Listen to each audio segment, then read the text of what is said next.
one of all employees. I'm going to the platform. All employees. All employees. Repeat, all employees. All employees. Repeat, I am one of all employees. I'm going to the platform.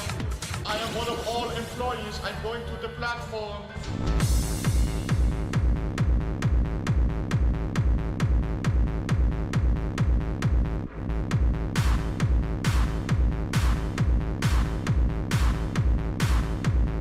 All the cars!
That I kick in the cunt. I'm going fucking nuts. How many kicks can the stupid good take? Waking up today was a huge mistake. I woke up in a world of shit. Spilled hot coffee on my tits. I think I saw my neighbor's dick. Gross. It's gonna be one of those days. That I kick in the cunt. I'm going fucking nuts. How many kicks can the stupid good take? Waking up today was a huge mistake. How many kicks? How many kicks? How many kicks can this cunt take? Oh, wop a loop wop and bunt. Every fucking day is a kick in the cunt. When I took out the trash, I fucking tripped and smashed my dash. The bullshit's piling awfully fast. It's gonna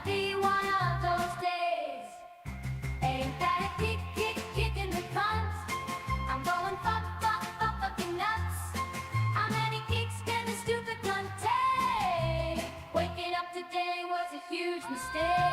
Walk around, walk high, every fucking day is kicking the con. Ain't that it, kicking the clots.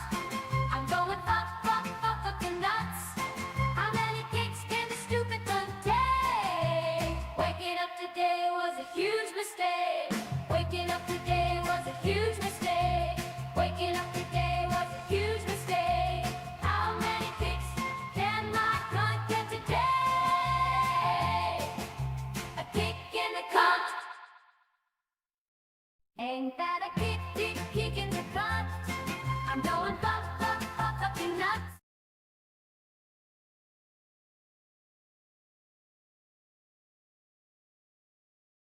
Yo, what up, guys? Yo, happy Thursday. Guys. Holy shit, brother. We back at it, man. We back at it. Hold on. I'm getting my shit together here, I hope.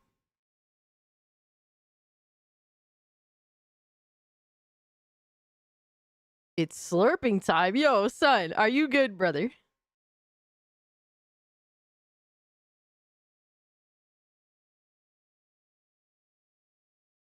Yo, happy Thursday, happy Cage Day, everyone. First off, Adam, you freaking maniac, sir. Thank you so much for the 10 gifted, bro.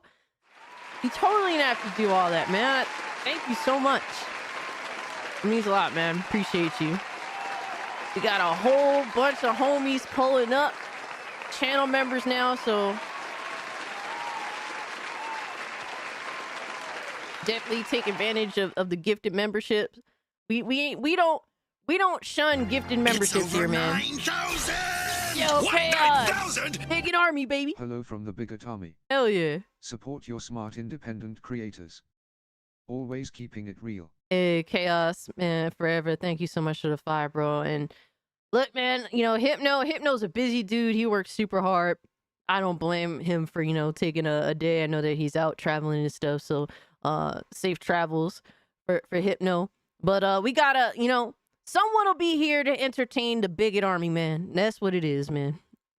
We shall entertain thee. So shout out to y'all, man. I got my motor oil here. We ready to run it, man. We ready to run it.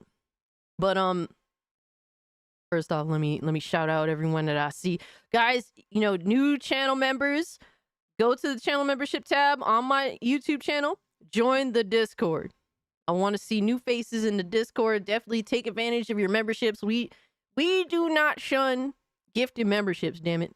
We're appreciative of gifted memberships here. We aren't Reforged Gaming. But let me see. Let me shout everyone out. We got Golden Apples pulling up. Appreciate you. Philip, Pandora. Appreciate you. Adam, of course. Thank you so much. Yo, Retro Chaos. Good to see you, brother. My man Censored. Good to see you. Alfredo. Appreciate you pulling up. Philip. Appreciate you, fam. Max Lore. Thank you so much for being here. We got, of course, my man Lowest Expectations. Always appreciate you hanging out with me, man. Miss Bella. Happy Thursday to you, Miss Bella. Appreciate you being here. Not your business, Censor Tube. Appreciate you, man. Silent Night, of course. Appreciate you always being here, brother. It's over 9,000! Yo! What, 9,000? FF16 is being added to PS and it's live in some places. Oh, wow. I mean, hey, you know, at least people get to try it and not have to shell out, you know, what is it, 70? It's over 9,000! What, 9,000? Thanks for all the help these last few weeks and dealing with my autism. Yo! Cannoli, thank you so much for the 5. Elliot, thank you so much for the 2, man. You know, of course, man, I want to see my peoples around me do well. And I want to see them happy, so I'm excited. Cannoli here getting a PC, man. Moving a PC master race, baby. So we definitely hyped to see what Mr. Cannoli Sasquatch got going when he has the PC all built and stuff, man. I'm excited for him. Like, you know, when you always be happy to see, you know, your friends doing well. It's like, how do you say, like we all win, you know what I mean? I love to see it, man. I love to see it. Hurricane, good to see you. Javi, good to see you, brother. It's gonna be Labor Day, yeah, on Monday, right? But guys, welcome. You know, it may be Labor Day on Monday, but today is Cage Day, damn it. It is Cage Day. Okay, and Cage Day, man, I got the heat. All right, we got a lot of shit to get through. You know, we got memes, we got news, we got fanboy salt, we got you know, games to talk about, man. We got all sorts of shit going on. You even have a little giveaway, you know. I'll try to give back when I can. I don't know if you guys are interested in the game Squirrel with a Gun, but you know, I'm gonna do a giveaway later in the stream. Give out a couple of those codes because the game looks awesome. It's a nice little, you know, indie game. So I love to support my indies, and it's a game I've been so hyped for a while. I've been so hyped for the game, and it finally dropped today. Yo, Cage, man! 9,000! Cause bacon, drooling face. Yo, we love bacon here too. Holy shit, brother. Thank you so much for the 2. Yo, Butch, good to see you, dog. Hope you're doing well, man. I ain't talked to Butch in a minute, man. I don't know, bro. Either you got a girl or you got a man. I don't know what, you know. Whatever floats his boat. I ain't talked to this man in a minute, though. Yeah, Squirrel with the Gun came out today. So did Visions of Mana. I have yet to play either because Thursdays, man. Thursdays is for me to come home from work and get as much sleep as I can and prepare for the stream. So I don't really have time to do anything. You know? I barely have enough time to sleep. But I got enough sleep. We running with the motor oil. So I'm ready, man. I'm ready. How much for you to stream playing Dustborn? There's no amount of money, Hobby. I'm sorry, bro. I can't do it. I can't do it. If it's a game, you know, that game is just offensive. As silly as it is to say, that's just what it is. It's offensive to me, to gaming. It is a game that's born of how do you say, like, government propaganda. Yo, Michael, what's good with you, brother? You know, like, I don't want no part of it, man. I love to see it fail. Absolutely, 100% Dustborn. I love to see it fail. Fuck them.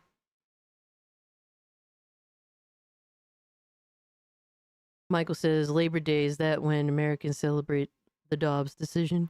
I don't know the reference there. Guys, by the way, I am streaming through a fucking rain, like a serious rainstorm. I don't know what's gonna happen, but I always guarantee you guys a stream Thursday nights, no matter what, unless it's really serious, obviously. Born of corruption, absolutely, man. I have zero interest in booting that game and giving it my bandwidth, let alone my time or money. Black Myth Wukong, I see you on all the time. Yes, I've been spending a lot of time on Black Myth Wukong, Adam. It is what y'all been playing and watching, man. Let me know in the comments section. Definitely, you know, tweet it out. I mean, fucking tweet it out. Oh my god, I need more coffee. Hold on. Let me know in the chat, damn it. Okay, I'm better. Let me know. Oh my god. No, we are not doing Dustborn stream, Astro. Holy shit. I'm already... Wait, Adam, you're already on chapter 6? What the fuck? Yo, that's crazy. I'm still on chapter 2. Like, I think I'm at the end of chapter 2, but I'm still on chapter 2. Chapter 2 is way bigger than chapter 1. Obviously, no spoilers for Black Myth Wukong. But, that's what I've been playing. That's what I've been, like, really into lately. I even got the, Black Myth Wukong controller. It's a 8-bit DOA controller. It's a little tiny bit smaller than the Switch Pro controller. Like, I wish the handles were a little bit longer, but this is a wireless controller that comes with a dongle. Overall, it's been a solid controller. I like the subtle, cool design. It's been dope. So I'm not sponsored by 8-bit DOA. I'm just giving my general thoughts. Damn, we got the Dreamcast guy. Oh, fuck, brother. Holy shit. When I pull out controllers, it's actually to discuss the controller, not to discuss games.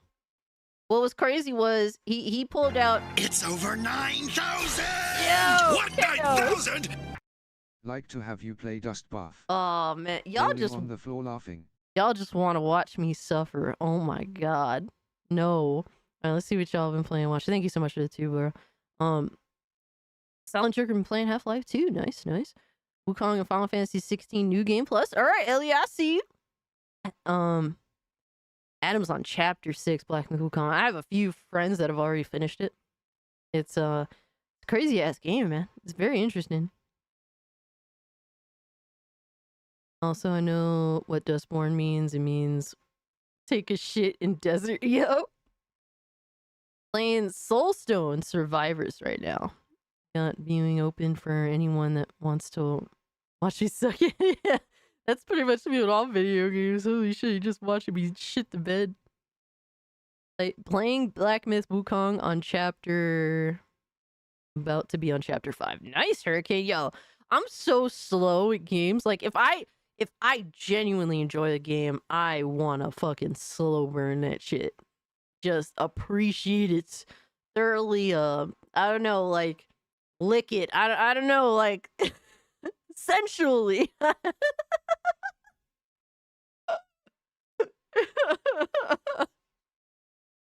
Yo, slowly.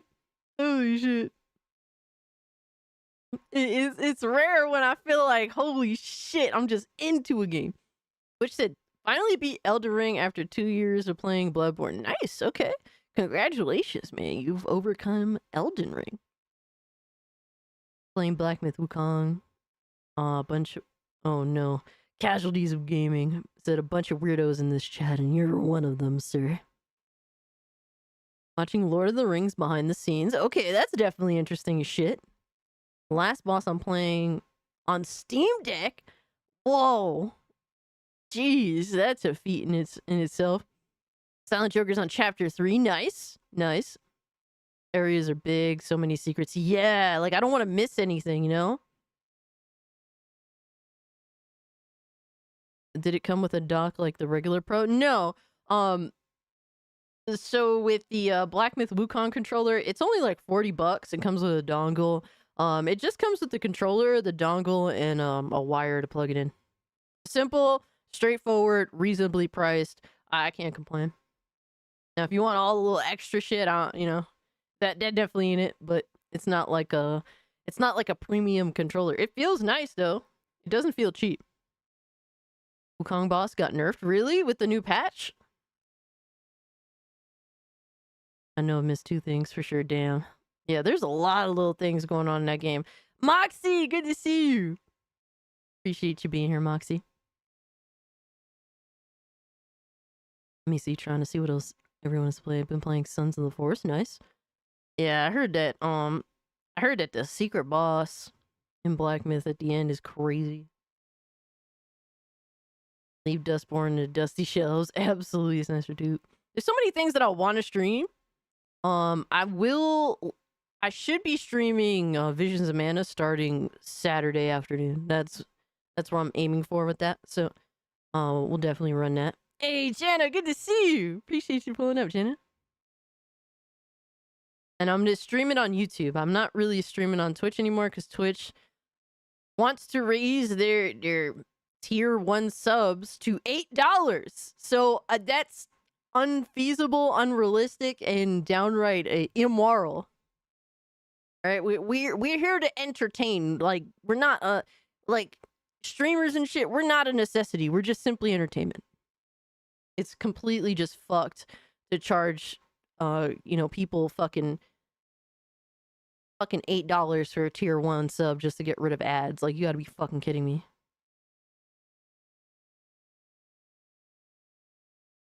Yo, Hypno, what's good, bro? Appreciate you pulling up. You got my man Rome. I got my cup of motor oil, sir.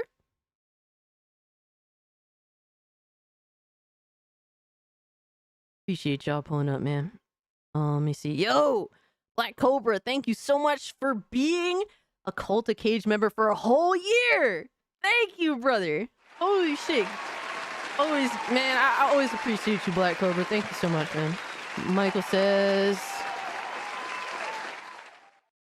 I put 7,300 hours into Space Engineers and I still feel like a noob. Damn, it's crazy when games are like that. About to play Hogwarts Legacy again soon. Nice. Yeah, do your thing. Holy shit. Let me see what else we got. Dragoon Knight says my usuals: Fortnite, Marvel Contest of Champions, Fist of the North Star, Legends Revive, Street Fighter 6. I still need to play Hi-Fi Rush before my Game Pass runs out, and finish up Final Fantasy 7 Remake. Nah, you got a lot on the on your table, bro. A lot on your plate. I also started playing a little bit of Age of Mythology Retold. Full disclosure, I got a code for it. So I've been like, I played the tutorial, and mind you, I haven't played like a real-time strategy game since like fucking Halo Wars on 360. Holy shit, man. When you think about it, oh my god, it's been a long time. I'm not really good at real-time strategy games, so I'm like, you know, let's run it. Let's like, you know, familiarize myself with some things. And I believe Lowest Expectations, if I'm not mistaken, was saying it'd probably be a good place to start if you're into, you know, to get into a real-time strategy game. So I was like, yeah, fuck it, why not? And Xbox gave me a code for it, so hey man, we running it. I'm trying to see what's up. Yo, Scooby Doosh. Been gaming Infamous myself, like Infamous, the gaming franchise. My man Rocky pulling up. Good to see you, brother. Appreciate y'all, man. When, if I best last boss, New Game Plus. Yo, there's one of my homies. He has a friend that's on his 5th playthrough of Black Myth Wukong. It's insane. It's insane. Yo, we got 63 homies pulling up, man. If you can, hit the like button, really helps me out. It's Cage Day, man, so we gotta go all out. If you can't share the stream out, it helps me out, you know. Every little bit helps, man. Yo, Copa, good to see you, brother. Ender, what's up? But yeah, that's what I've been up to. I played a little bit of Fortnite earlier in the week before Black Myth Wukong came out. How long until they remove the free Twitch sub you get with Prime? Yo, who knows, man? It's you just never know, man, with these people. We're already having streaming issues, me. And I'm hardwired too. Oh my god, you're gonna shit on me for playing Fortnite. Yep. Don't you mean Cage Day? It's Cage Day. And then if we don't finish by midnight, then Cage Day takes over Friday as well. It's over 9,000! That's how it works. Chaos! What, 9,000? Hypno been dying to play Dust Buff with you live. Oh my god. Dude, Hypno, what did you get yourself into with having to play Dustborn, brother? You need help? Do you need like an escape route? Bro, do you need like a Harriet Tubman or something to lead you to freedom? Like that is like you're in the shits, bro. I don't know what else to say. Like you're fucked. That's crazy, dog. I don't know how you got yourself in that situation where you actually gotta play the Dustborn. That's insane.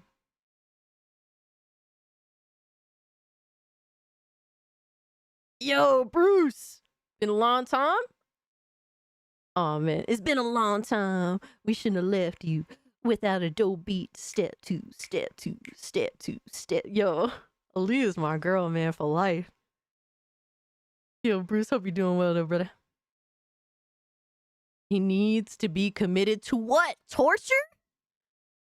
Bruh, there's no commitment other than to torture yourself playing Dustborn. There's nothing else. At least pirate Dustborn if you're gonna play stream. No, just don't do it. Why?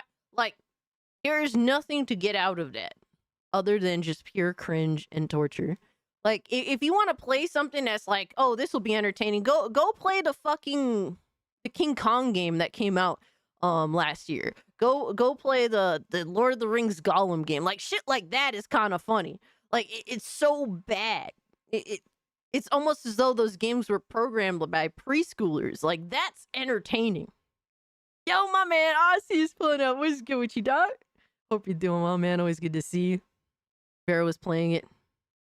That woman was suffering, bruh. Why does she do this?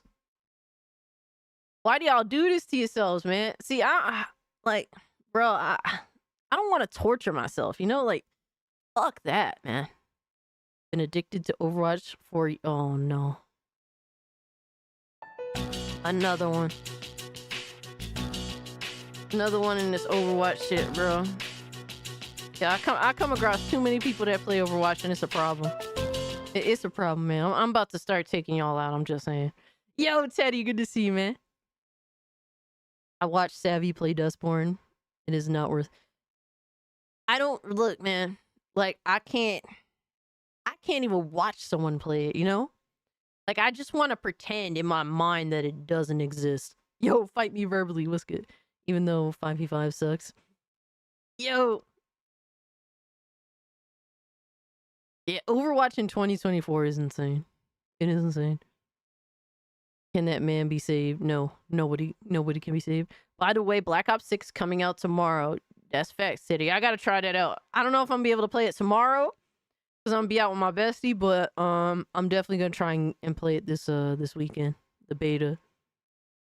Oh my god. Pick your poison, play Dustborn or Concord. Yo, Silent Joker, man. Thank you so much for the 6 months. I don't know why you had to pull up with 6 months and say that shit. Oh my god. But guys, I don't know if you know, but my Twitter account got yeeted. It's been like a couple of weeks now. I got mass reported by PlayStation console gremlin clowns. So if you need to follow my Twitter, you're more than welcome to follow my new Twitter account. Yes, I'm flexing with the Mario Kart handle because I can. I had to get a W somehow, bro. So you can follow me there, and also shit. You know, if you guys want to friend request me on Steam, you're more than welcome to here. There's my Steam as well. I like to stay connected with y'all whatever way I can. It's always cool to see what y'all be up to on Steam. You say Concord, bro. The only good thing about Concord is that if you're forced to play Concord, there's a chance that you won't be able to matchmake, and then you could just stop playing Concord. That's the only reason I would choose Concord. But I also rejected Concord, so. Oh shit, we got friend requests. Let's go. Oh shit, Casualties of Gaming. What up, brother? Yeah, I love to stay connected with you guys. Rev, good to see you.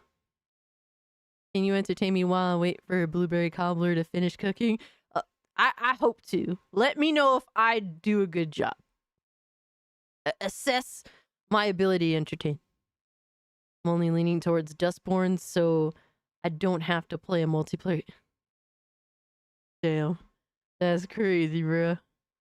But you don't have to play a multiplayer game if Concord is that dead. Like, if it's that dead to where you can't even matchmake, shit. You good, brother? You don't have to play a multiplayer game. You just gotta boot it. You have to play against influencers and journalists, and then, bro, we fucking stomping them out real easy. I've seen the disinformation games might be coming, so it'll be like anti-drug games, and it actually happens.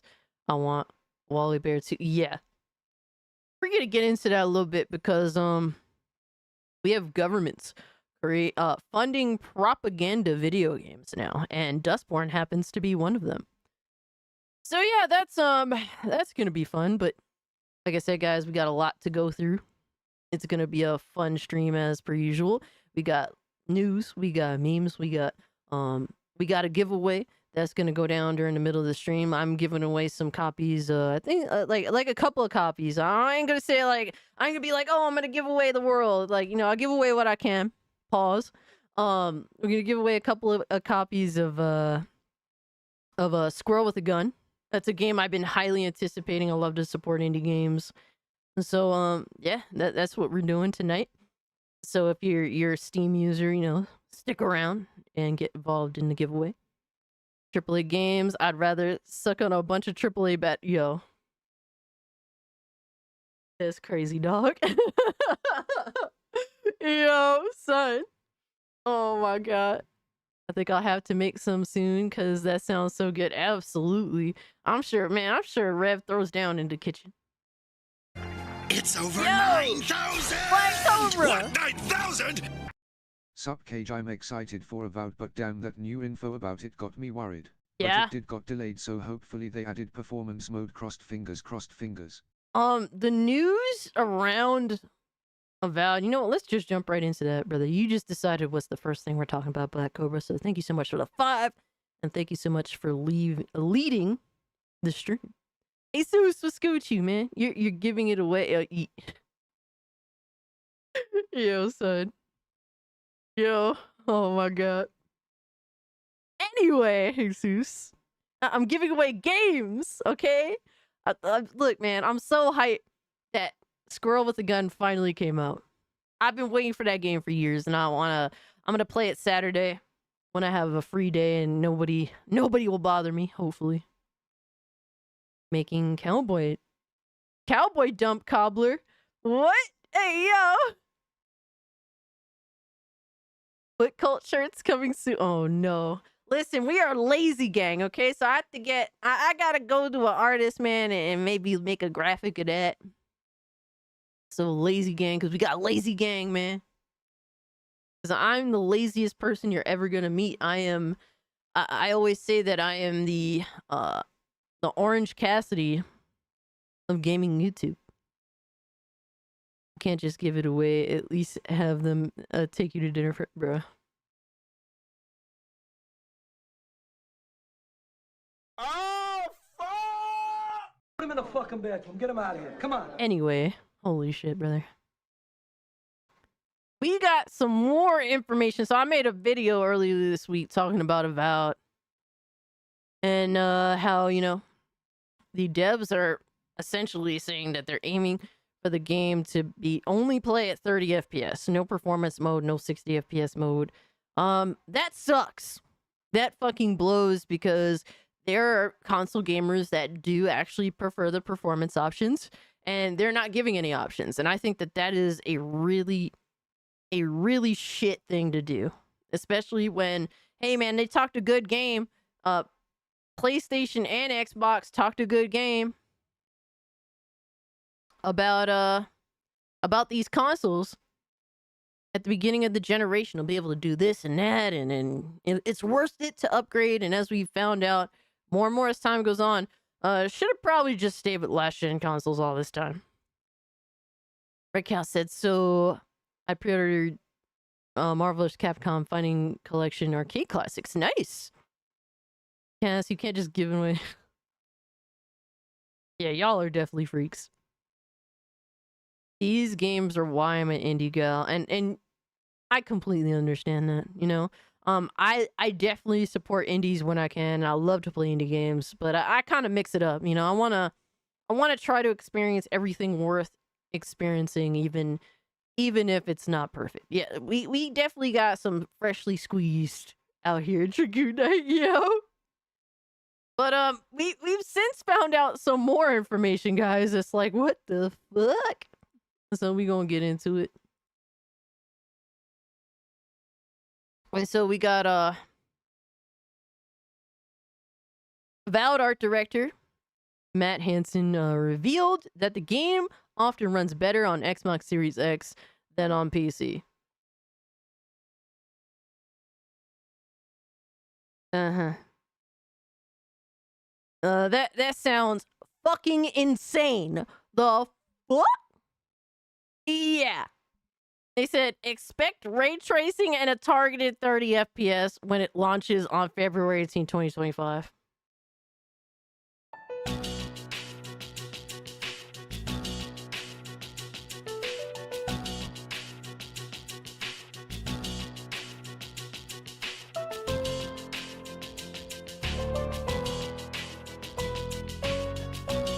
Bro, what is going on? What are we doing? This is modern AAA gaming, guys, where nothing makes sense. Just laziness, incompetence, and no shame. There's no... The fact this motherfucker felt no shame to say some crazy ass shit like this is wild to me. What is your PC? A potato? How? How does this work?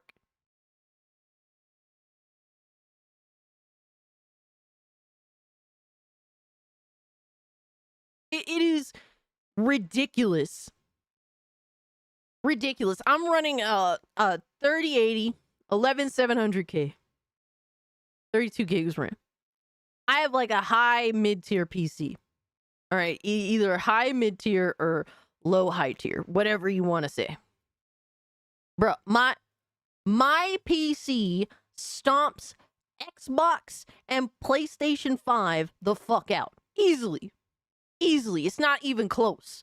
It is a beatdown. It is just flat out, it's just fucking murder. That's what it is. And you're telling me that my motherfucking PC is not gonna be able to run Avowed better?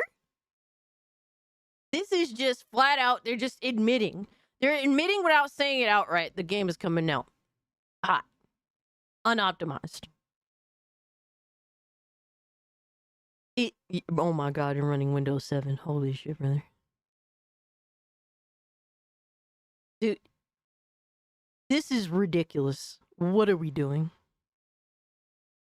Just say the quiet parts out loud. And this is my issue with AAA gaming. And this is why I have a problem with people defending AAA companies. They feel no shame in saying shit like this. They feel no shame in releasing broken video games that still need another year's worth of development or more. There's no shame in any of this. And I love Obsidian. I think they're a great developer. But this is this is unprecedented fuckery. It should get delayed again. This is what we're talking about, and this is true. And to be fair, this is the art director. What the fuck does he know about performance other than fucking it up? Okay, because that's what basically, a lot of people think, oh, art directors, they're amazing. They make everything look pretty. When I hear about art directors, when they talk about their art, all I hear about is this is how I'm gonna fuck up the performance of your game. That's what I hear when they talk about ray tracing and all these little things that they're adding. That's what I hear. And it's like, all this stuff is useless. And then you're offering no performance options for console gamers. Apparently the PC version is going to be fucked up. What are we doing? Hey, Scooby Pup, what's up, fam? I hope you're doing well. I heard that, you weren't feeling so well. Not to get into anything, that you want out there, but I hope you're doing well. Shout out to you. They brag about their patch date. Oh my god. Oh, fuck! Yeah, this was insane when I read this. It's like, bro, you're basically saying whatever you do, do not buy the game. Because dude, this was a day one for me. Now it's like, I don't think I'm buying the day one. I don't really like to do the Game Pass thing anymore. I'd rather just buy the game, especially when it's an RPG that I know I'm going to be playing for months, So I'll just wait until there's a real game here.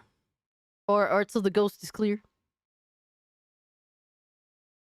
Hey, I'm glad to hear it, Scooby Pup.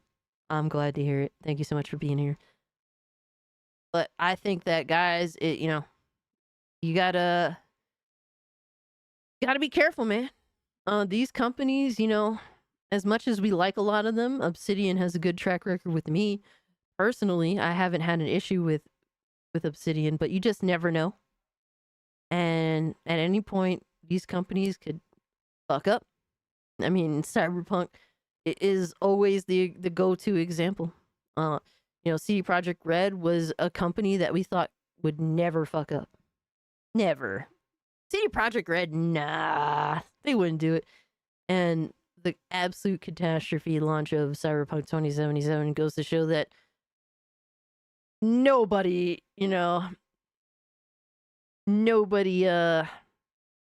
is saintly in the gaming industry. Let's just put it that way. Alfredo says he usually waits a week after it comes out. See, I'm fucking terrible. I'm really, really bad. It's sad to say, so I can't help it, man.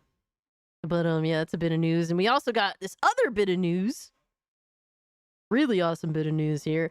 June the King has announced that the Dark Side Phil video is planned to premiere September 2nd, Monday morning. It will be covering his FGC days all the way into early 2024.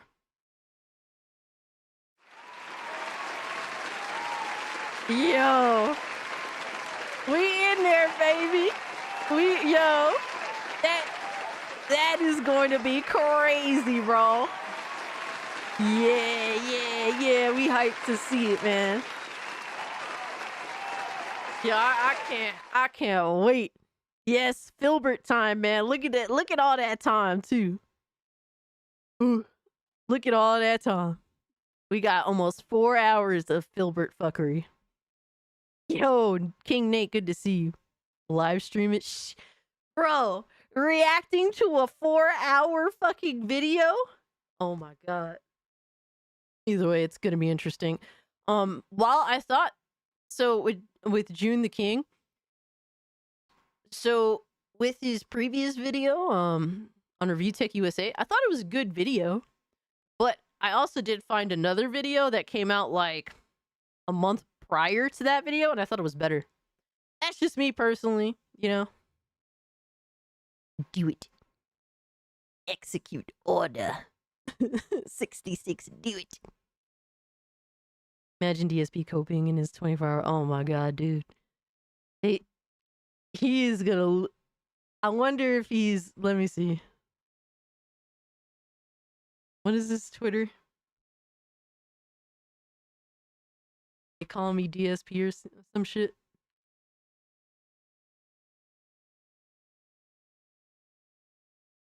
What the hell? Is this him? Oh, yeah, this is him. Oh no, he didn't say shit about it. He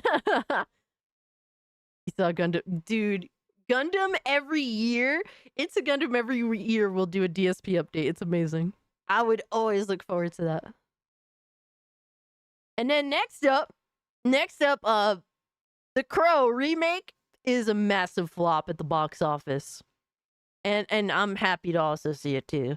Because I feel as though Hollywood had this film in production for 16 years, and I think it was out of spite more than anything else.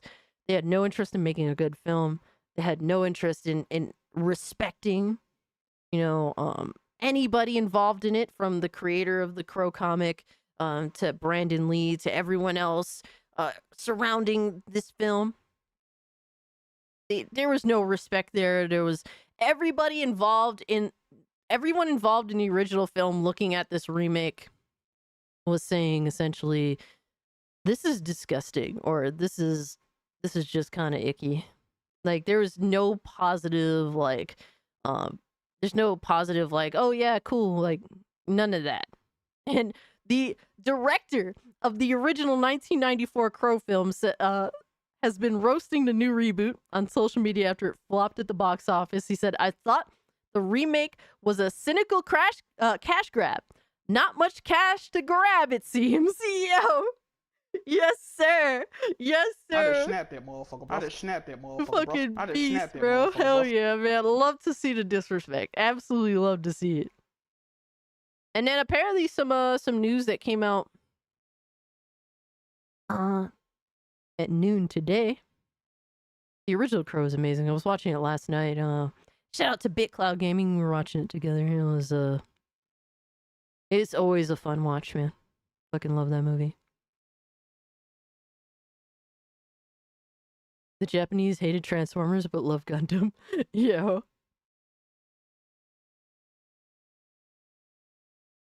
Absolutely, Pandora. You try to fucking sully Brandon Lee's grave. It'll come back. It'll come back to you. But Remedy here says, we are partnering with Annapurna to co-finance Control 2. We hope you're as excited about what this means for our creative output and ongoing independence as we are. We are also happy to announce that Annapurna will work with us to expand the Control and Alan Wake franchise into film and television. This went from like, oh, that's actually kind of cool to, oh, fuck. This is like a mixed bag for me. I actually really enjoy Control. I thought it was a phenomenal game. A little bit on the weird side, but weird cool. It was like, what if you're in like this little weird like horror game, and you're Jean Grey with a gun. Well, ugly Jean Grey with a gun, I should say. And I had fun with it. So there's that. Control was awesome. Them financing Control 2 is cool. And Remedy's one of these companies that they just don't seem to make money. That's like their biggest struggle. Control has a lot of bullet sponge enemies. That's true. That's true. Like for me, what made me love Control was the powers are really cool. The ambiance is cool, but also the effects when you shoot stuff. You're watching everything break into pieces, like you're throwing shit everywhere, and then like all the desks and all the papers are flying. Like the interaction with your environments are insane. That was like one of the best games to do it when it comes to that. I really enjoyed that. The DLC for Control is cool. I never played the DLC. I might have to check that out. Unpopular opinion, The Crow is a solid 7. I argue that WCW Nitro Sting pushed The Crow image further. And you know what, Bruce? That's fair. I don't think The Crow is a perfect film. It definitely has there's things to criticize about the original Crow. That's just being completely objective. I think more than anything else, it's such a period piece. It's like if you want to have an experience with like goth 90s, I can't think of anything else to put on, you know? You have Control, you're lost on it. The one issue that I hope that they could figure out, and apparently they haven't figured it out since Control, is really the map design. That's definitely apparently Alan Wake 2's map design also kind of sucks. That's something that Remedy kind of struggles with. But I'll be interested to see what's up with Control 2. Leave, Sweet Baby Ink the fuck out of it, because that'll make me instantaneously give up any interest at all. And I think that turning it into a film and TV franchise is absolute bullshit. What a waste of time and finances, especially with a company that doesn't make money to begin with. So, yeah, as harsh as that sounds.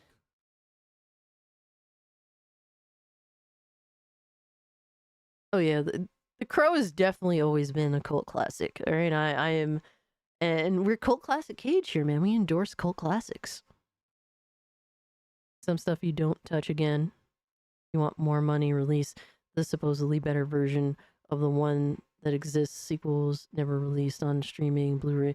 Yeah, there's like I know for the Crow, the second Crow film, there's like a director's cut that never got released. That would be interesting.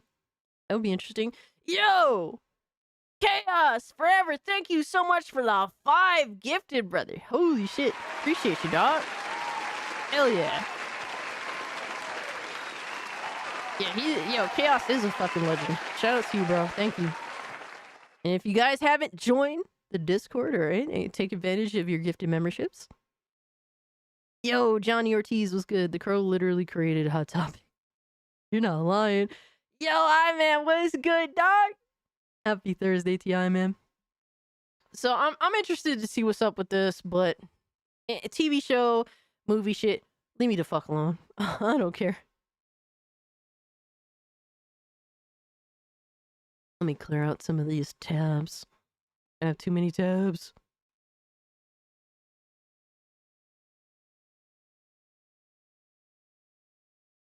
All right, next up is an interesting one.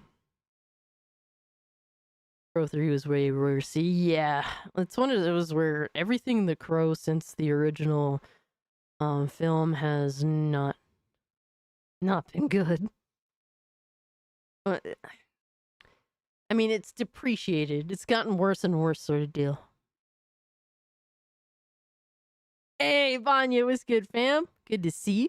I'm doing awesome. I'm hyped to be here, hang out with y'all and chop it up, man. But Paul Tassi here is saying a source with knowledge of the situation has told me that Black Myth Wukong is not currently on Xbox because of an exclusivity deal and is not delayed because of any sort of technical issue.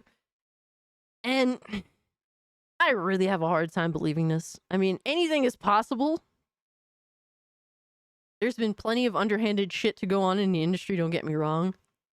But if PlayStation is paying to keep Black Myth Wukong off of Xbox, they would be using that to their advantage. Like, they would be marketing that, available only on PlayStation, They would use it to... Why would they not take advantage of the money that they're putting to essentially take a game away from another platform? Shit as that is. But that's just how business goes. So I have a hard time believing this. I mean, maybe it's true, but it kind of just seems stupid. It's just throwing money away. But, I mean, shit. PlayStation made Concord, so they're not, it's not like they aren't used to just throwing money away. Yo, Gooch was good, bro. Appreciate you pulling up, brother. Kind of don't want to be black-pilled, but we all know Dustborn is going to get nominated for a Gamer Award. It basically checks the right boxes.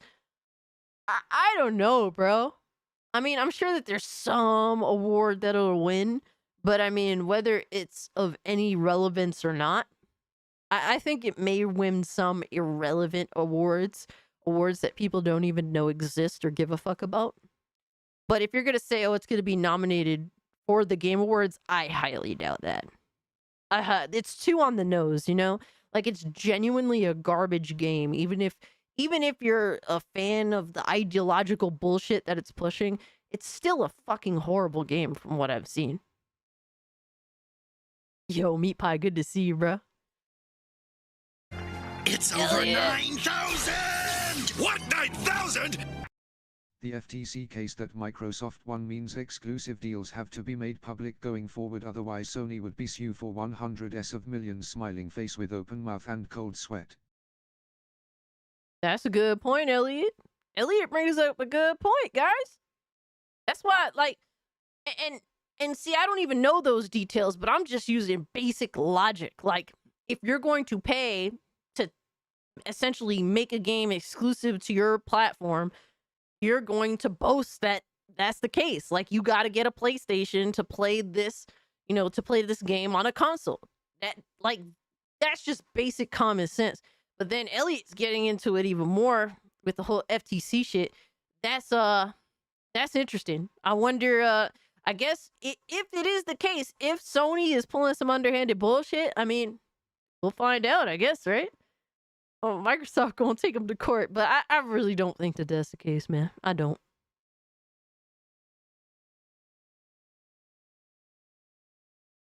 You trust Jeff not to? I mean,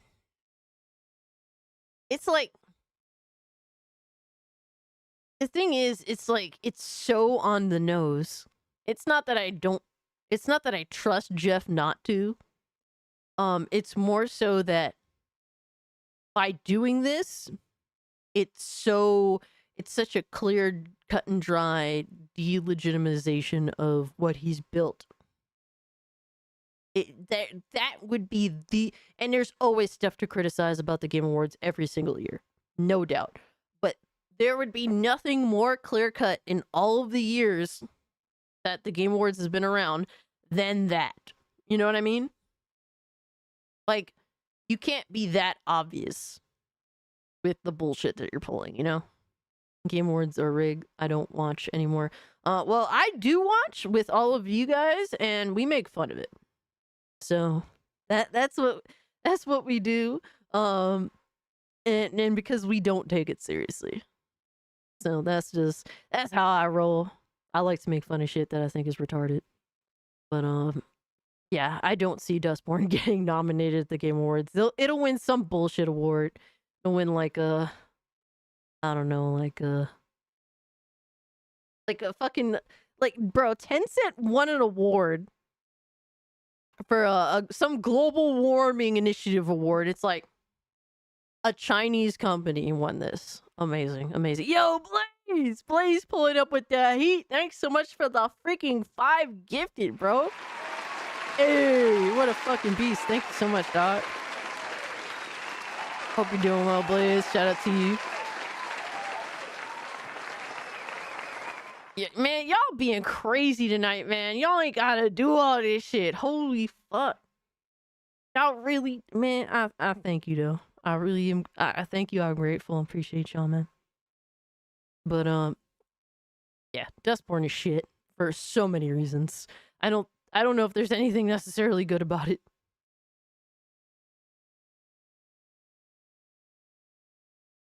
Are we sure it wasn't actually an award for speeding up global warming? Yo. Absolutely, all love for real. Yeah, we have 59 likes. Let's fucking go. We got 75 viewers in the chat. If you can, hit the like button. The goal is to get to 100. So if you can make that happen, appreciate y'all, man. If you like The Crow, I recommend a movie called Faust. I believe that's how it's pronounced. It's a 2000s movie with a superhero you got its inspiration from Batman, Wolverine, and Spawn. For the love of God, don't look up the comic. Damn. That's an interesting recommendation, Johnny. Appreciate that. Let me see.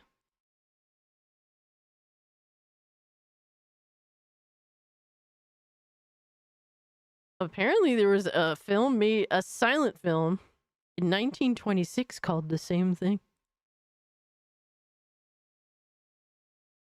Oh, that's interesting. I'm looking at the cover.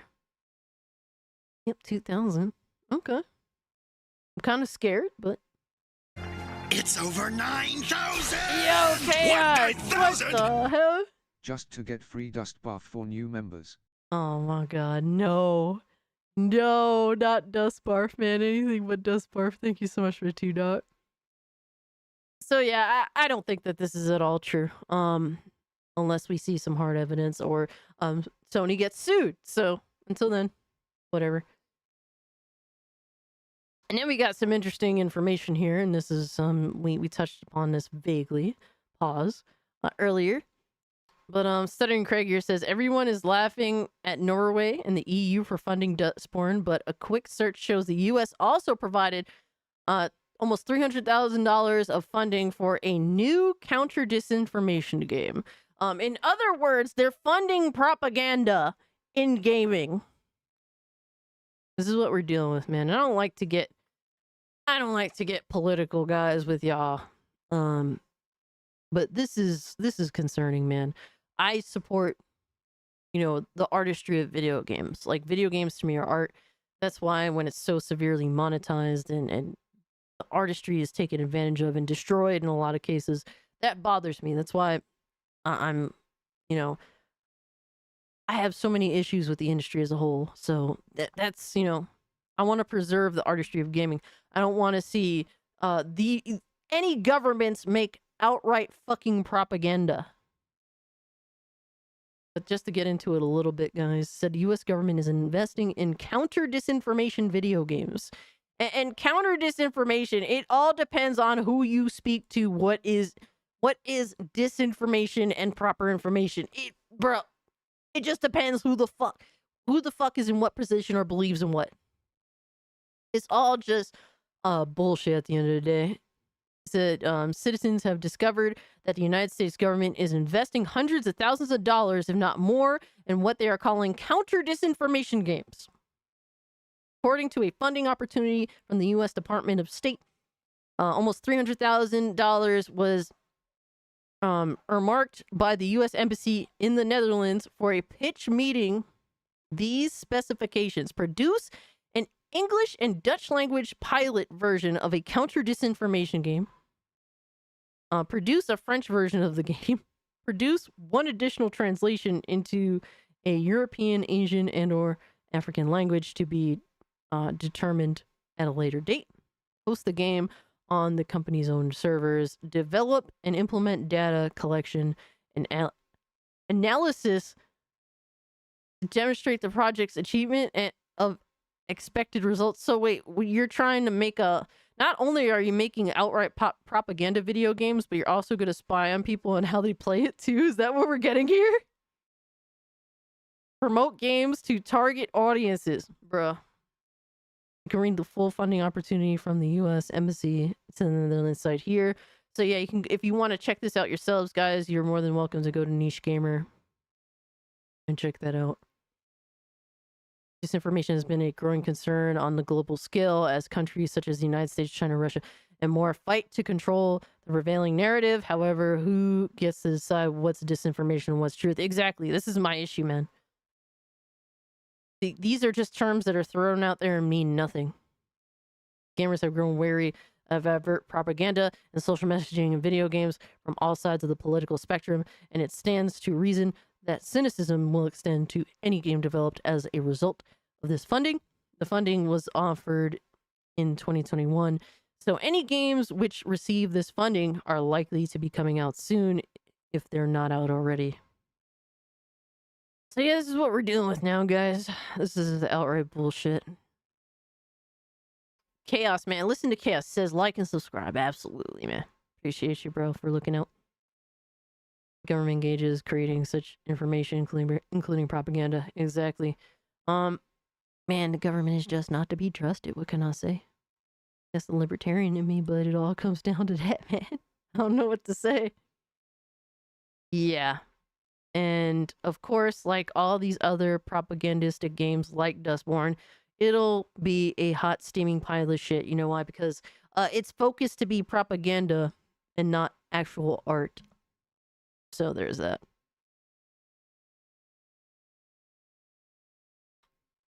It's very graphic. Another movie called Black Scorpion. Huh. Female superhero literally looks like a dominatrix villain. Yo, what the hell? Metal Gear Solid 2 AI conversation aged pretty well. Yeah. As time goes on, man. Metal Gear is an insane franchise. Let's just leave it at that. Oh yeah, they definitely do tell on themselves. But yeah, absolute bullshit there. And then we got Alyssa Mercante, who's apparently attempting to sue people with I don't know what to call her lawyers. I guess, you know, people, woke ass lawyers. I don't know, makeshift lawyers. So it's been nearly 6 months since my SBI report that she got wrong and the start of the Gamergate 2 harassment campaign. During this time, I've been gathering info and seeking advice from lawyers and can finally confirm that I'm moving forward legal action against several parties for doxing, harassment, and defamation.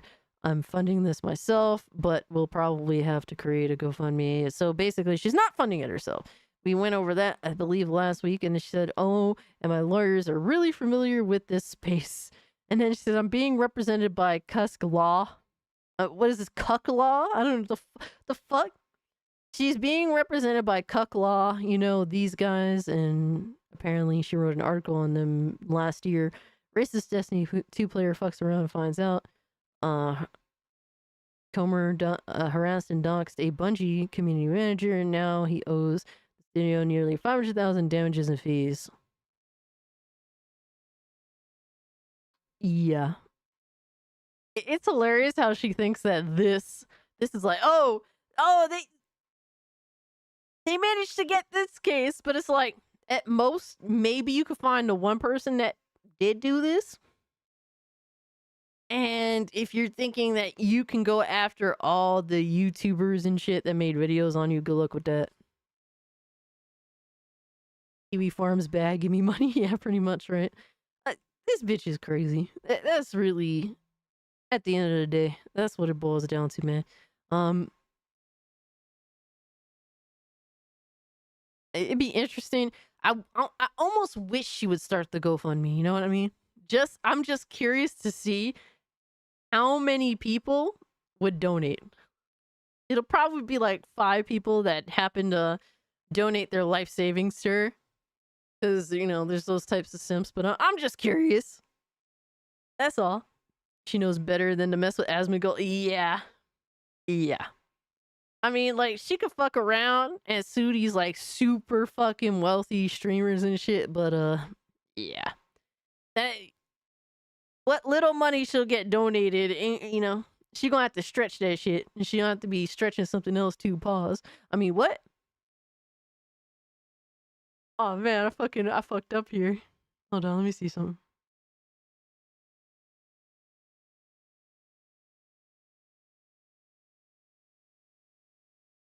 Oh, wait, I see now. No, I'm good, I'm good.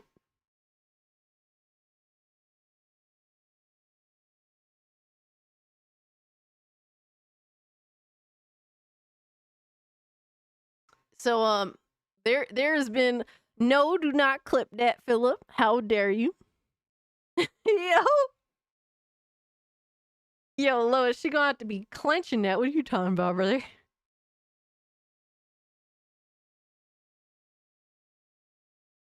Oh my god, bruh. I ruined the chat. It's over. It's fucking over. What? Leave it to me to make jokes. Drewski, we just went down the brown rabbit hole, and I want out. Please get me out of here. No! Stop it! Y'all are terrible. Anyway, we have absolute cringe from Dustborn, the little bit that we've seen. I have sullied the minds of the chat. And apparently this is from the game itself. Cancel! We learned how to cancel someone. Cancel will allow us to isolate people from their friends and compatriots in battle. This could be a useful tool against enemies. Put him in the fucking bedroom. Get him out of here. Come on. Put him in the fucking bedroom. Oh Get him out of here. Come on. Dude, this is real. I can't, no, this cannot be real. This cannot be real. Oh shit, Phantom pulling up, man. Appreciate you being here, bro. Hope you're doing good. But we just laughing at fuck shit, brother. And apparently it gets even worse. He's Stuttering Cricker says, "Hey, share this with a friend whose day you'd like to ruin." Well, I'm ruining all your days.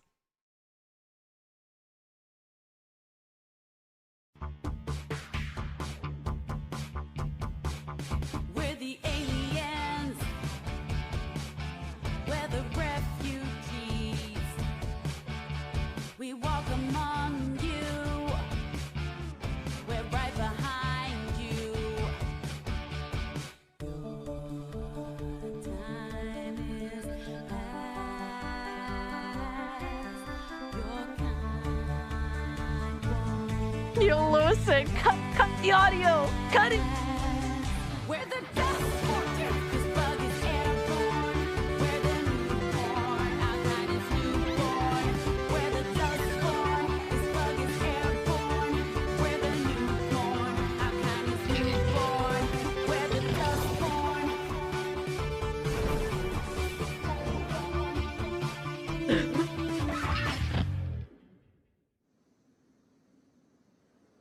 That was different. You make a living doing this? We're a bit rusty, and it's been a long day. Yeah, sure thing. By the way, that song could be considered offensive in the Republic. This isn't Pacifica. People here don't like politics with their entertainment. What's your band name? We're the Dustborn. Yo. Oh my god, bro. Oh my god, complete total dog shit. Like, dude, this is how far things have gotten. If you release, look, man, we have to go back to mocking and shaming. That has to be the norm. Stop defending these companies. Stop defending these developers. If you release bullshit like this, you will be mocked and shamed. You should feel shame for releasing some dog shit like you genuinely should. You should be ashamed of yourself. You should be ashamed of this game. You should be ashamed of its sales. You should be ashamed of its fucking its player count, you should just feel fucking absolute shame.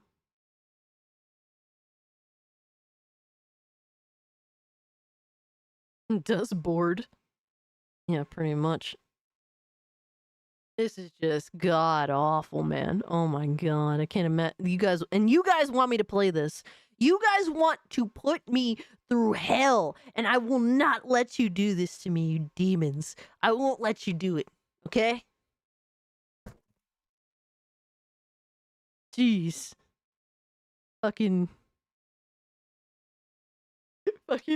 yo. No, absolutely not. Nope, not me, brother. Y'all can get Fritanga to play it. You can get Alex to play it. You can get Hypno to play it. Not me, dog. Not me. Scooby, you see the hat? Hell yeah, absolutely. We got a little Scooby Doo here. We got Shaggy. Hell yeah, we got Scooby Snacks, baby. It's the new porn. No. Don't be doing Minxie like this, man. Minxie just came back to start streaming again. Are y'all really trying to ruin it? Are y'all really trying to just say fuck it? Come on, man. She just came back, man. Damn. Y'all ain't got no heart. Y'all terrible. Oh my god. Give me some Scooby Snaps, yeah. There's a conspiracy that this game is so bad. It's a right-wing psyop to get you to hate these. You are coping and seething. You just can't accept what you're seeing. Yes, you're coping and seething. The truth it is scalding, and now a right-wing psyop. Coping so hard. Coping and seething. Absolutely ridiculous, man. Completely fucking ridiculous. Play it because I played Redfall. Teddy, I played Redfall too. I played it for over 2 hours. I had my fill. So, hey man, I'm skipping out on this one. No, I'm saying that the people, Javi, so the people that are saying this are the ones that are coping. That's what that's what I mean. That is absolute fucking cope. You're gonna say that this game is a fucking right-wing psyop. Fuck out of here. And they say that people on, that on the right are the ones that are conspiracy theorists. Apparently, there's a lot of sharing that across the board. Redfall's a dope game. Oh man, really? Well, hey, if you dig it. Oh, and I think next up we got. Oh shit. Oh shit. We got a Jay Barry tweet, man. Because speaking of cope, someone that's coping with the reality that Concord is shit. Jay Barry here says, remember when gamers had the mindset that gameplay is king? What happened? People on here, more talk about and focus on things outside the gameplay now. Gaming in 2024. So I'm assuming. Yo, Devastator was good, brother. I'm assuming that he's discussing Concord's characters. That's what I'm thinking. He doesn't outright say it. Let me see.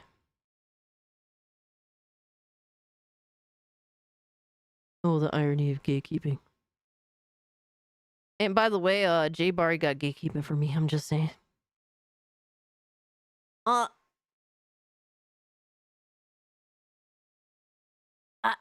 Lois, bro, I don't get it. Because it's like, look.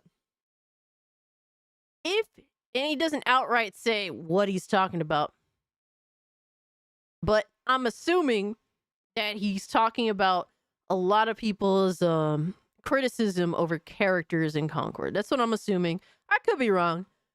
But that's one of the biggest things that people are going after. And my whole argument is that's literally part of the gameplay. You have to play as characters that you objectively think that are shit. Like, you think that they're trash. There's no redeeming qualities about them. They're ugly. Outright fucking ugly, bro. Let me see. Dude, we gotta play as bullshit like this. This bullshit. These are ugly fucking characters across the board. This is a part of the gameplay. You have to stare at this bullshit. So if that's what he means by that, bro, the characters you're playing as and you have to see are part of the gameplay. Yes, shout out to Censored for the meme.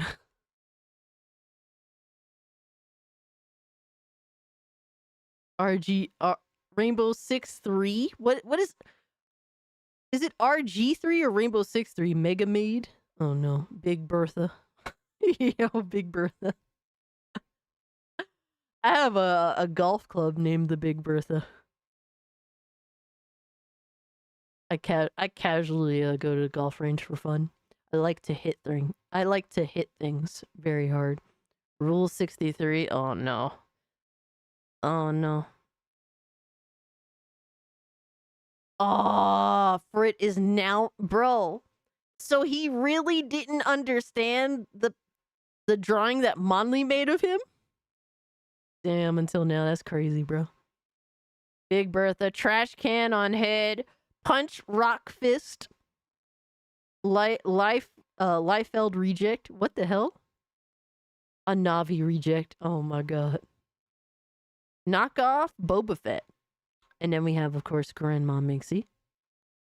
Mighty Queef. I love that I'm not the only one that calls him Queef. Holy shit, really?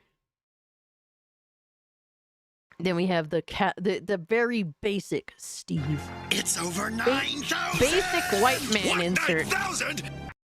J. Barry enjoys bad games. They reflect his speaking. Ooh. Axler. Thank you so much for the 2. And, yeah. Look, man, I'll say this. You can know you're perfectly fine with liking a bad game. That's your prerogative, but to act like it's not a bad game and not be objective about the situation is wild. And J-Bar is just notorious of that. We got Big Chungus. This fucking fat fuck. I mean, what? Oops. Goggle Guy, Alyssa Mercanti. I'm mad that that's Alyssa. Holy shit, brother. Anita Sarkeesian. I think you were too nice to Anita, I'm just saying.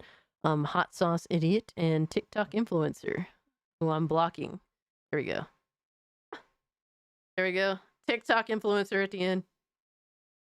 So yeah, all these characters are absolutely god-awful shit. Ooh, the cobbler's done. Are you going to share it with the chat, Rev? Share with the chat, Rev. Wait for it to cool off and then share with us. Yeah, Javi. So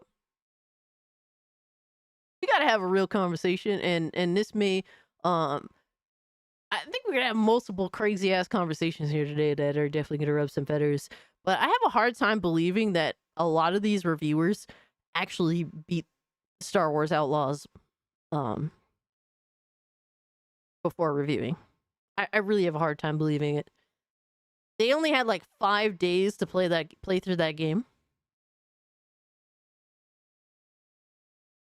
And I know for Fat Kid Smooth beat it because he said, look, you know, he basically was like, yeah, I missed the review embargo because I wanted to finish the game. And, you know, it is what it is. Like, he had the integrity to actually finish the game before putting out a review. So shout out to Kid Smooth for that. And given the detail that RGT85 like gave to the review, I wouldn't be, you know, I feel like he probably finished it as well. But a lot of these reviewers that are reviewing the game were so vague about it. And I understand being vague, like I get it because you don't want to spoil anything. But being vague about it and then not talking about any of the shit that if you watch RGT85's review of Star Wars Outlaws, all the shit, all the little details of the game that he was giving, if it be good, if it be bad, there's a lot of weird shit in that game. And the fact that all these other reviewers that claim that this is a review, and to me, a review, you must finish the game. Like, that's the thing first and foremost. Like, even if, you know, you don't get to review it on time, like, that to me is a real review. Gene Park was complaining about how short the review time was, and his ass was recovering from surgery. Yeah. Like, that's what multiple people were complaining about that actually understood, like, no, the review embargo was like 5 days or some shit. But Javi's here says Cass RGT85 said that NPCs in Star Wars Outlaws refer to Mam Solo as a sir, and apparently Mam Solo referred to another female character as sir. So that kind of feels like, hey, these characters started out as dudes, but then, you know, turned into chicks by the time the game was done. Yo, Snafu was good with you, dog. That's what it sounds like to me, dog. What else is there? What more is there to say? Why else would you refer to these characters as sir? So I think there's a lot of weird shit going on surrounding Star Wars Outlaws, man. And really a lot of what's being exposed more so is just outright incompetence. Because you have to be incompetent as fuck to not clean up, you know, the changes that you put in there in regards to changing genders of characters. And then putting out this review just like 5 short days before. And I've listened to a few people review the game, and some of that shit is so vague. And given the lack of time for a review embargo, I really have a hard time believing that people that reviewed this game actually finished this game. That's how I feel. I could be wrong. You know, it could be possible that people have integrity out here in mass. I could be wrong. So that's just a conspiracy theory, admittedly so. Gotta have Starfield. I need to try that Jeep. I'm waiting for that expansion, man. That's what I want. Like, to me, what is there to explore in Starfield right now?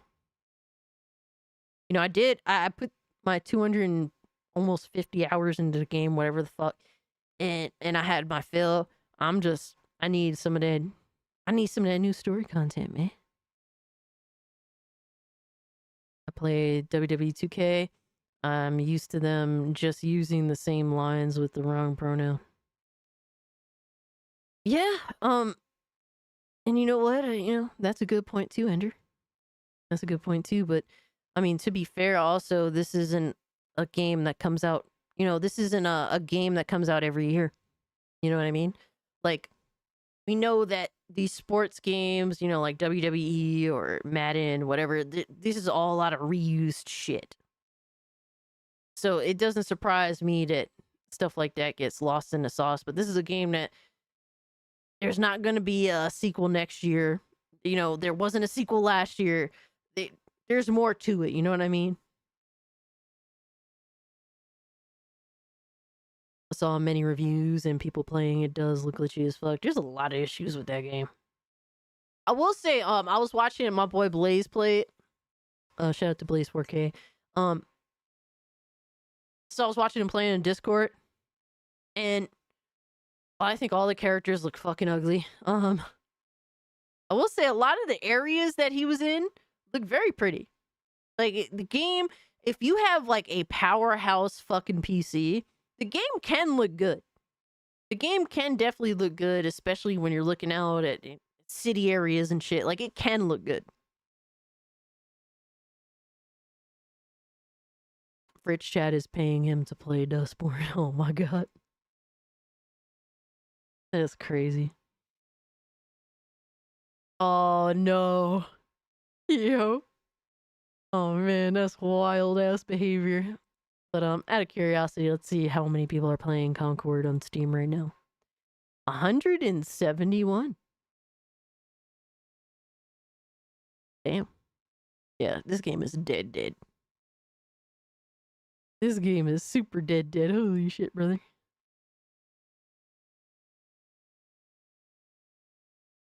And I don't know if you guys were checking out the Call of Duty live stream, but I did check out a little bit of it. I'm not going to hold you, Cass. I became disinterested in Starfield because of the pronoun situation.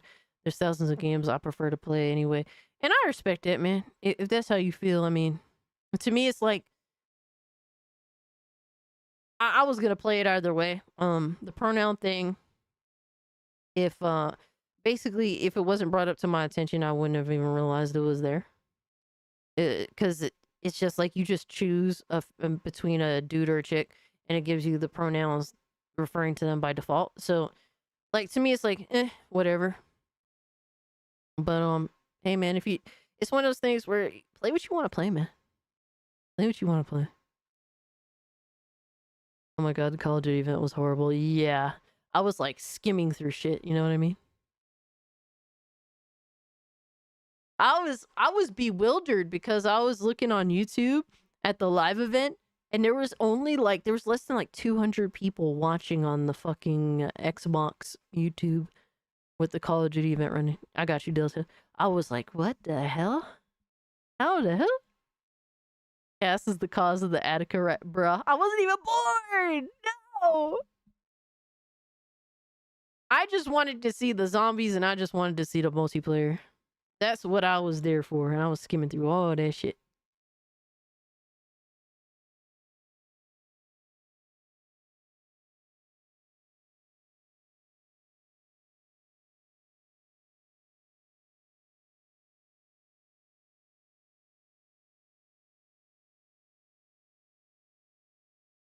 Well, everyone was watching it on Call of Duty YouTube and Twitch channel for the rewards.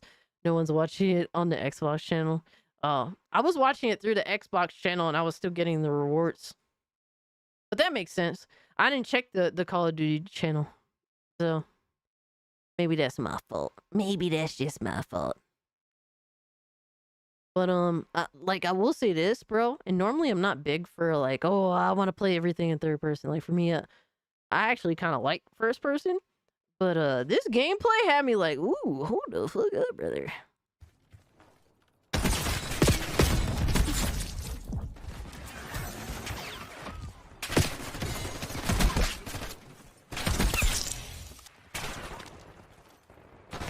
Yo, that's crazy, dog.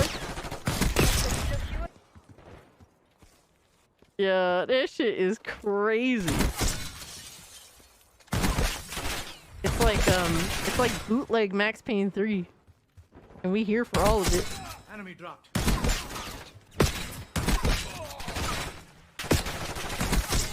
Yeah, that's crazy. It could be fun. It could be fun.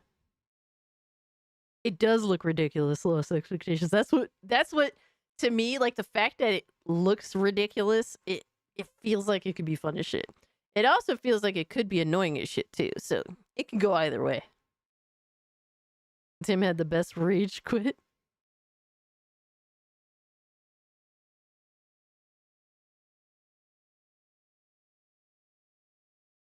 Terminator Zero dropped today? Is that the Netflix thing? I'm assuming? Hello there, Cassinator. Yo, Mikey, what's good with you, dog? Alright, let's see what Delta dropped here.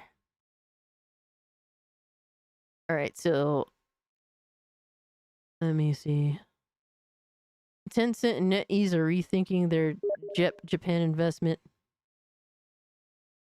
As Chinese developer failed to produce hit games, NetEase cut many staff from Oka Studio with a plan to shut it down while Tencent backed off from funding commitments on several projects. Hold the fuck up. Oh, wow. Yeah, bro. Yo, NetEase and Tencent, man, they're fucked. Wario64 said Oka Studios Visions of Mana Dev released today reportedly has all but a handful of jobs cut by NetEase. What, bro? No! Why? Few staff remain to oversee rollout of its final games before the studio shut down.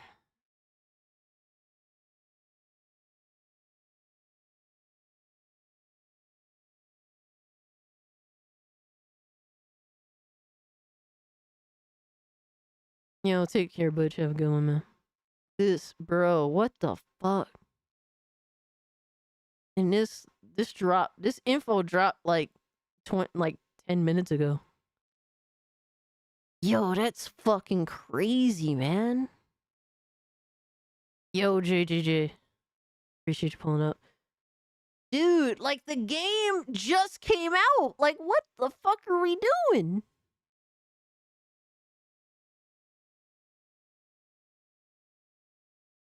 I don't even know how to feel, bro. That fucking sucks. Like, ah, man.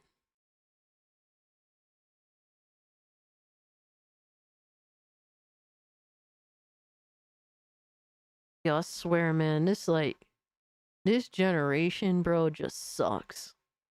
Like, flat out, just altogether, just stink.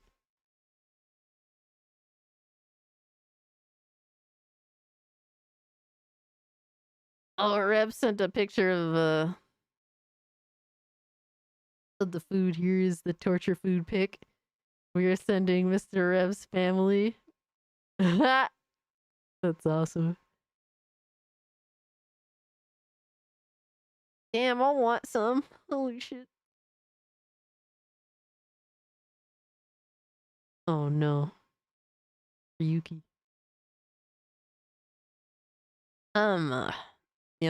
Man. I hope someone picks up the studio, man. I don't know what the fuck to even say.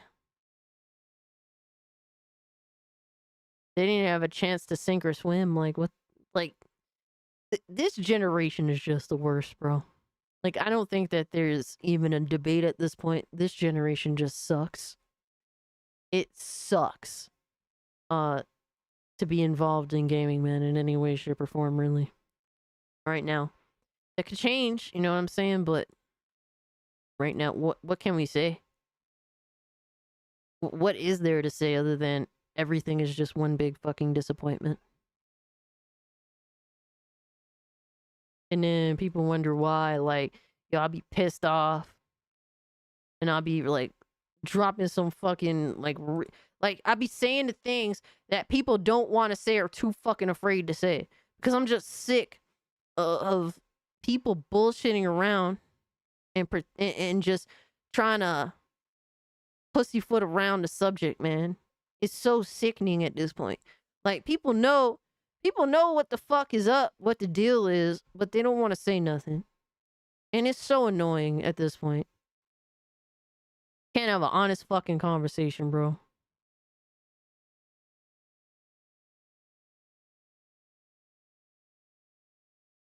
First real gameplay is original Doom Wolfenstein.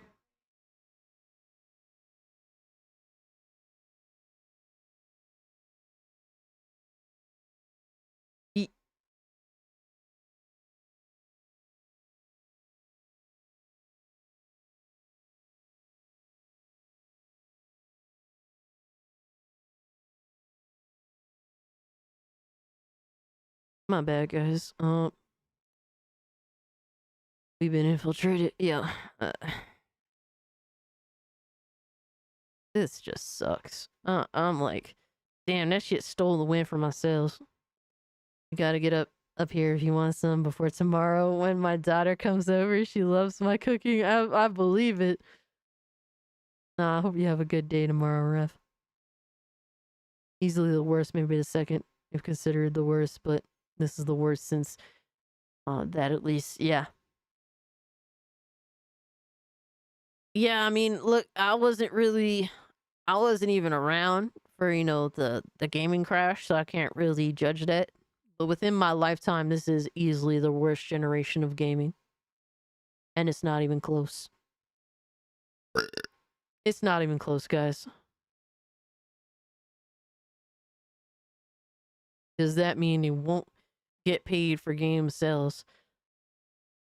I mean, they've been paid and now they're being laid off. So they don't have a job after completing a game.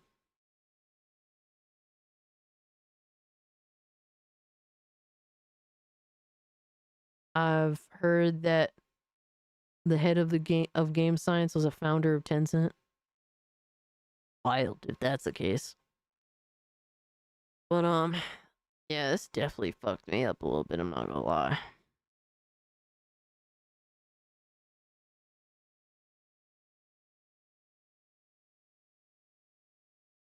We got a clip of classic Buggy Soft. Let's go.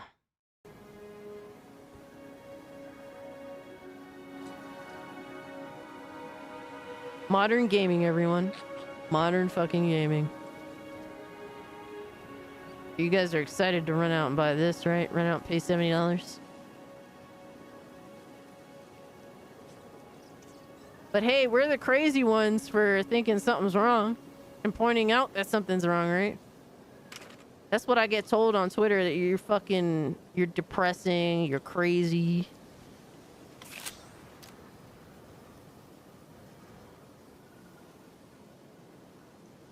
You're nitpicking.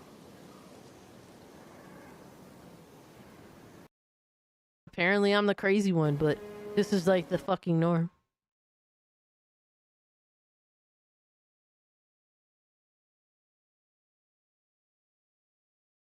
To stick to Binding of Isaac and Super Meat Boy, hell yeah. Yeah, we gotta be fake positive about everything, guys. Cause nothing's wrong. If you think something's wrong, you're looking too deep into it, guys. Just enjoy your games. Be fake positive. Don't point out any issues. Just consume product and prepare to buy next product. It's really that simple. At least the Cyberpunk bugs were funny. Yeah. And some of them definitely were. Ass. Ass Creed. Damn. He says Assassin's Creed was better than this. Damn. That's saying a lot.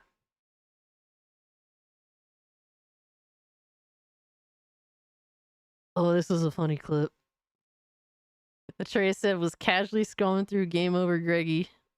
He's talking about Greg Miller's YouTube channel, looking for his Star Wars Outlaws review, and he had a mean ass clip. Where is it? Where is it? Where that Greg Miller? I hope he ain't deleted. Don't be a bitch. Don't be a bitch.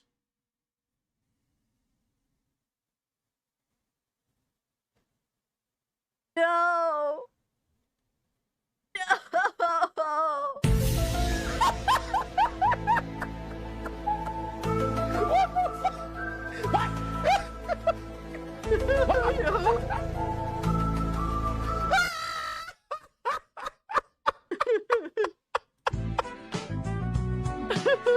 That nigga gay. Yo, that's crazy.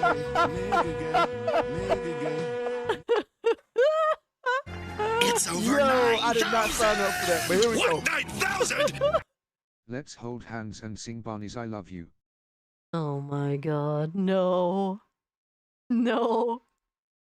I remember my younger cousin had a birthday party, and a person dressed in a Barney suit was there, and I kept kicking its tail. I was like a 13-year-old demon. See, I've always been an asshole. This is nothing new. As far back as I can remember.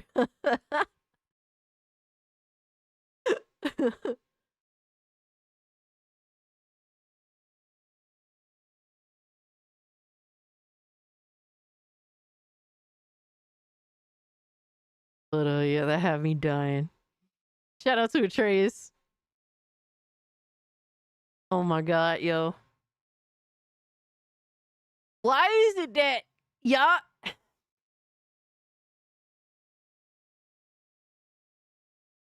Bro, I end up with J-Bar retweets and fucking Dreamcast guy videos from you guys sending me shit to them just fucking up in their own way. That's all I end up with having to react to. It never fails, man. He always got some crazy ass shit to say. He said, damn, this sucks that majority of Xbox Series install base won't experience Warhammer 40k Space Marine 2 in 60 FPS. Lord bless their hearts. And he's referring to, here he said, on PlayStation 5 and Xbox Series X and S, is there a performance mode, quality mode, and what FPS can we expect? They said quality mode, 4K resolution at 30, performance mode up to 60 FPS at 1080p. Please note that on Xbox Series S, the quality mode will allow for 1440p at 30 FPS, and the performance mode will not be available. And you know that's just too fucking bad. That's just too fucking bad. You chose to buy the lesser console. You chose to buy the cheaper console, and with that, there's sacrifices that you just gonna have to accept. I don't know, like, what is there to make a big fucking stink about? If you cared about having all those options, I mean, you just would have had to save up the extra $150 and gotten the Series X.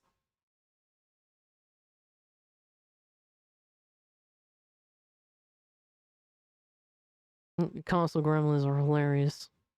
That's just what it is. Like, look, man, and all these, at the end of the day, and a lot of people be like, well, Xbox oversold the Series S. Well, PlayStation and Xbox oversold all these bullshit ass consoles.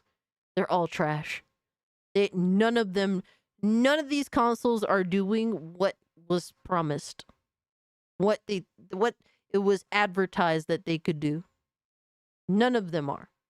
They're all fucking disappointments.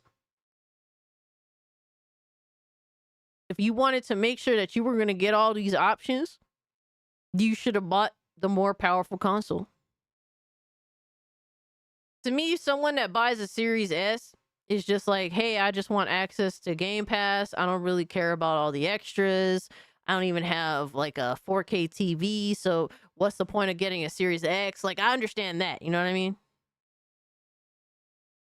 If you cared to have all the bells and whistles, you would have got the Series X. For me, I bought the Series X because I didn't want to be hindered.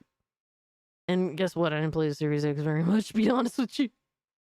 But, yeah, like, I have a 4K TV. I want everything I can get in terms of power. I still pee my pants at 30 FPS. Yeah. I mean, hey, man, you bought the Series S? Suffer with 30 FPS. It's really that simple. Like, you're gonna have to deal with it. Like,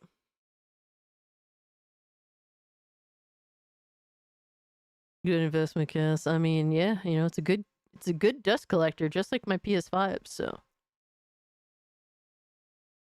yeah, I don't understand all this performative tweeting by Jay Barry, but hey, it's hilarious that PlayStation dudes constantly act more concerned about Xbox and Xbox gamers than anybody else. They act more concerned about Xbox than the Xbox community, and they act more concerned with the Xbox community than the Xbox community themselves. Yo, Pandora, you funny. Play on Series X because it runs better. I prefer having discs. Yeah, I don't blame you, Philip. Oh my god, this fucking guy. Oh, Zero Mega Dude is deranged as shit. And dude, it's crazy because my Twitter account got terminated permanently, but this dude is still around. Is crazy. It is wild. This dude has some insane ass takes, and he does it deliberately, you could tell. He said, Jim Ryan may have left Sony, but his crime is worthy of a Sicario, yeah, at the dinner table. Xbox is dying from PC, and Nintendo is thriving without PC, but these, yeah. These, diddlers, lying frauds at PlayStation think They can get everyone without losing anyone. It don't work like that. It's war.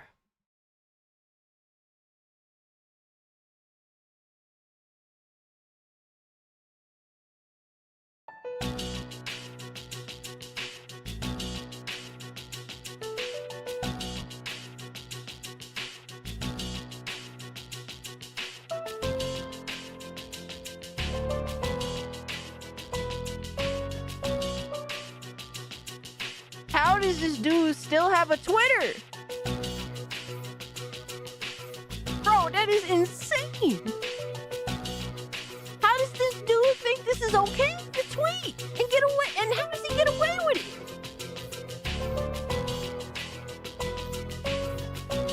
How does this work?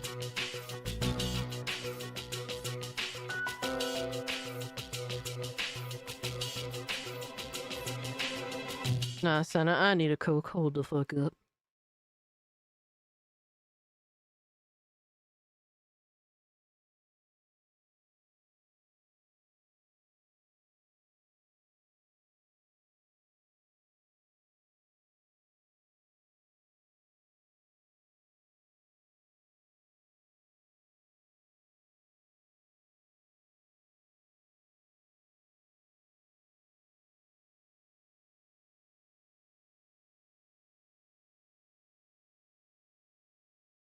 We do live in crazy town, that's a fact.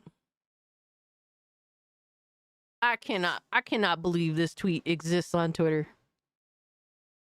And this tweet has been up for 2 days now.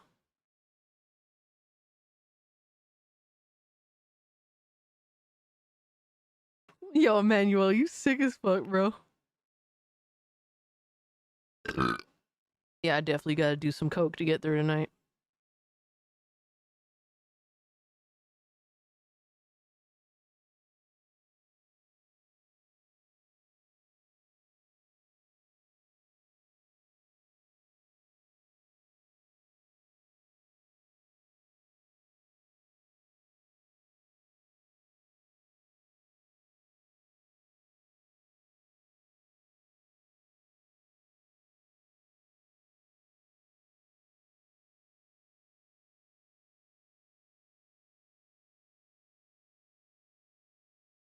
Just on the very basis of game preservation, if you actually like the games that you claim to like and you're a PlayStation fan, you would totally support the games being on other platforms just on the basis of game preservation.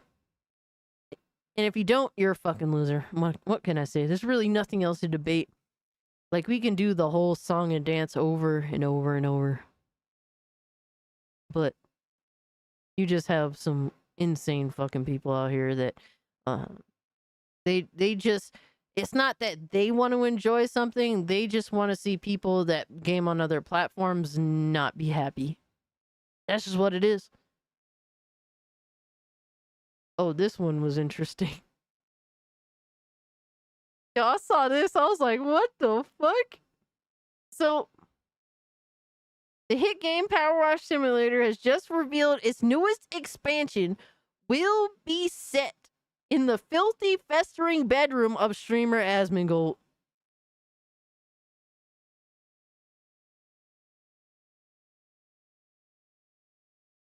That is insane, bro. Holy shit.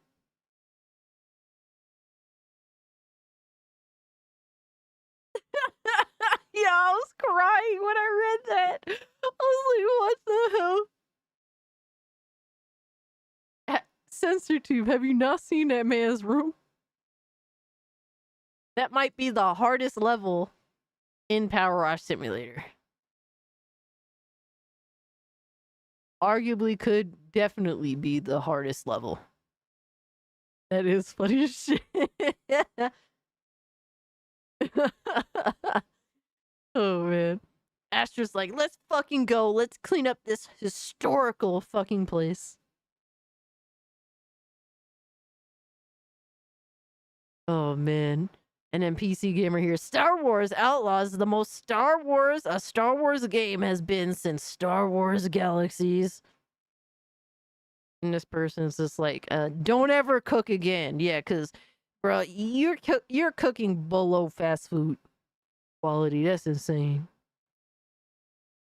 Bro, it's fairly obvious that this is like, man, there's a, to say the least, because it's like, bro, look, at the end of the day, I didn't play the game, but to say the least, it's fairly obvious that there's a lot of issues with Star Wars Outlaws. Long live KOTOR. Yo, Fade to Black, what's good, fam? We just chilling. We just going over the news and some memes and some fuck shit. Yeah, some insane copium. Yeah, PC Gamer went full Riri.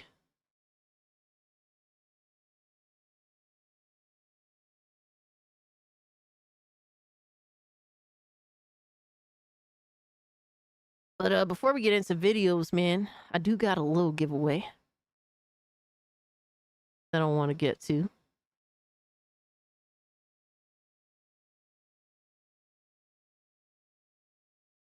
So you guys are gonna have to bear with me because I'm terrible at giveaways, but I do try my best. And this giveaway is specifically for Steam. Alright? So, no Harmon. I mean, you guys didn't put a Harmon video in the React requests. I'm still trying to figure out which fucking... I'm still trying to figure out which Dreamcast guy video to react to, because y'all posted like 50 of them.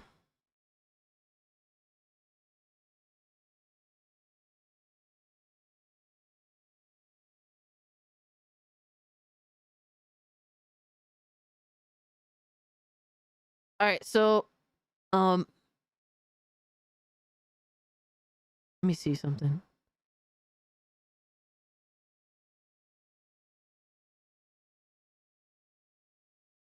Because I don't know how these codes work in terms of region. I'm assuming it's going to be my region. That's the only thing. That's what's a bitch about Steam giveaways.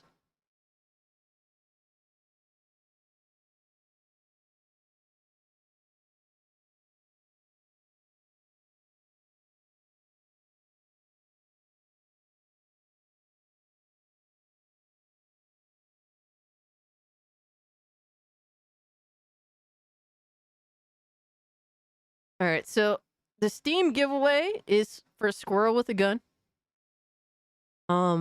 Now apparently there's a shortage of Steam keys for it. So just letting you guys know that ahead of time. So you may not get the game tonight, but I will definitely get it to you when apparently there's more Steam keys available for it. So bear with me with that. Because I've been buying them off Humble. Oh yeah, Squirrel with a Gun is a game, and if you haven't checked it out, check out a trailer for it. It's a game that I've been anticipating for years now. It's one that was super charming off rip when I first saw it.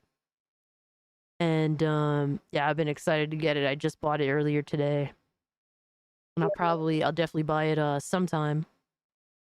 I'll get to playing it sometime, I think Saturday, so we'll see. Ooh, Miss Bella here is offering to give away another game too. Astral Ascent, a platformer roguelike with good reviews. All right, so we could definitely do that giveaway too. Thank you, Miss Bella, for being so kind to the chat. All right, guys, so the best way that I could do this, so like I said, the Steam giveaway is for Squirrel with a Gun. It's a Steam code that I'm going to send you guys when I get the code. So bear with me on that. And I can't guarantee, I don't know what fucking region it's going to be. Probably my region. It is what it is, America. So North America. I don't know how it works, man. So oh yeah, Squirrel with a Gun is very interesting. Just like a fun ass time. So if you're interested in the Steam giveaway, put 1 in the chat so I could write your name down, and then we could spin the counter.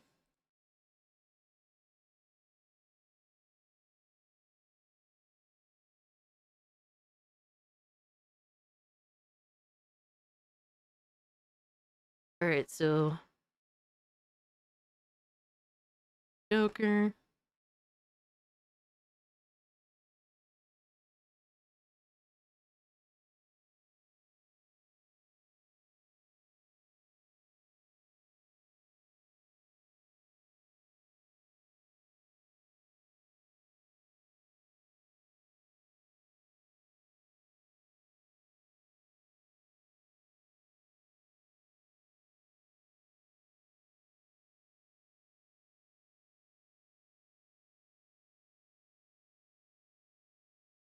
I'm writing all your names down. Yo, Brandon was good.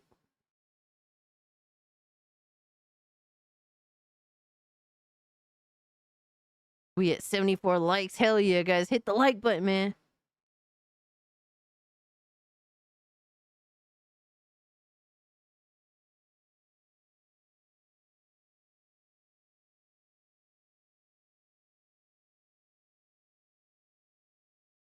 You guys want to be entered into the Steam giveaway for Squirrel with a Gun? Put one in the chat.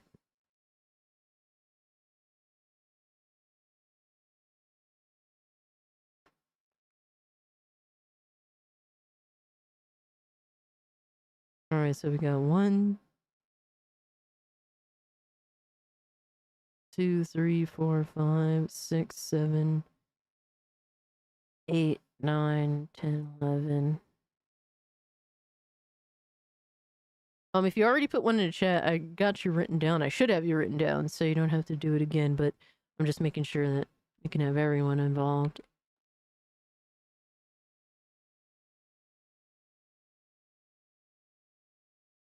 All right, so I have Leonard, Scooby, Phantom.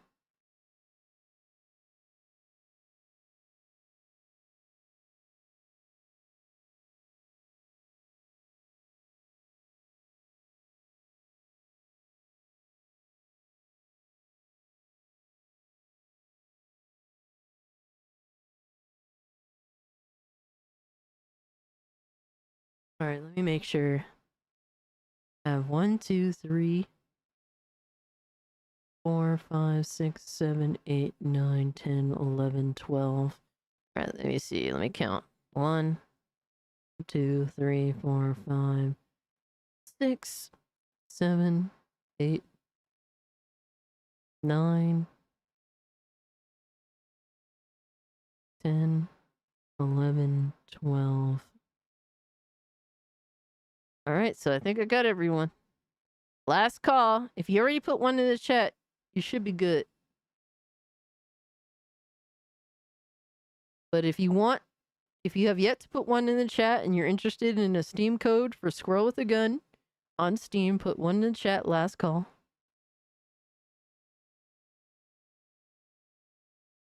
All right, we got Adam. That's the last call. All right. I think I got everyone. Let me know.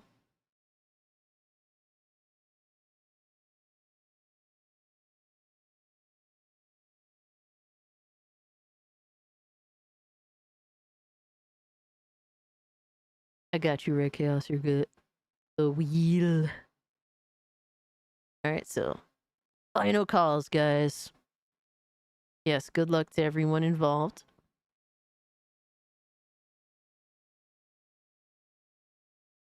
I don't know if you could read all your names, but yes, good luck to you all. Oh, Dragoon Knight. I think Dragoon Knight's the last one. Alright, so we got Dragoon Knight. That's it. Alright, so 10, 9, 8, 7, 6, 5, 4, 3, 2, 1. We're spinning, baby. We're spinning, baby. Let's see who we got. Who we got? Oh, shit. God damn. Golden apples. Holy shit, brother.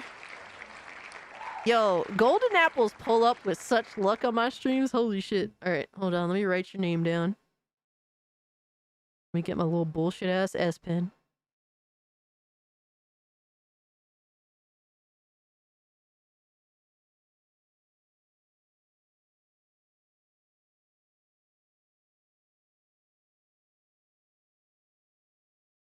I can't spell squirrel. I always, bro, that is one fucking, that's something I always fuck up, is spelling squirrel. So hard. All right, so we got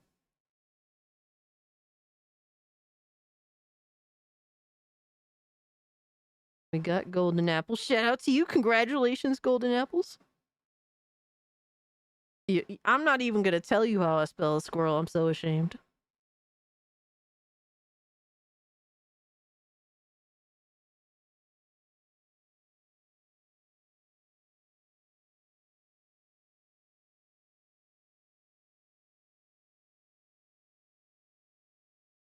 All right, so we got golden apples.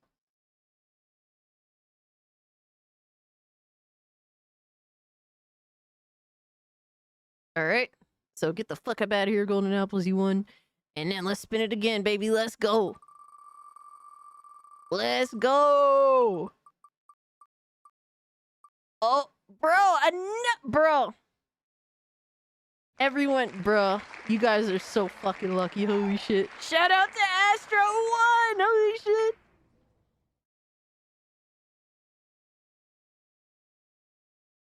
It's rigged. All right, we're gonna spin it one more time, guys. One more time. Let's go, baby. This one is a third squirrel with a gun code. Oh shit! Oh fuck no!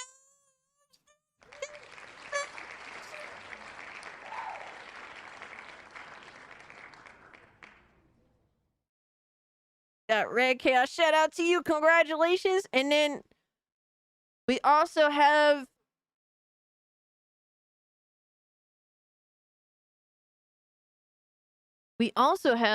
Astral Ascent, a game that Miss Bella was so nice enough to offer for the giveaway. So we're gonna spin it again, see who gets it. Yeah, it was close. Holy shit, brother. Congrats to you guys. Oh, we got, oh shit. All right, shout out to Leonard, man.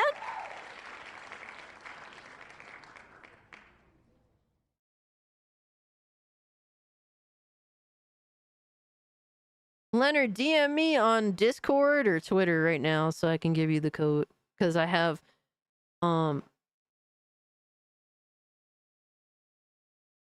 the Astral Ascent code.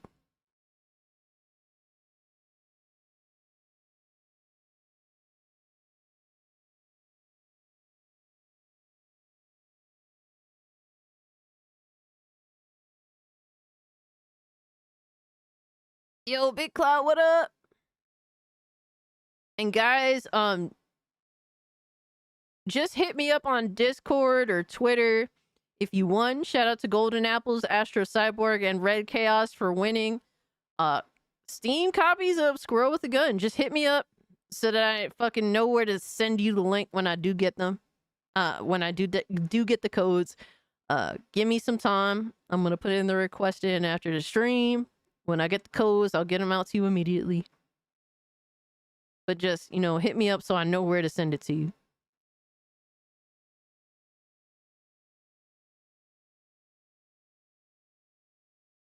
But that was cool, man. Congratulations to you guys. If you didn't, there's always next time if you didn't happen to win.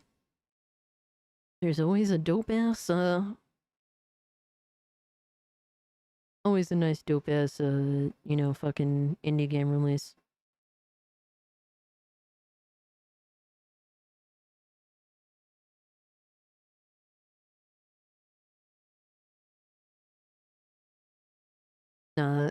Thank you guys for being so kind to me all the time. I always try to give back when I can.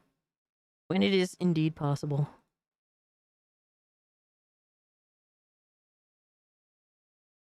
Alright, Scooby. Thanks so much for hanging out with us. Have a good night. No, the stream isn't over yet, Pandora. I was just doing the giveaway in the middle of the stream. Yes, congrats to the winners. And to those who didn't win, there's always next time. Much love to you all. Let me see. All right, Leonard, I see you. Friend code for Steam. Yeah, I'm gonna send you the code right now, Leonard. Hold up. But once again, thank you to Miss Bella, who was nice enough to provide a code for another game, so we can have more giveaways.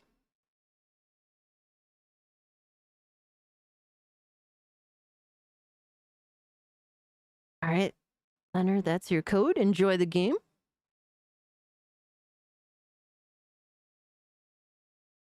Yeah, Chaos, I'm gonna send you a code for it. Like, I'm not gonna send you the game on Steam, I'm just gonna send you a code. That's how we gotta do it. But I got y'all written down, so I'll hit y'all up when I do have the code. Yeah, no problem, Leonard. Enjoy, man. I'm glad that you won. All right, Golden, I got you on here, so I'll hit you up. Absolutely, Miss Bella, 100%. We hit 80 likes? Fuck yeah, man. Bro, like I said, Page Day is a fucking Thursday night extravaganza. That's what I pull up with every week. That's what I hope to achieve. So it's even a little more spicy with the giveaway, so fuck yeah.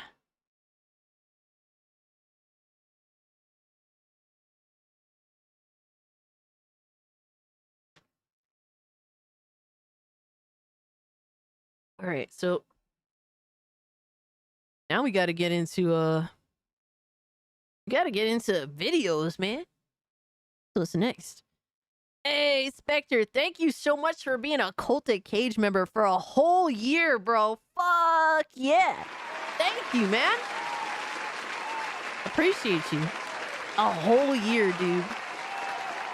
It is insane how fast a year goes by. Insane. Cass, how do I contact you to give Steam codes for giveaways? I mean, you could always DM me on Discord.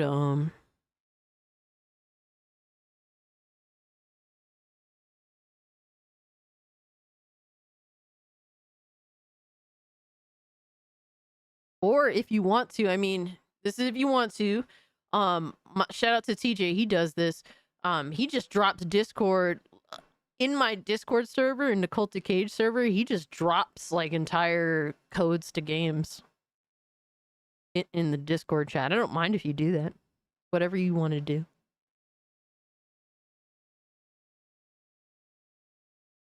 But shout out to y'all, man.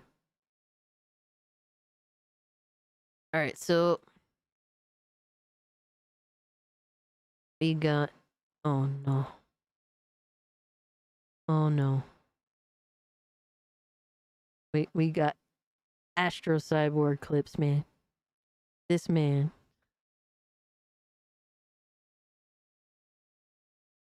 You don't have Discord? I mean, do you have Twitter? Do you have yeah, that'd be the best way to contact me, through Twitter or through Discord. I'm surprised you don't have a Discord, Chaos. Yeah, you can definitely do Steam. You're more than welcome to hit me up on Steam. That's how Miss Bella sent me her code.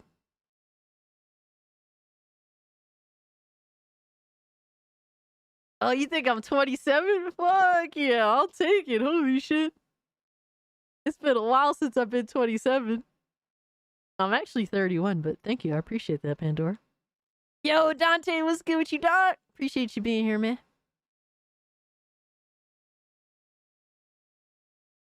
Ardo, appreciate you pulling up. But we got Astro clips, man. These console gremlins, dog. Oh my god.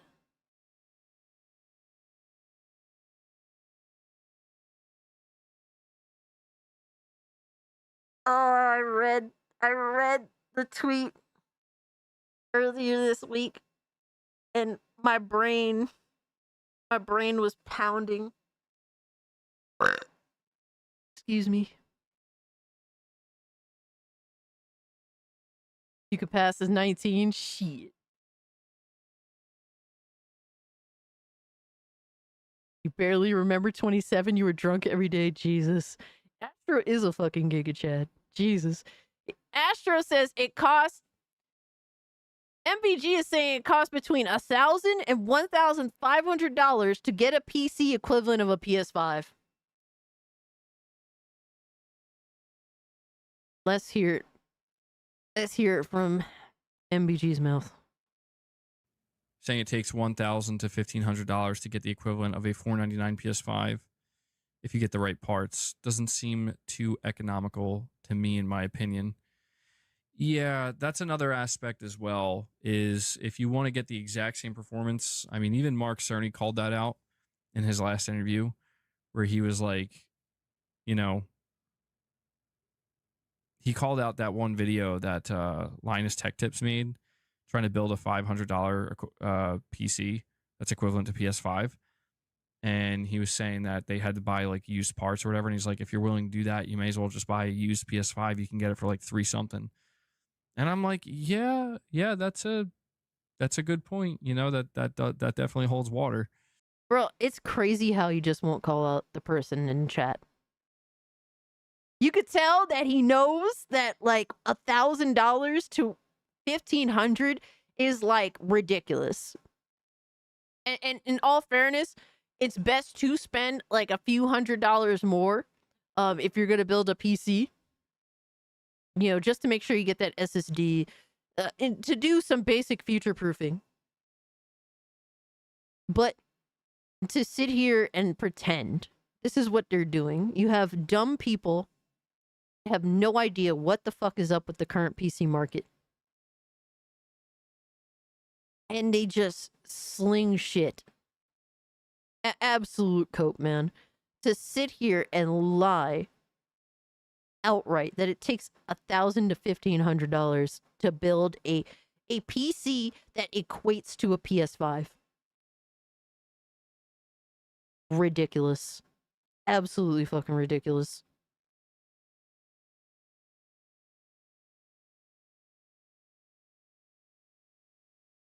Like, my thing is, I wish they would list it out. Like,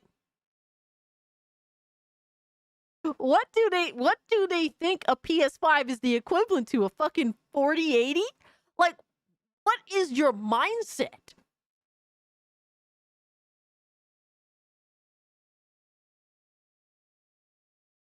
The gaming PC I'm looking at is $2,300. The price is fairly accurate. I priced all the parts. And that shit is gonna run circles around a PS5. A PC that's $1,000 to $1,500 is going to run circles around a PS5 easily.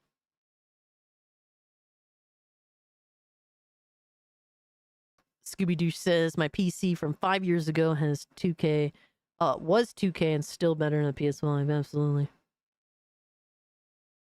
Absolutely. And it's like, you could make a case for the, like, during the, you know, the COVIDs and shit like that, when the prices were astronomical. And even then, it's like, to make an equivalent, no.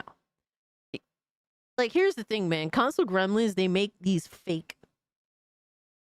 They don't just want to admit that they're too stupid or too lazy or too broke to have a nice PC. They lie to justify sticking to being a console gremlin. They just outright lie. Scooby-Doosh is a great name, yeah.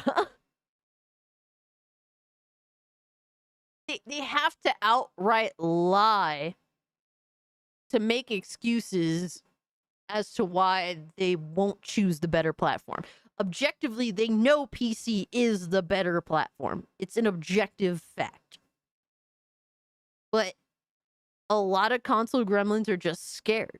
They're genuinely scared. They just like, bro, PC ain't for me. I wouldn't know what to do if a PC was put in front of it. They're scared of a PC. Bro, you approach these motherfuckers with a laptop, they must crawl underneath their beds. Like, it's crazy, bro. They have to make these fake lies up as excuses to why they do not fuck with PC gaming. And we know why they don't fuck with PC gaming, because they're either broke, lazy, or stupid. Sunken cost fallacy, absolutely. And to sit here and pretend that it costs this much to have a PS5 equivalent is pure fucking cope and ignorance. And I wish console gremlins would stop talking about shit they know nothing about. See, I could speak on console gaming because I came from console gaming. And I could explain firsthand knowledge why I dumped PS5 and Xbox for a PC. I can tell you why, because I have firsthand knowledge. These dumb motherfuckers talk all this shit about PC gaming and have no fucking idea what PC gaming entails. They have no fucking clue. They have no knowledge whatsoever. They just run their fucking mouth. Yo, Izzy, what's good with you, bro? My PC now includes my new GPUs around 600 to 800, most games 1440p at high ultra settings. That's what it is, man. That's what's up. Like, dude, even when I had my 3060, I was running games 1440p 60 at least. I did not have to compromise with 1440p at all. The only time I did was when I was streaming like Red Dead Redemption 2 or some shit like that. That was the only time I had to compromise with 1440p to hit 60. But that was because I was streaming. But console gremlins just need to stay in their fucking lane and stop talking about things they clearly are too ignorant to speak on. You have a 3060. A 3060 is a great card. They say, oh, it's the 1080p card. Bro, you could run that shit 1440. You could run that shit 1440. I didn't invest into 8th gen because I didn't see any reason to buy a console over using my non-gaming laptop. I don't blame you.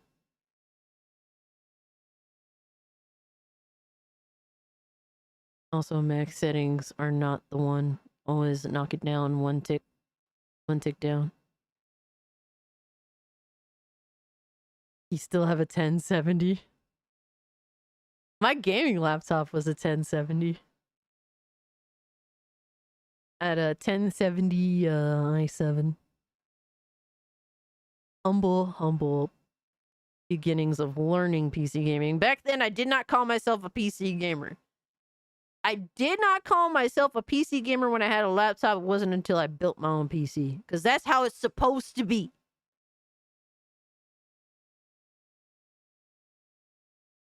You too lazy to upgrade? Scooby-Doo, I don't blame you, bro. Like, I'm looking to build a new PC, like, in the first half of next year. I want to wait till the AMD processors come out, till the NVIDIA graphics cards come out, and then I want, like, the guinea pigs to test this shit out. And then I'll make my decision on what I want later on. You weren't a OG gamer when we met? Oh, a PC gamer when we met?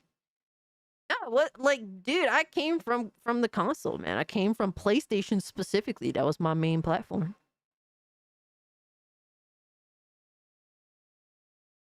Like, when I first started doing YouTube, I gamed on everything.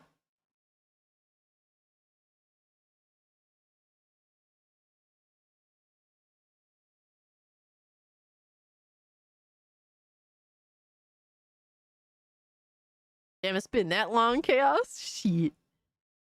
We all didn't we? I mean, I did have a PC growing up, and I did play some games on there. But, I mean, you're talking Windows 98 days, bro.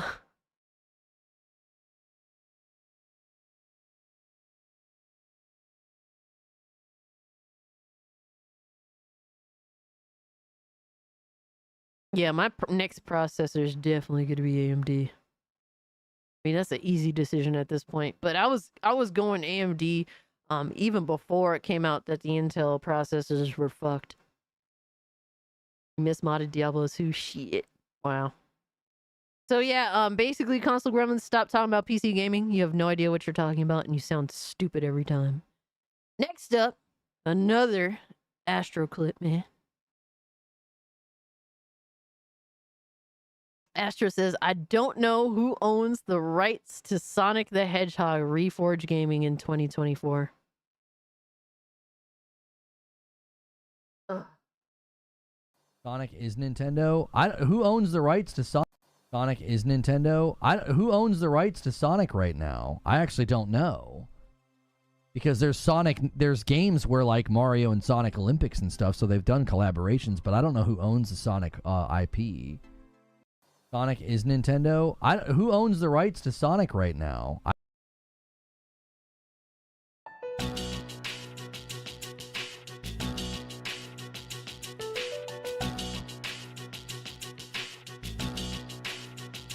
Bro. Yo, no. Get these 8th gen gamers the fuck up out of here. Get them, bro.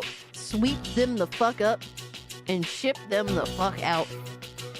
These people are a detriment to gaming. Bro, look, man. That is crazy, bro. Yes, 8th gen tourists, be gone. Be gone. I don't understand how this is the thing. Like, how do you not know? How do you not know? Like,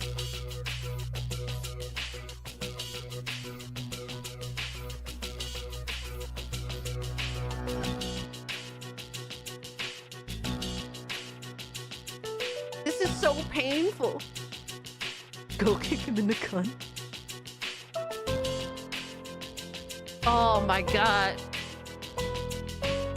Yeah, honestly, he should rename himself to Retard Gaming, because Reforged Gaming ain't it. It ain't it. Like, bro, I could see it's Sonic, dog. Like, Sega is Sonic. As fucked as Sonic has been on and off, you know what I mean? Like, because the franchise has had its trials and tribulations, you know, when it comes to Sonic. Like, that's absolutely fair, 100%.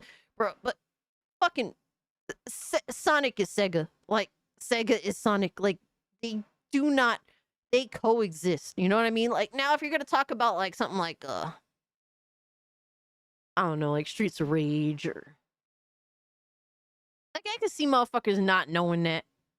Fantasy Star, you know, like, we're going like way the fuck back. You know what I mean? Like, I can understand you don't know that, but like, Sonic is one of the most iconic mascots in all of gaming. How the fuck do you not know? I can understand Shenmue, you know. What else? Virtual Fighter. I can understand if you didn't know those. You know, they're not as prevalent as Sonic. Sonic is one of the most prevalent characters in gaming, period. Like, I mean, even like what is it? Shin Megami Tensei. I can understand if you didn't know that was Sega. Like, there's a lot of things I can understand. This, however, is fucking crazy. Like, 8th gen gamers are by far the worst. They do not deserve a voice in the gaming space. Bro, I know I'm an asshole, but I'm an honest asshole. And absolutely, Izzy. That's why 8th gen gamers have garbage ass takes, because 8th generation is garbage. It's not as bad as 9th generation, but it's bad. And Mario is the Xbox mascot, yo. Imagine, bro. Oh my god. Oh my god. But speaking of me being an asshole, we have to address a little bit of drama. A little bit of drama. My issue is I'm just too fucking honest.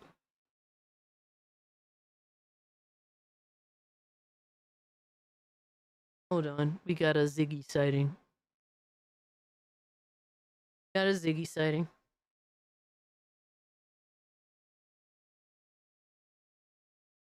Little man is here. the little man.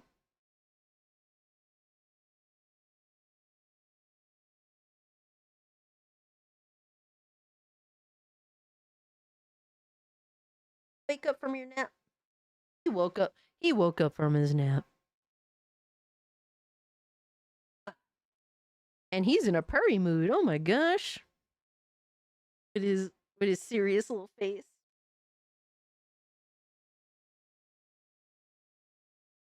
Thank you, Miss Bella. Ziggy, Lord and Savior.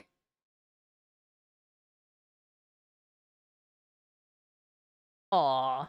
They got heart emotes for you in the chat. They got heart emotes for you in the chat. Ziggy man. He's a good boy. It's over 9,000! Scooby-Doo! What, 9,000? Hi, cat. Ziggy Scooby-Doo says hi. Ziggy's a good man. He always ends up like taking naps while I'm streaming. He's just like, okay, she's busy. I'm just gonna take a nap. And I always feed him. I always feed him before the stream. And so whenever Ziggy eats, he just gets the itis and knocks out. Aw. Hearts for Ziggy. Hearts for Ziggy. Appreciate y'all. But we do have to address the nonsense I get myself into, for being honest. It kind of just is what it is, man. And it stems into the whole, like, fucking Paris versus Dreamcast guy, you know, debacle. They've been beefing with each other on and off for a little minute now because, and honestly speaking, Dreamcast guy runs his fucking mouth about Paris. He runs his mouth, and it's like, Dreamcast guy look like a bitch. He do look like a bitch. Not only does he talk shit, and we went over this whole shit, but Dreamcast guy talked shit about Paris, indirectly. Paris approached him at some gaming event, and it seemed like Dreamcast guy was just scared because the way he claimed to have answered was very very bitch made.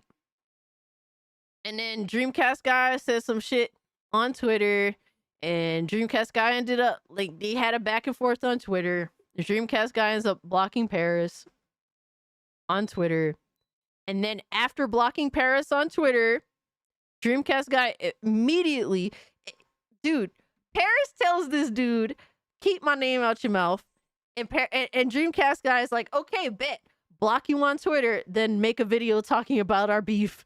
Like, what? What?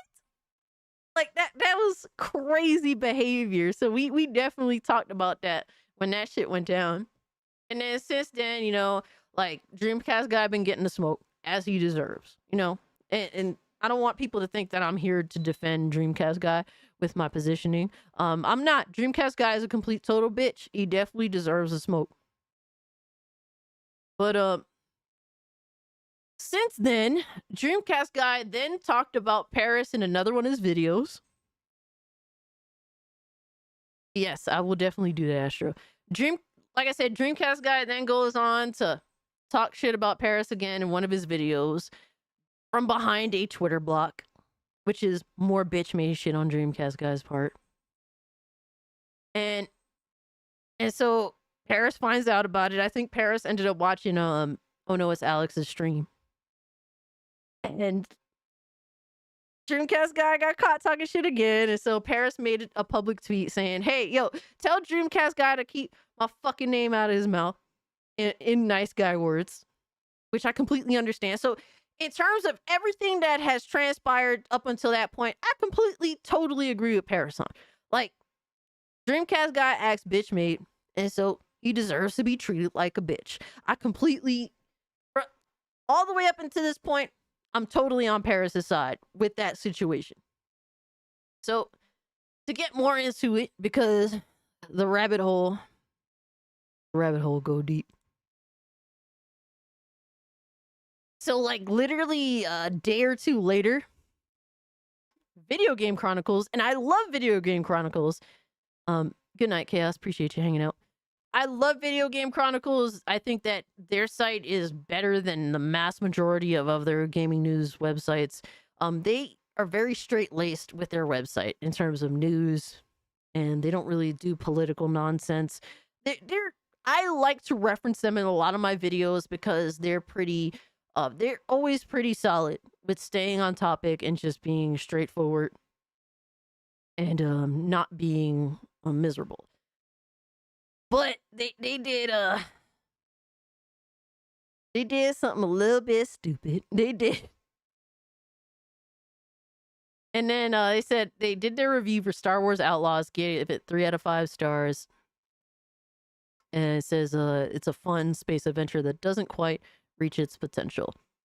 And they said alongside our review, you can check out our reviewers roundtable featuring these dudes and Dreamcast Guy. And you know, I even said like, why y'all do this, man? Well, bro, like I really value your website. I think y'all are pretty decent. But then you have Dreamcast Guy. So there is definitely a voice for criticism in this situation. You know what I mean? And so I co-sign the criticism. But there's a difference between criticizing a choice from a website and then going about it in a cancel culture-esque way. Like going about it in a, well, I'm going to email this person that I don't like. I'm going to email the company that they work for. And I'm going to ask them, do you co-sign this sort of deal? Do you co-sign this behavior of bigotry or whatever? Like, there's like, hey, y'all made a poor mistake for including this dude versus cancel culture tactic. You know what I mean? So we have Paris here, who up until this point, I completely agree with how he's handled Dreamcast Guy's situation. He then goes on to write this tweet at Video Game Chronicles, and Paris says, I wasn't going to comment, but truth is working with Dreamcast Guy is a bad look, and as you see in the comments, your audience agrees. He is one of the most disingenuous creators in the gaming space, who admits he says things he doesn't actually believe to create outrage engagement for his channel, and in his words, quote unquote, pay the bills. My history with him is known. Yes, I'm biased, but my advice, stay away from this person as he represents everything wrong with the gaming creator space. And in all honesty, I agree that Dreamcast Guy is indeed a grifter.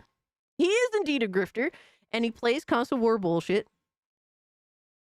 And I understand all that shit. But we have to go into my reply, because I said, you ain't no better positivity peddler. And I should have said fake positivity peddler, because that's more accurate to describe Paris. And to me, like, this is an issue with influencers, man. This is a major issue with influencers. Influencers are a key reason. And Paris here says it himself. He represents everything wrong in the gaming creator space. But I think the mass majority of gaming creators, of influencers, fall into this fucking shit. Yeah. Like, let's quote Reforge Gaming, Riri Gaming. Pot, meat, kettle.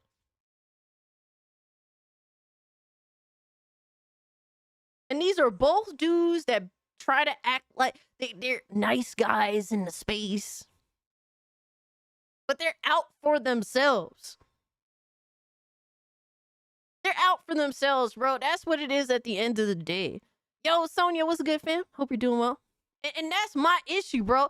Like, you can't sit here and mingle with some of the industry's most disgraceful people. If it be gaming journalists that are pieces of shit that hate gamers, they genuinely fucking hate gamers, or suits and ties in the gaming space that their objective is to fuck gamers every which way they can. You can't sit with these people and mingle with them and then expect us to not see you as the same as what you are saying.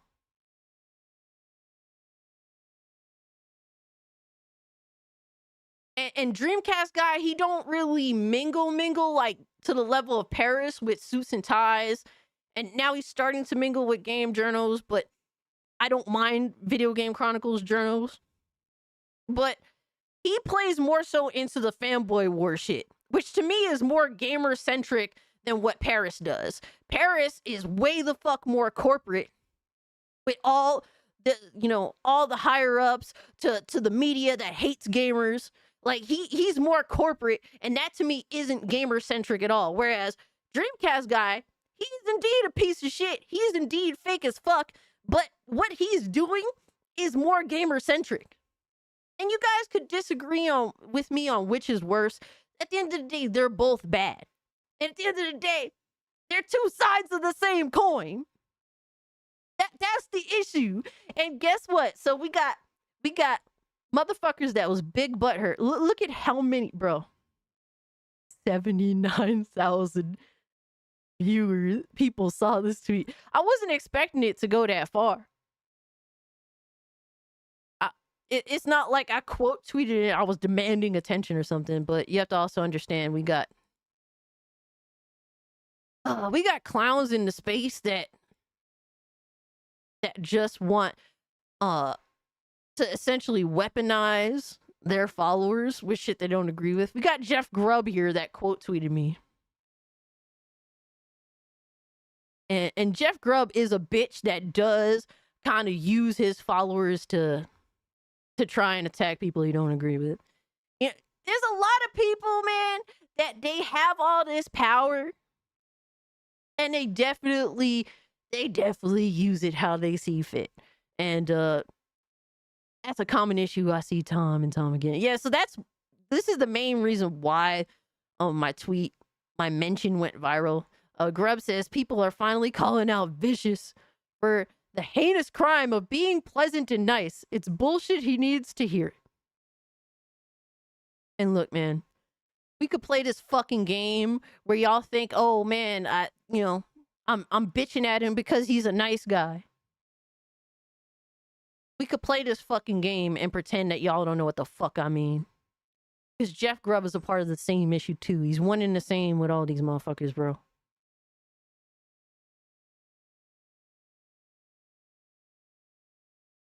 We have people, influencers in the space that will defend outright bullshit. Paris can't even call Concord a piece of crap. Oh, we have to, we want to see really bad games achieve success, and we're not going to dump on them because it's better than remakes. Let's just like everything. And here's what's even more disgusting, generally speaking. And this is like, it's not to get on Paris's case. It's just that he's a good example of this fake positivity. Just like everything so that you're in the good graces of all these people in the industry. You know what I mean? Or like, let's be like, we can give light criticism, but, we gotta, tote that fine line so that we don't step on any toes, man. This is the biggest issue right now. There's so many people, there's so many dick eaters right now playing Concord, pretending to like that shit, just in hopes of one day being in Paris's shoes, having the same opportunities as him. This is a cancer to the industry. This is the poison.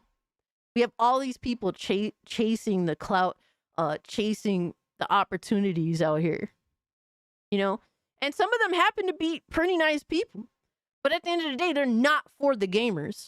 When I see you mingling, and look, you could have all the best intentions at heart. You're just in the game, and I get that.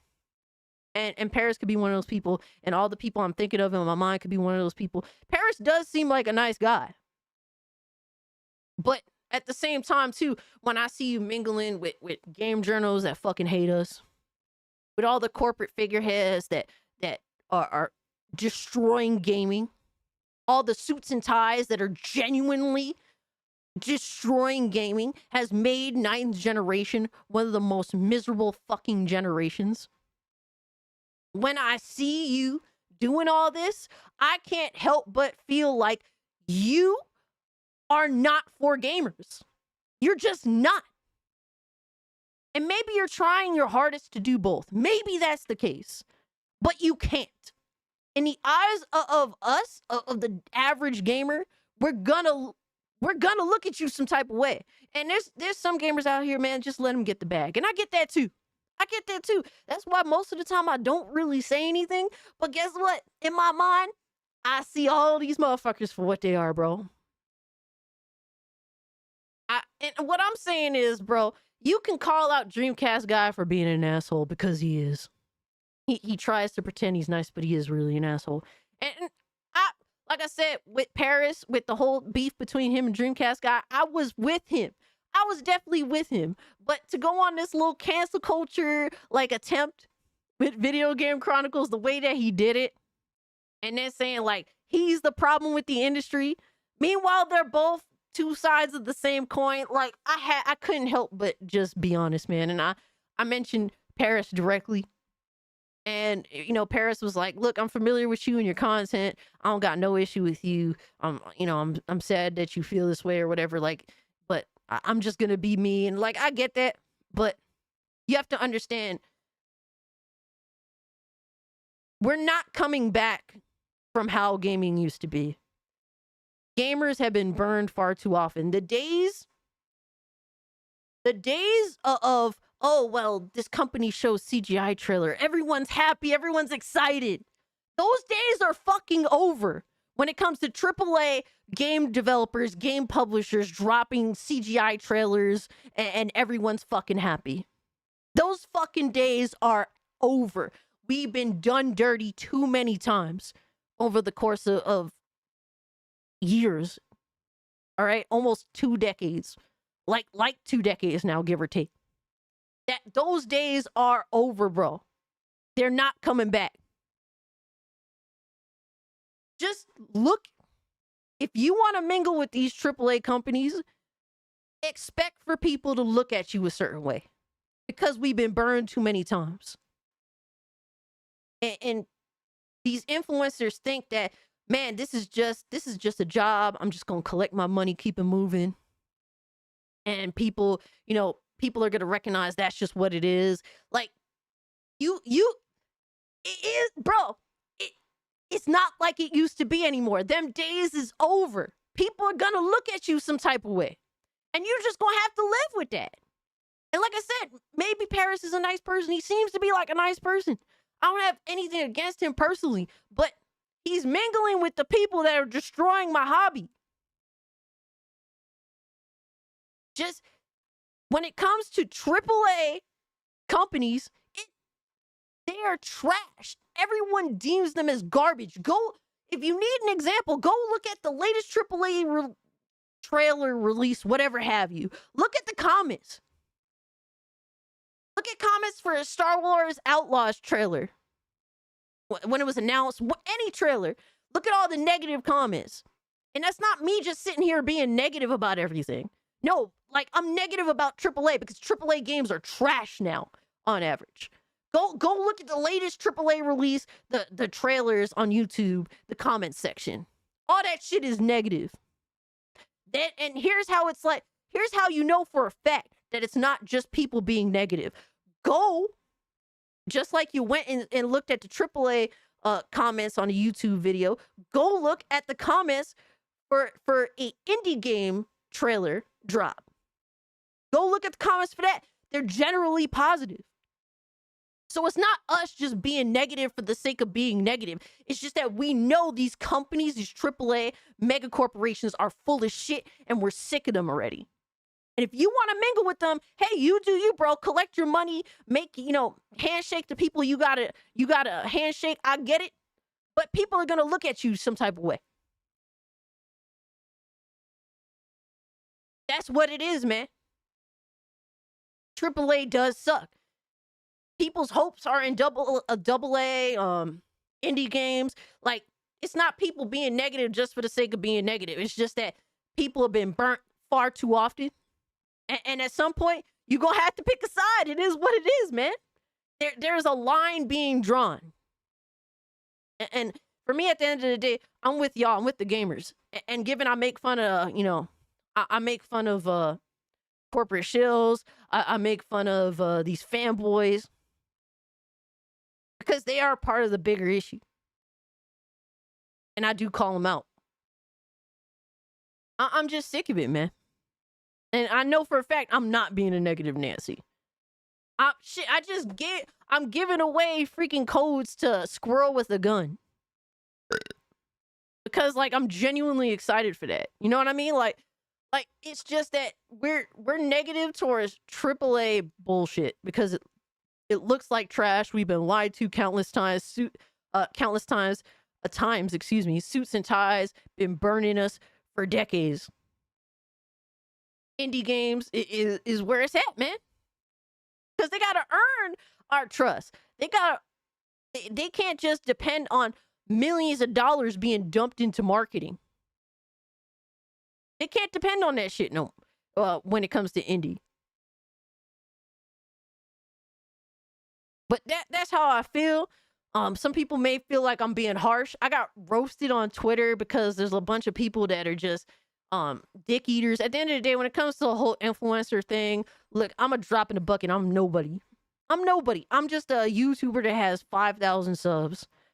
So I'm always going to take an L when it comes to general consensus, when it comes to dudes that have been involved in the industry and they're way more well known. Like, it's all a popularity contest at the end of the day. It is what it is. It is what it is. And motherfuckers is gonna defend people that are involved in the industry because they're also involved in the industry. Like Jeff Grubb. He's gonna defend Paris because he's in the same situation. Thank you, Izzy. I appreciate it. And that's really, bro, whether you agree with me, maybe you think I'm too harsh on Paris. Maybe I am. But the sentiment that I'm expressing to you guys is genuine. I'm concerned. And all these influencers, Dreamcast Guy, Paris, Jeff Grubb, the journalists, these corporate suits and ties, they're all a major issue. All of them. They have all led to this generation of gaming being a complete total meltdown. But people just want to ignore it. They want to pretend everything's fine. And that's why a lot of people were giving me all the hate. A lot of people just want to pretend everything is cool. And this is how shit just gets worse and worse and worse over time.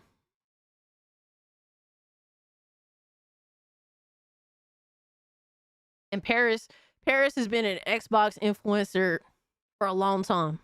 I knew of him well before I started doing YouTube. I knew about him for years before I started doing YouTube.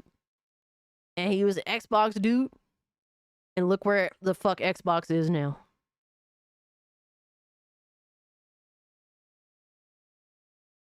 And that's what it is, man. And you don't have to agree with me. I'm not telling you to. Maybe you think I'm a little harsh. I get it. But it is what it is, man. It's almost impossible to have an honest conversation now in the space. It really is. It's difficult. A lot of people just don't want to hear it. A lot of people just want to pretend everything's good. A lot of people just don't want to be miserable. But because you don't want to have honest conversations, that's why things continue to just spiral. So, if y'all big influencers want to call out the other influencers, y'all want to fuck up their cushion. I mean, expect people to feel some type of way, man. Like, Paris out here trying to fuck up Dreamcast Guy's cushion. And it's like, I think both y'all's cushions should be shaking a little bit. I'm just saying, man, because y'all are both, like, evolved in ways that's questionable. But at the end of the day, man, the best thing I could say is Dreamcast Guy is definitely a bitch, and he definitely caused all this. This is all his fault. Stop being a bitch, Dreamcast Guy. God damn, brother. Absolutely. He's Dreamcast Guy's a self-admitted grifter. 100%. a lot of people have at least managed to keep up the facade for a long time. But Dreamcast guy outright admitted it on camera, chose to upload it and everything. So I don't know what to say, man. But that's how I feel. And I'm definitely not backing down from it. Even if people want to hate me, they're upset, they want to talk shit to me, I mean, fuck them.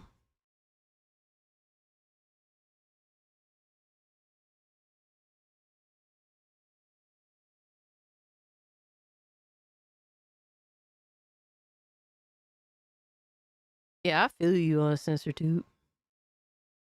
But at the end of the day, I think it all harpens back to one thing, man. They don't make them like Happy Console Gamer. I'm always gonna be a Happy Console Gamer fangirl. They don't make them like Happy Console Gamer, bro. Dreamcast guy tried to do the Happy Console Gamer shit, and he had to give it up and go down to fanboy war bullshit. Because at the end of the day, nobody can be Happy Console Gamer but Happy Console Gamer. Yo, Curl, what's good with you, dog? Hey, I love you too, Pandora. Appreciate y'all. Surprise, Pikachu. We had 88 likes, guys. We are, what, like 12 likes away from hitting 100. 100 is the goal. If you can't hit the like button, really appreciate y'all. But real quick, I need to go dehydrate, so I'm gonna take a quick break. But I'll be right back.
We back, baby. Yo.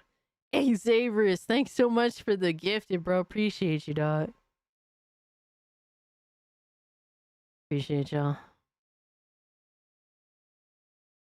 Alright, so I said my damn piece. For better or for worse. Alright. We gotta get to some fanboy shit, guys. Fast. I took my sweet damn time. I even washed my hands and I took extra long at the sink.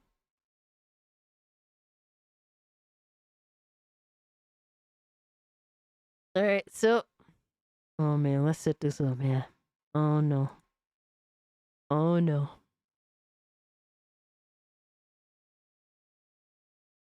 Oh no. We got. Oh no, guys. Oh no.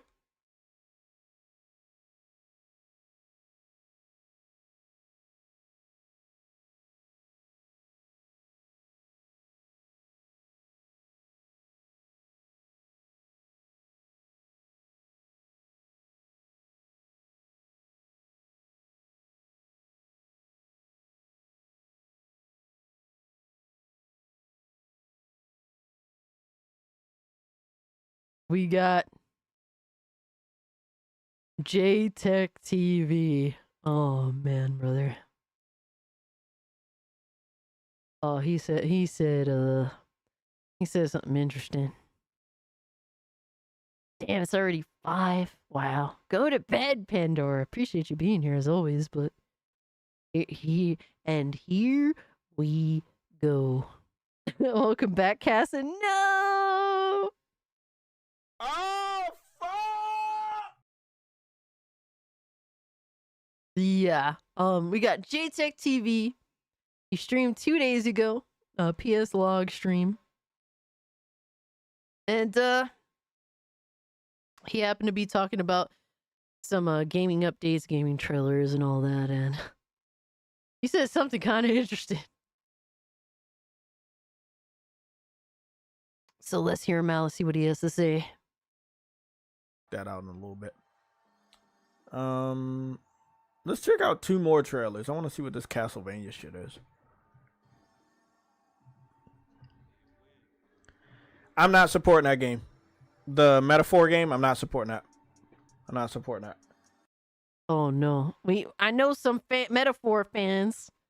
All right, some Atlas fans. Keep them away from Castlevania. I know some Atlas fans immediately perked up in their seat like, the fuck you say? I know we have some Atlas fans up in here. I know Mitty might catch this stream afterwards. And he's gonna be like, how dare he? How dare he? Let's hear him out, Silent Knight. Let's hear him out. See, Atlas went over to Microsoft, took the money, got the contract. I'm not supporting that game. Oh no! Oh no!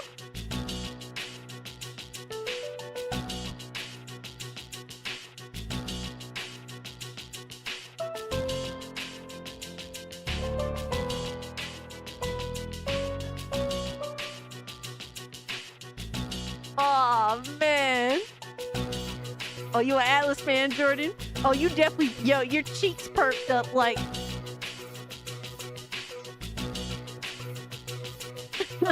Yo,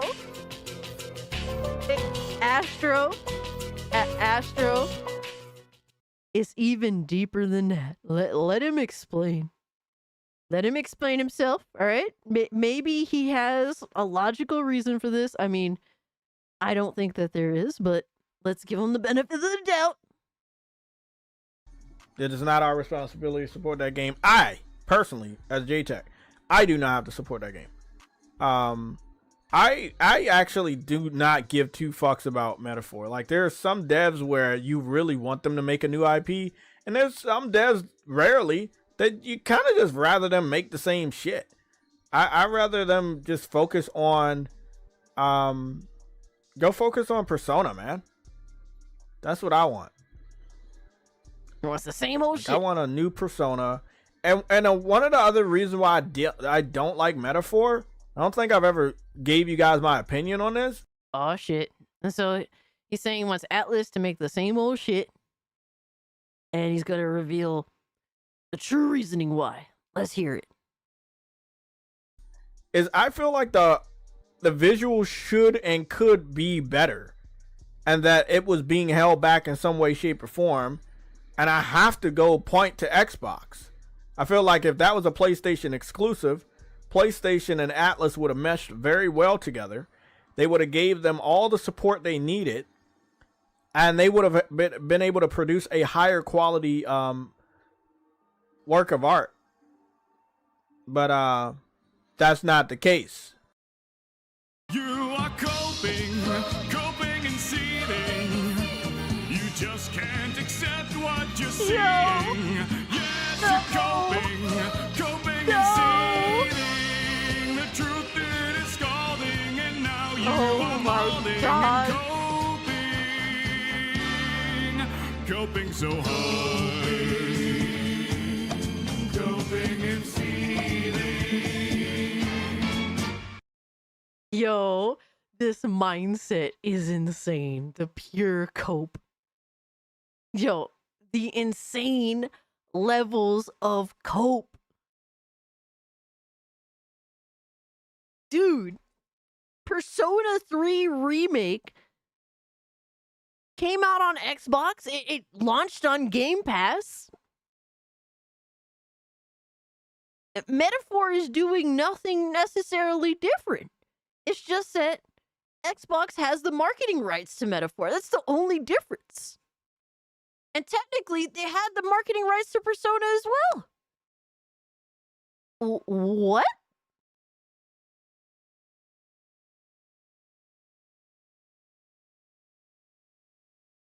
What are we doing?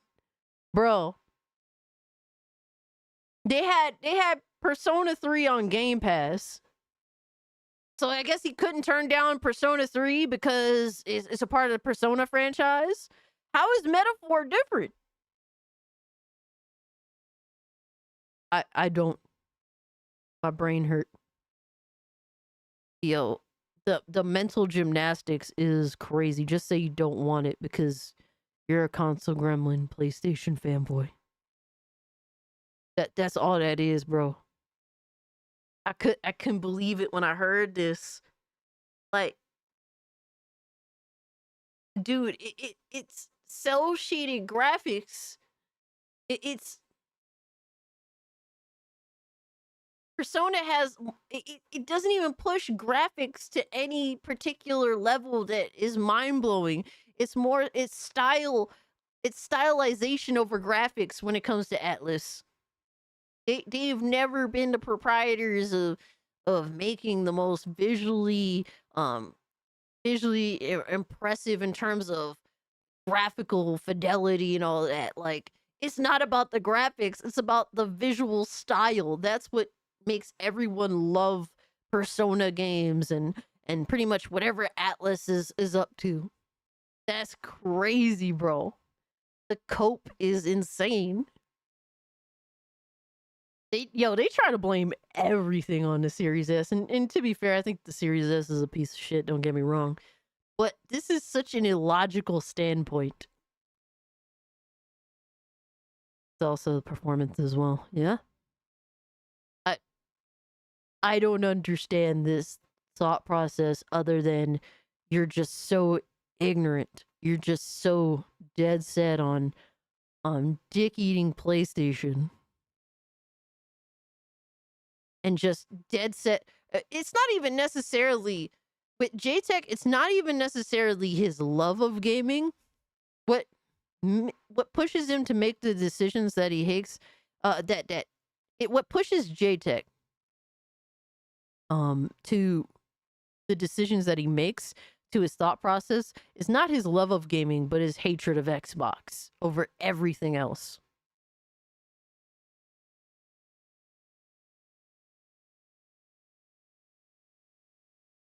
Oh, he's not boycotting Castlevania. He's boycotting Metaphor.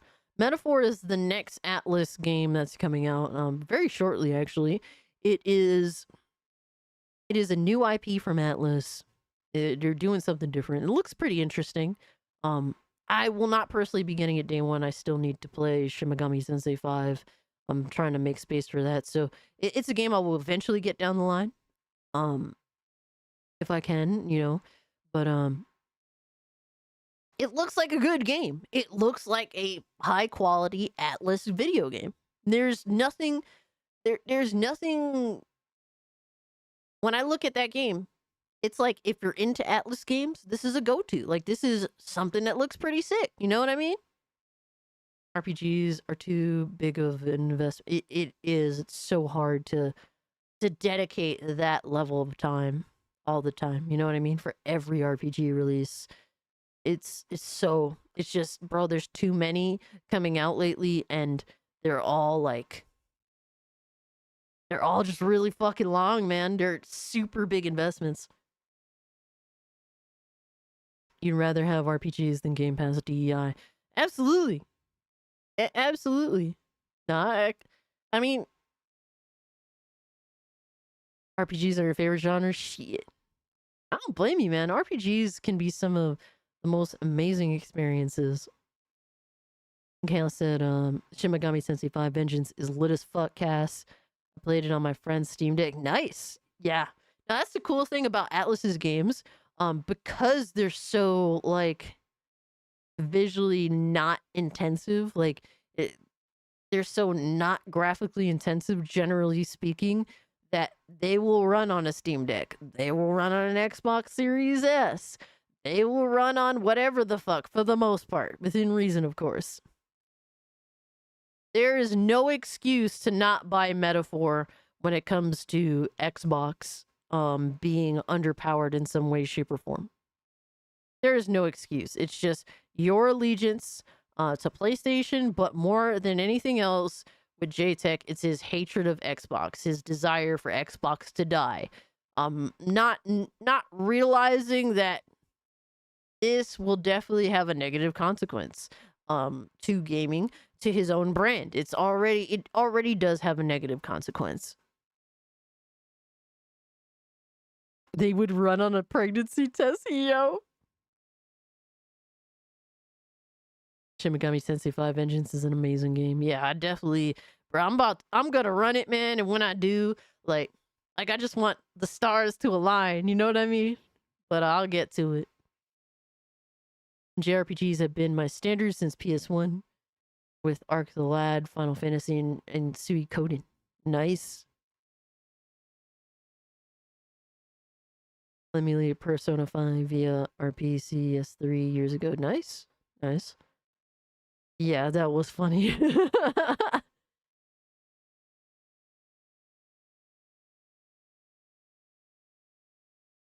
Oh my god, Shin Megami Tensei is okay if you want to play as Leon Femboy. Yo.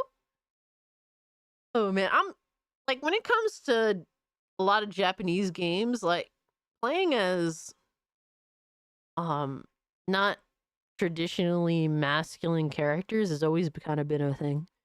Or like even with anime. Like that's always been like its own thing. Like even with Visions of Mana. I mean, the main character, I mean, he's a dude. But he has definitely, and Visions of Mana has always had that kind of, I mean, like the Mana franchise has always had that kind of like soft style to it. So war has started. How?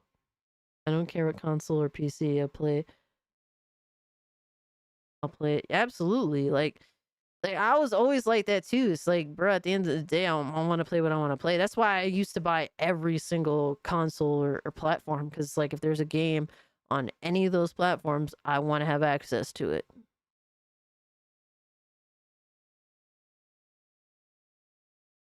You do not like the new Mana protagonist at all?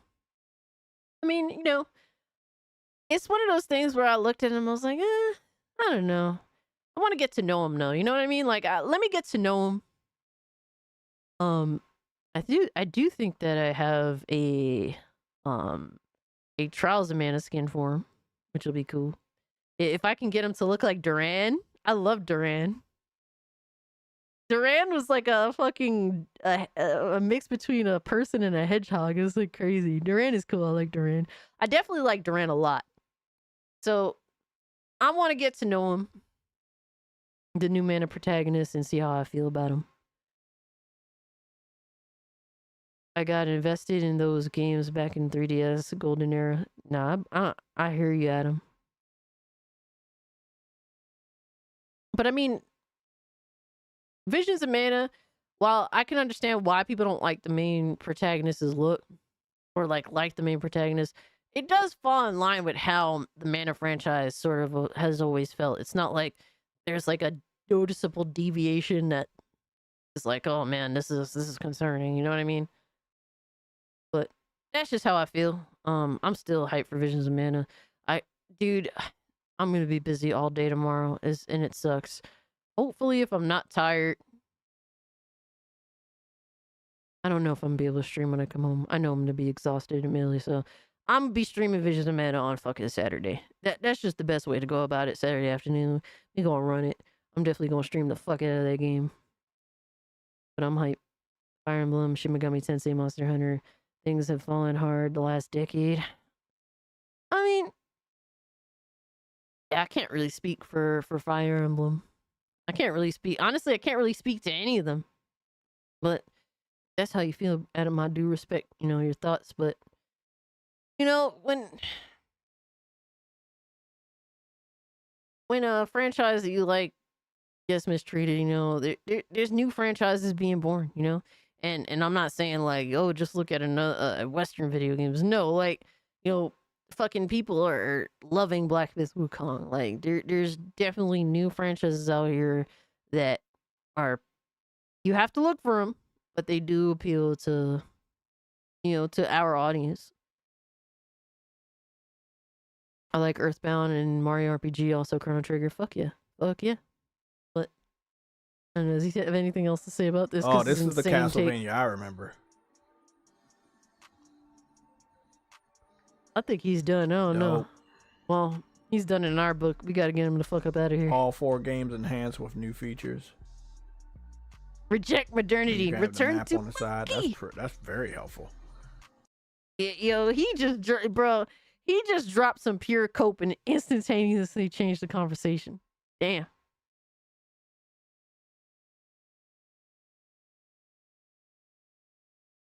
That's crazy, bro. I can't imagine like thinking how some people think when it comes to that kind of shit.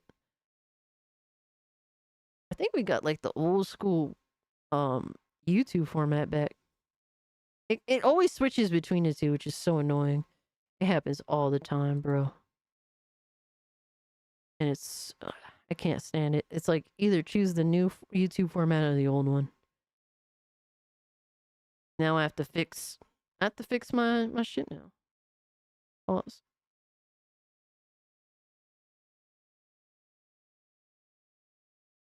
I guess this works. Yeah.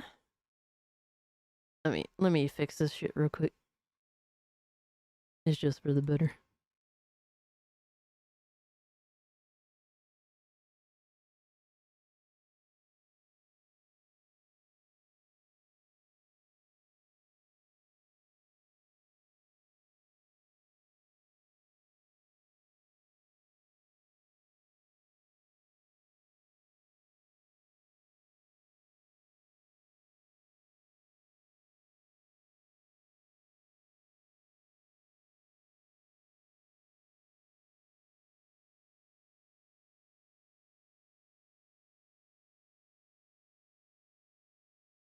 Oh no. Oh, I fixed it. Nice. Hold on. Think we're almost there? We are? Holy shit.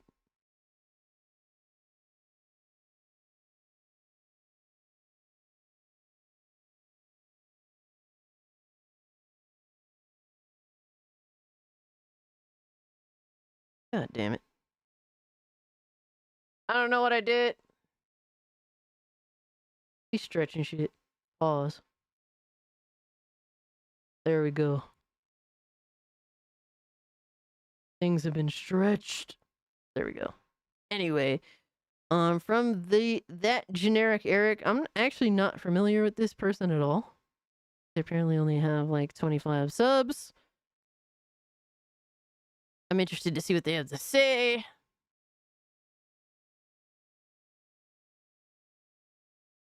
Yeah, that face is tough to look at.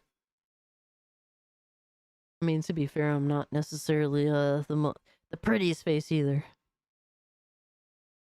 But that generic Eric, the pot of brain rot, Mr. Boomstick XL. Now I'm vaguely familiar with Boomstick XL. He really is a fucking through and through Xbox fanboy. And I'm not gonna lie, Mr. Boomstick XL kind of just bores me to fucking tears. And so that's why I really try not to be bothered. I'm not putting myself down, I'm just realistic. He looks like Harmon's long-lost dad. Oh, man. Oh, man. That's crazy. Alright, so let's hear what he has to say. To not have the PlayStation 5 included. Greetings and salutations, it is I, that generic Eric. If you like my content, hit like and subscribe. I do want to apologize for taking... Oh, he's a mouth breather. He's pushing 280. He's a mouth breather. Taking a little while on this one. I have been busy with work and I've been busy with work. gaming, and I wanted to let this one slide. However, it seems this guy likes to come out with brain rot on a daily basis, so I apologize for being tardy. Speaking of tards, today's subject could very well come from a lab. Oh shit. He's disrespectful. I don't know, man. I'm kind of liking the generic Eric right now. We have Mr. I'm just Boomstick saying. XL. Oh fuck. Quite possibly. Yo! Oh my god, my ears! Oh my god. Alright, I don't like him anymore. Holy shit. That was the quickest turn of events. Yeah. Oh, fuck! My freaking ears. Oh my god.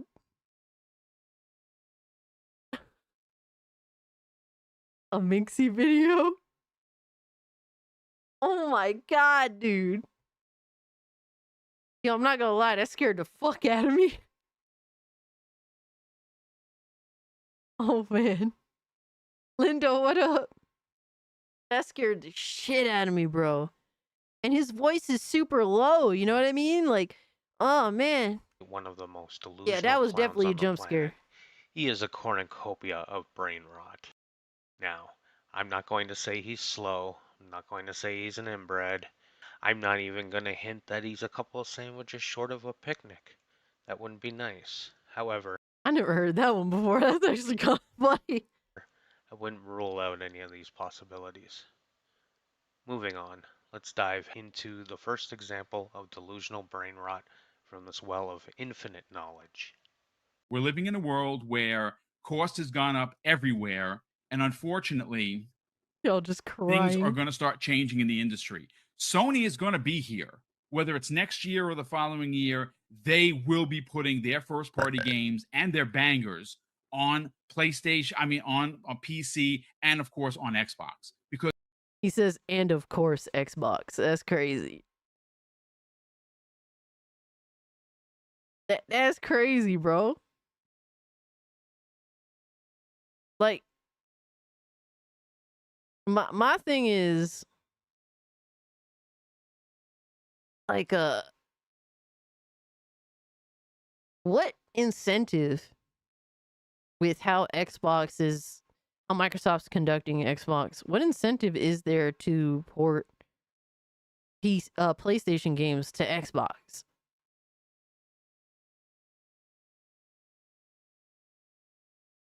He's making me want more cobbler.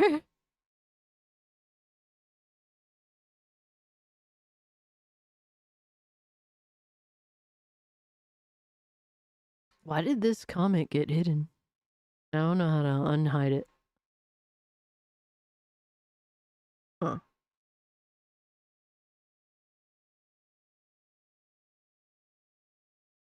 I don't know how to fix it. Because they want to make money as well. They're going to look and they're going to see how much money is coming in from Indiana Jones and from Sea of Thieves and all the other games that are there currently. You're going to see they're going to want a piece of that pie. So it's happening. It's just not happening right now. Whoa, whoa, whoa, whoa, whoa, whoa, whoa, whoa, whoa, whoa, whoa, whoa. Hold on there, Boomy.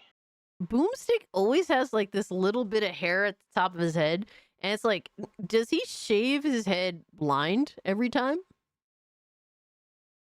Oh no, you good on man, no worries. I just don't know how to unhide it. The sales from Sea of Thieves and Indiana Jones that Xbox is going to be seeing. So you're referring to all the sales that PlayStation is generating? Because guess what? They're obviously seeing those sales. They're making 30% off of every single one of those sales, and they don't have to lift a finger. Sure, Xbox is getting 70%, but they also have to pay the people that they're going to lay off in 6 months. And so, of course, Xbox looks like the bad guy. Now, here's the thing, folks, and I want this to be clear. The issue at hand and why we're even talking, King and I, isn't because that PlayStation is getting Indiana Jones. That's not the issue, folks. The issue is how it was announced. Oh, the bitterness, man. Oh, Xbox dudes is so bitter. And it's like, how did you not see the writing on the wall is my question. Like, everyone knew. Everybody knew when Phil Spencer said it's just these 4 games. Everyone knew that that wasn't going to be the case. I don't know how people are still, like, pretending to be shocked every time there's a new announcement. I'm more so shocked that people are shocked. Trying to process this kills brain cells. And my thing is, look, you know, if you want to, we have to have an honest conversation about Xbox. Xbox gamers are disincentivized to actually buy video games because of Game Pass. That's what it is. That's what it is, man. They're disincentivized to buy games because of Game Pass. I don't blame them. Why would I, if I didn't like playing on Steam as much as I would just have Game Pass too. I love playing on Steam though. I like owning all my games on Steam. And it's like, why would PlayStation waste time porting games to a platform that is full of gamers that a lot of them are disincentivized of actually buying games? The Xbox is the Game Pass box. Game Pass is cool. It is cool, but at the same time, too, there's like Xbox, Microsoft has promoted Game Pass to the point where the people that fuck with Xbox, like in any like depthful way, they just like, yo, just put it on Game Pass. Just put it on Game Pass. And this is what you get. So like there's a lot of companies that are disincentivized from putting their games on Xbox because a lot of them are afraid that their games won't sell because of this Game Pass initiative kind of being the focal point for gamers on that platform.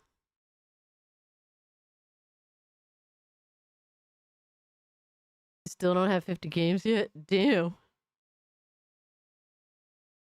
Bad optics, bad messaging, bad marketing seems to be not one but 2 Achilles heels for Xbox. That's a load of lies, copium, and bullshit. You know just as well as I do that it doesn't matter when this was getting announced, and This quite dude's frankly, voice is it wouldn't hilarious. have mattered how it was announced. It has nothing to do with the optics. It has nothing to do with timing. It has nothing to do with marketing. It's the message that you guys are finally starting to get. We're getting all of your games because you guys don't support your own developers. Oh no, generic Eric is a pony. He's a pony! Both of these choices are just wrong. Doesn't matter if it's first party or third party, you guys don't support it. And quite frankly, they're not making enough money off of it. And Indiana Jones happens to be a Disney property. Disney's going to want to make sure that they extract as much money as they can out of that IP, very similarly to how Oh man, Microsoft likes Lewis. to extract money out of all of their IPs to the fullest extent. Dude, don't wonder why this video only has 58 views. Dog, this dude is boring as fuck to listen to. He is the most like he is the most, how do you say, like, his voice is super boring and he's just a corporate dick eater. These are like, this is the recipe for disaster. However, the thing is that because Indiana Jones is owned by Disney, Microsoft can't call the shots as far as how much is supposed to be generated. What's ironic and what's funny about it is that Microsoft decided they were going to negotiate a contract to not have the PlayStation 5 included. These guys would tip and developers, they ported it damn. over anyways. Because guess what? They knew you guys wouldn't be able to fulfill the deal. Dude, yo, that generic Eric actually premiered this video. Chat replay is disabled for this premiere. Because there was no chat. Dude, like, even when I considered myself like a PlayStation fangirl, like, I didn't talk about sales. I didn't give a fuck about that. Like, I never gave a shit. It was just like, bro, I was getting games that I liked from PlayStation. I was happy with what they offered me. And that was what it was all about. Talking about the games and why they were good and why whatever was bad. Like, I didn't give a fuck about how much money all these companies made. Like, I never did. And I know that's an important part. Like, there is the reality that there has to be a business aspect to all this for it to work. But even so, like, I just didn't care. Like King said when he was doing this live with Attic yesterday, this literally did nothing for the Xbox brand. And the last time I checked, what was sold to me as an Xbox gamer is that Gamescom was going to be for Xbox gamers, not PlayStation gamers. Cry me a river, boomstick. The way the thing. He's mad. Oh my god. Oh my god. Dude, Microsoft hasn't put Xbox gamers first in how long now? Bro, like, what are we doing? Like, what were you expecting? Like, to think that they give a fuck about Xbox gamers now? Dude. Things are shaping up. It's PlayStation gamers that are giving you Xbox gamers a place to even play. If you guys ended up switching over and being forced to purchase your games, I don't think you'd be able to handle that. The messaging yesterday was poor. I mean, shit. Buying most of these games now, if it be Concord or whatever Xbox games too, man. A lot of these games ain't worth it, bro. They ain't worth mine. That's the main thing that makes me not discredit Game Pass, even though I think that Game Pass in ways is bad for the industry. Like, I do feel that is the case, but at the same time, from the consumer level, there's so many games that come out that are genuinely ass that at least you don't have to pay that full price to discover for yourself if the game is good or not. So it's like, it's a mixed bag. It was poorly done. That is leadership's fault. That is Phil Spencer's fault. That's everyone that's involved. There was no rhyme or reason why they had to announce the PlayStation version on stage with Jeff Keighley, which, by the way, was very, very happy to do that. Gleeful. Yo, he's so fucking mad. And it's not like, bro. And like, I don't want to sit here and debate whether Jeff Keighley has like a bias, console war bias. Like, at the end of the day, to him, it's just about how does he get funding for his shows and his bullshit, you know? so you could have the power and the control. With you know, if it be the Game Awards or whatever the hell else he has going on, like yeah, he was gleeful because guess what? Like he gets to justify the reasoning for Gamescom to exist, like him being, you know, at the forefront of all of this shit, even though really they didn't do a good job of that at all. Remember when Xbox guys were all, when we all play, we all win? Yeah, right, Astro? Remember that shit? When we all play, we all win. That died quickly, man. Oh my god. It's just fun. That's why it's like, why do y'all care? That's my question, because they did have that mindset. No, motherfucker, you just haven't been paying attention. The marketing and the messaging has been clear. They're putting their games everywhere. You just haven't been listening to General Nadala, Captain Spencer, Lieutenant Bond, or Admiral Booty when they've all been telling Admiral Booty.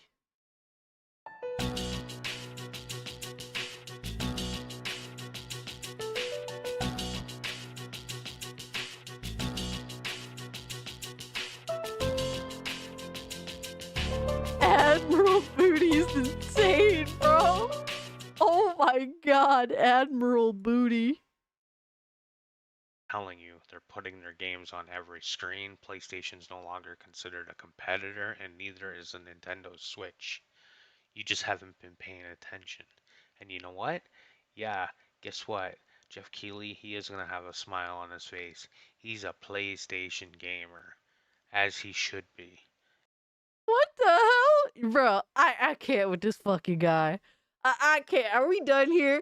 Are we done here? Jeff Keighley's a PlayStation gamer. Yo, Jeff Keighley about making that money. That's it, bro. That is it. This dude is insane. His voice makes me sleepy. I know, right, Philip? I'm getting fucking sleepy myself, bro. Wild, dog.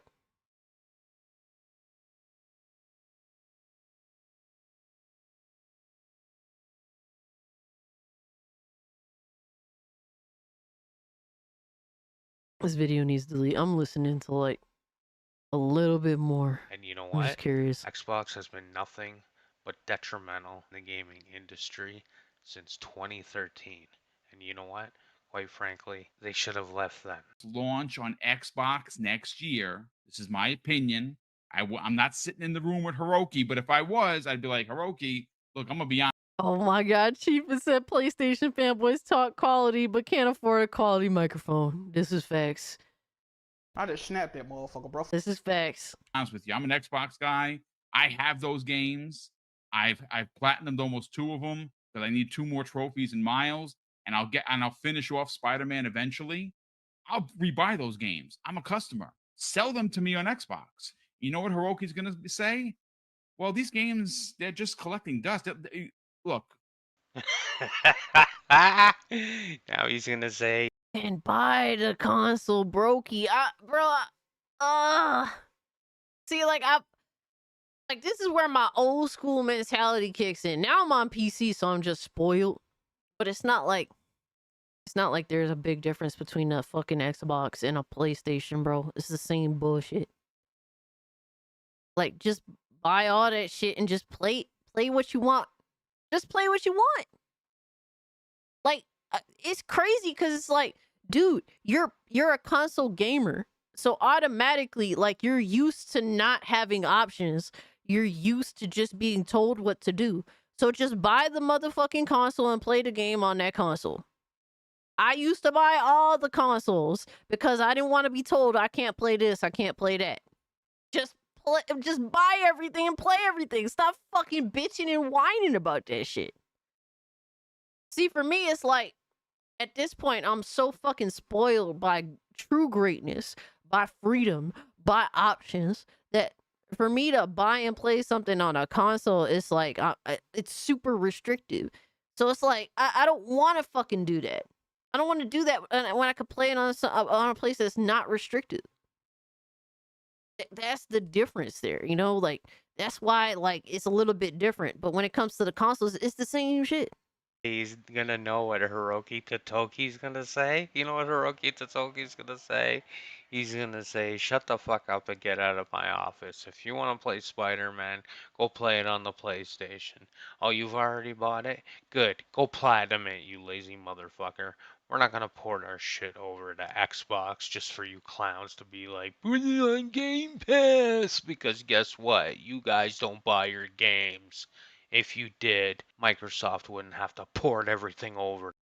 It's almost like this dude doesn't even believe in the exclusives that he co-signs. These ponies be co-signing all these exclusives, saying it's the next best thing since sliced bread. Why don't you think your fucking exclusives can't compete with like your Call of Duties on PlayStation and I mean on Xbox and all that shit? Your Maddens on Xbox. It's almost like you don't believe in your exclusives that you fucking tout. Don't be insulted by what I'm about to say, ladies and gentlemen. But here's the truth. Here we go. Spider-Man 2018, Miles Morales, and Spider-Man 2 are stacks of newspaper that are sitting in the rain. They're not, bought them already. No one is rebuying those games on PlayStation.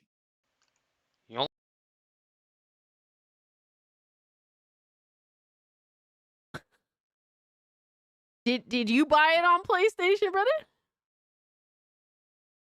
Did he buy and play it on PlayStation?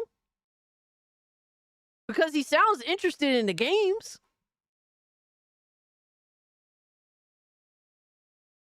That's my, like, honestly, this whole dispute, and it's like, look, I get it. I get it when it comes to just put it everywhere. Why the fuck not, you know? Like, I don't get why people cry when a game that they've already played goes to another platform and it's been like years later. Like, I don't understand the whole crying about that shit. That shit is whack. But at the same time, too, like, you're talking about games that you're saying, like, people have already, the people that wanted it already, you know, they already played it, they already beat it, they don't care anymore.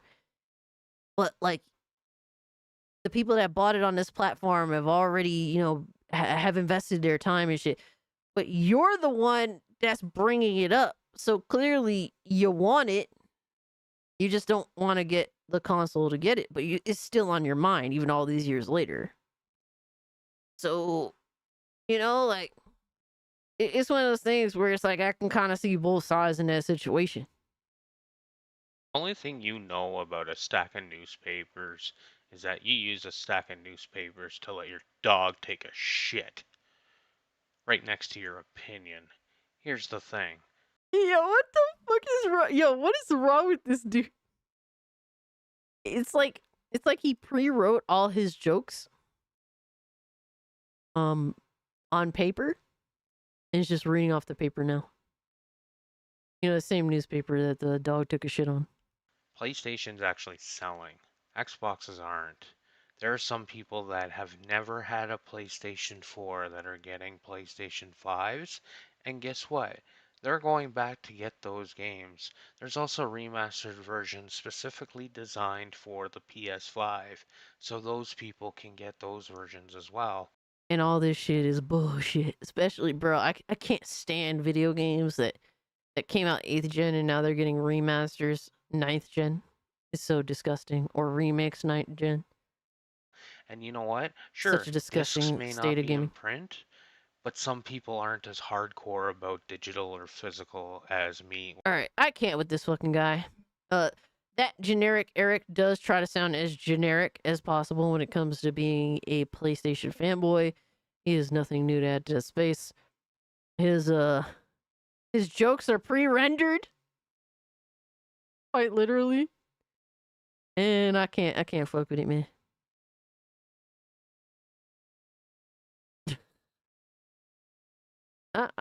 Yo, Lindo, I don't know if this dude could even read. He is pony maxing. Yeah, you definitely do live up to his name. I can't, brother. All right, next up, we got.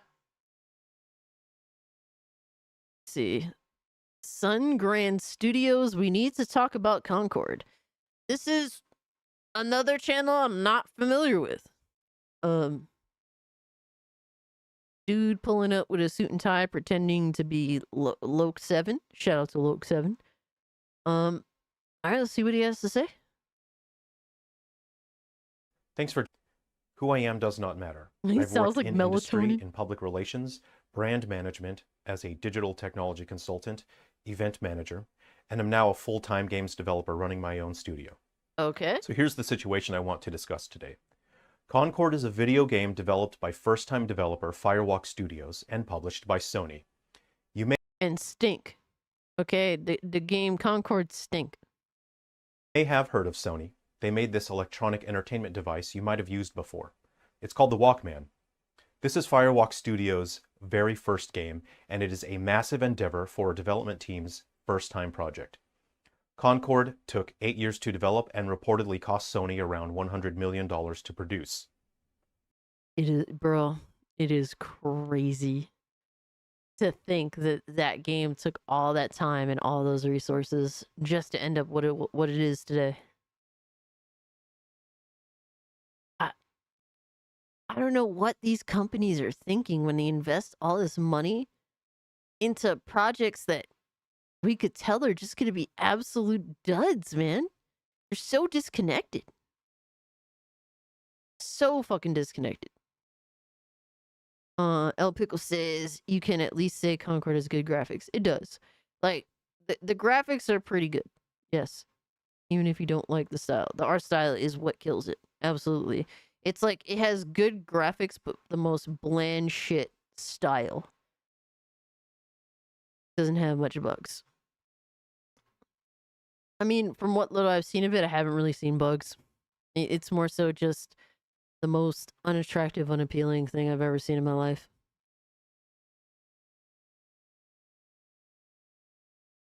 Looks great, not gonna lie. It's kind of like, it's kind of like when motherfuckers say like, oh, this bug on a stick, you know, it's a delicacy of this country, is, you know, this fried fucking bug on a stick, whatever the fuck kind of bug it is. And you look at that shit, you're like, what? Like, this bug on a stick is a delicacy in this country? The fuck? Yeah, here, try it. Fuck no. Hell to the fuck no. Hell no. Hell to the no. Like, all that shit. Like, fuck no, bro. Not doing it. Then your friend is just like, you know what? It's their bag, you know, it's this country's, you know, it's main course, it's main go-to, it's main snack, whatever the fuck have you. I'll try it. Your friend's like, I'll try it. And they try it, and it's like, it's actually, it's okay. It tastes kind of like chicken, you know? That's what Concord is. That's the best way to describe it. It's like, maybe the gameplay is okay, give or take, but the game looks so fucking butt ugly, like an ugly piece of shit, that it immediately disinterests so many people. And the game chose to make stupid decisions that immediately... The game chose to make decisions like the pronouns thing. That's not to attract an audience. When they do stuff like that specifically, they know that this doesn't attract an audience. It goes against a specific group of gamers out there. And that's why they put it out there. Like, the people that made the game that decided that that is something that they should do, having like she, her, he, him, they, them, having all that bullshit is just like, hey, we don't like this particular group of gamers, so we know this is going to make them say, yeah, fuck this. But they thought that they could subsidize the game with gamers that actually, you know, might like their game. And it's like, well, that didn't happen. So they chose to make decisions that purposely turn people off, whereas attract potential, you know, buyers or players. In this video, I will not be reviewing Concord as I am not a reviewer. I will not be criticizing or rage-baiting content for engagement as I am not a YouTuber. I will be offering my advice as a game developer, as a working professional, and lastly, as an adult, which it seems Firewalk Studios is in desperate need of. Yo, son, what the hell? I wasn't, yo. He was acting all professional and shit. He's like, let me take this subtle jab. Just a quick one. Yeah. I'm making this video for Firewalk Studios, for Sony, for future game developers who will be making games for us in the years to come, and for my fellow gamers to help understand what the problem is. Is he gonna cook? So here's the problem. Concord launch numbers and user numbers upon launch are quite low, well below expectations. Customer reaction and response to the game is largely negative. The game is entering the hero shooter genre as an online multiplayer game competing with games that are already well established. The game and brand puts a heavy focus on identity politics. A developer of the game has called gamers and their target audience talentless freaks.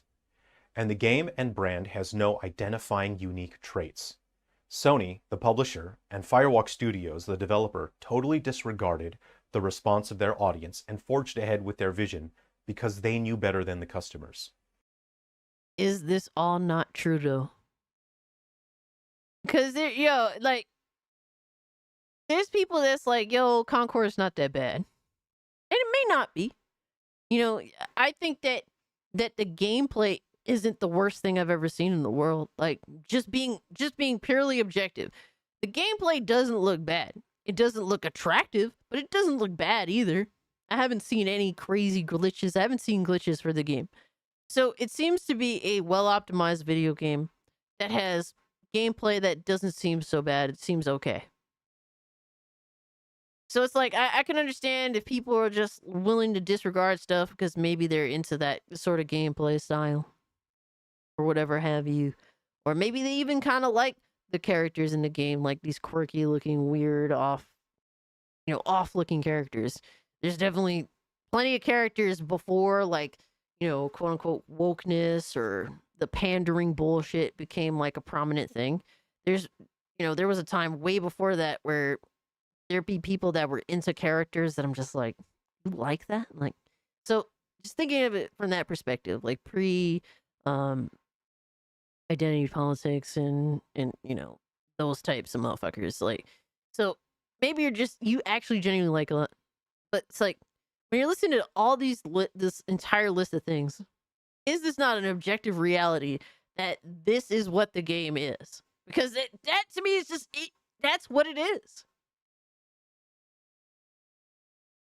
Lawbreakers, that game looked dope as fuck. I never tried it.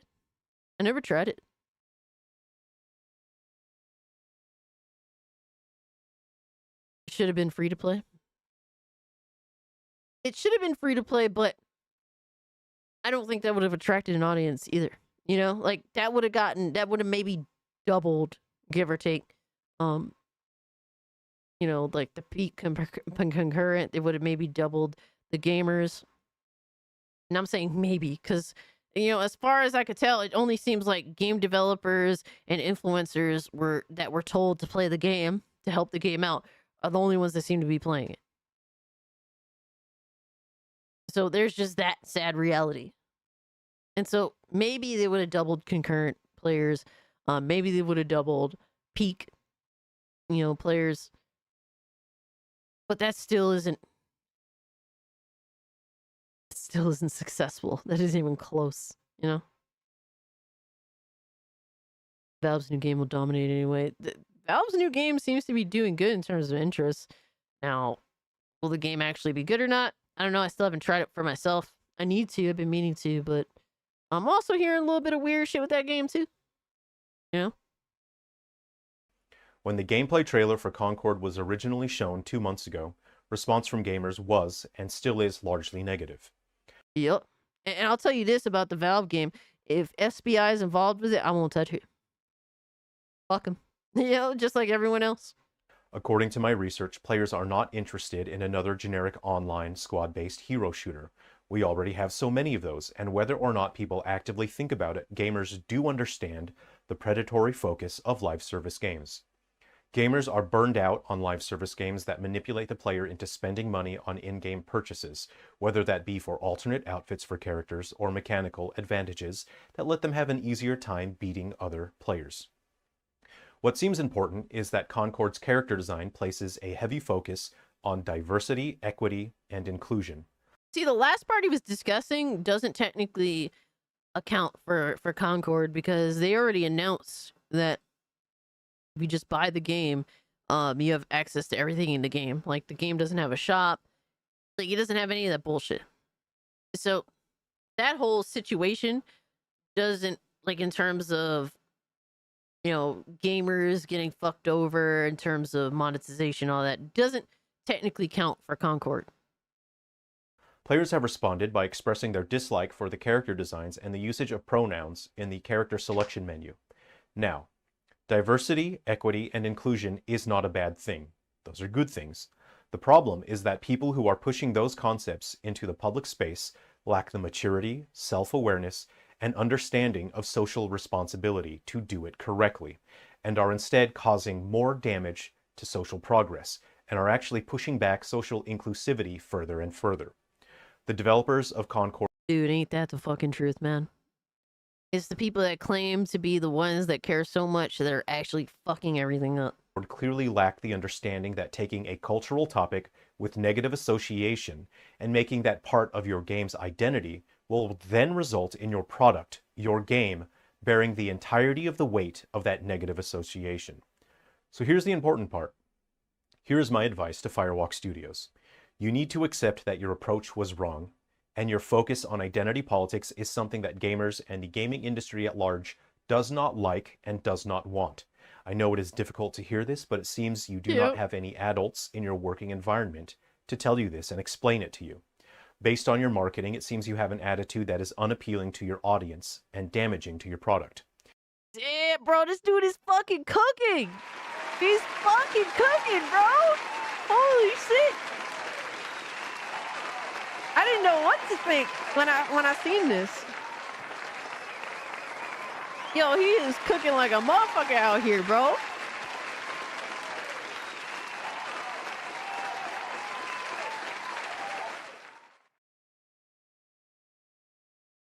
Gene Park's having fun with Concord. Gene Park's allowed to do whatever he wants to do.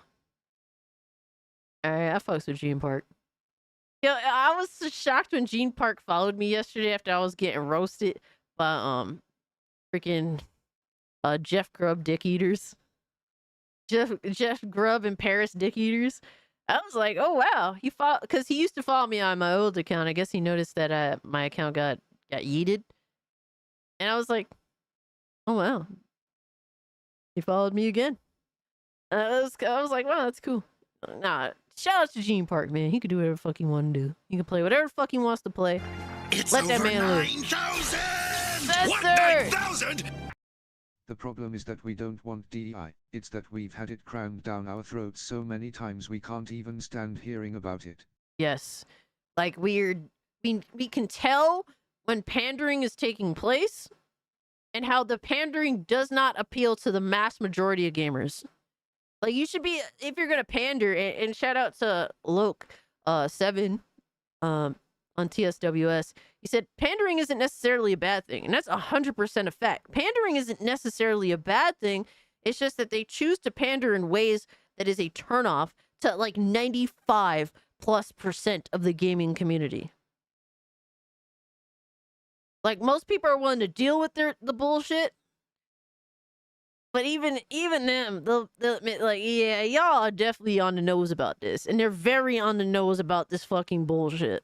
They don't they choose to not pander in ways that actually appeal to the average gamer directly. All this stuff is intended. It is intentional. It is obnoxious on purpose. It's not natural. And we could tell. We could tell that it's not natural. And that is the biggest issue. Shout out to you, Censored, for the 5. Appreciate you, brother. Speaking facts with it. You are very clearly capable and talented developers, but with Concord, instead of spending your attention and resources on creating an engaging and unique game, With a focus on providing the best possible experience for the end user, you seem to have focused on identity politics and shoving your personal biases upon your customers. And you could tell that some of these dudes, bro, they really just hate, like a lot of game developers, man. I'm sure a lot of them are indifferent. A lot of them just want to do their job and go home to their families and get paid. Like, I get that. But you also have a lot of ideologically driven developers and a lot of developers that genuinely just hate gamers.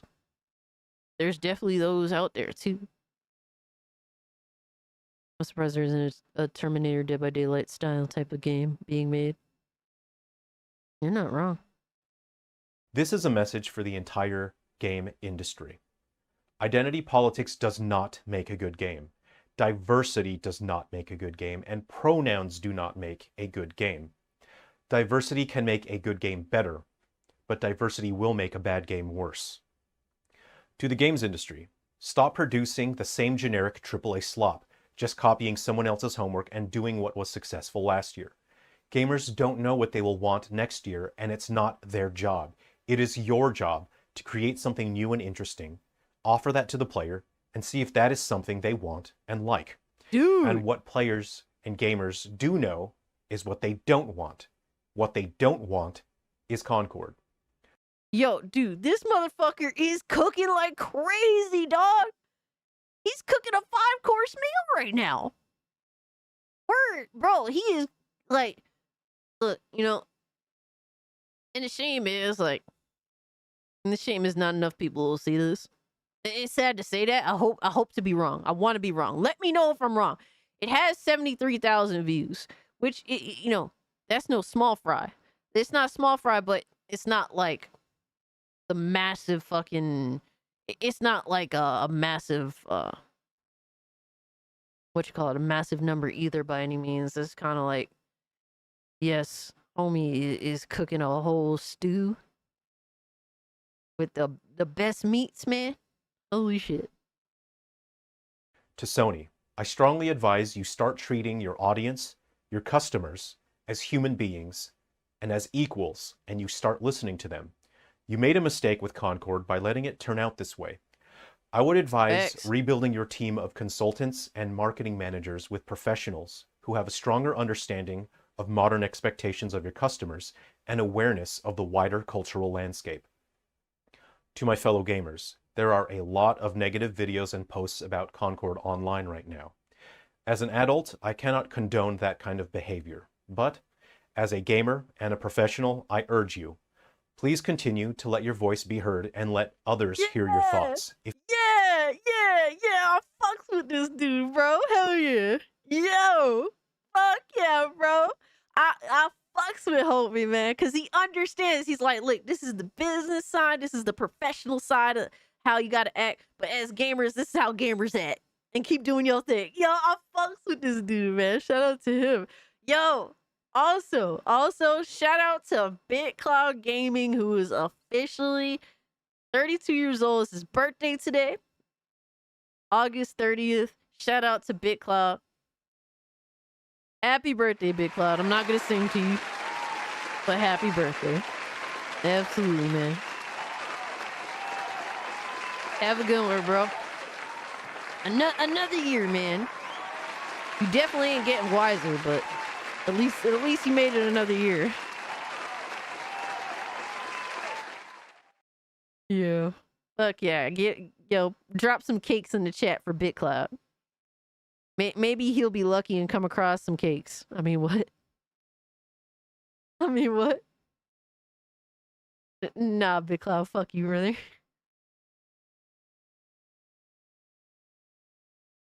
Who's gonna give him a dance? Hey, yo.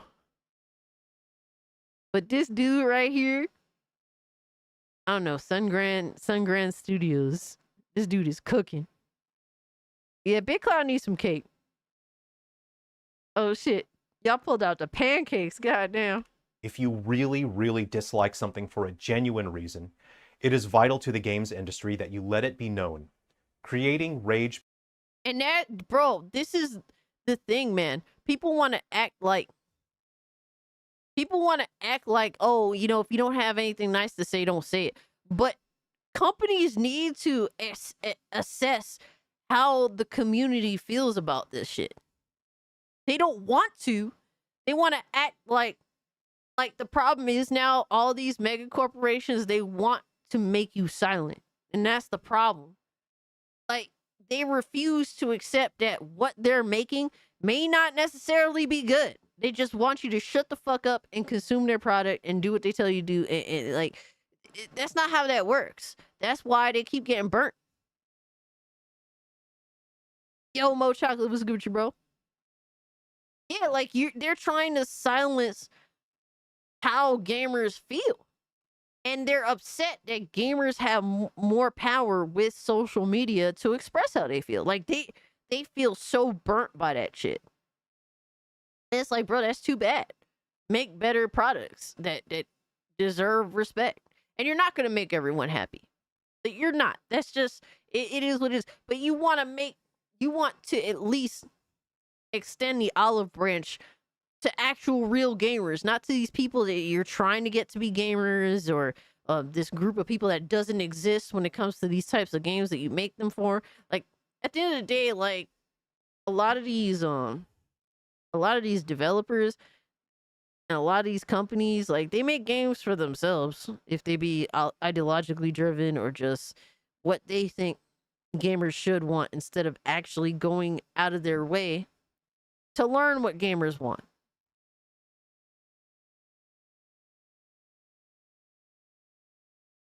Bait content and being negative for the sake of being negative will destroy the industry, especially for small and independent developers.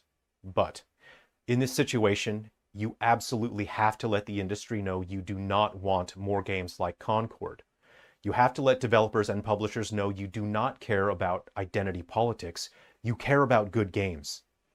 You want the best games that the AAA industry can provide. Do not settle for slop. And absolutely, if it is within your power, you create games. You make something great for your fellow gamers, because you will be the future of the games industry. Thank you for watching. And if you're wondering, no, I didn't play Concord. As an adult, I have very limited time, so I can't afford to waste my time playing garbage. Yo! What? Yo! What is that? What did he put on? Yo, that's hilarious, bro. That gets a freaking thumbs up for me. Holy shit. And a sub. That was heat. Yeah, that dude, yo, he said it all. Yeah, that was based. That was a good video. It definitely needs more views.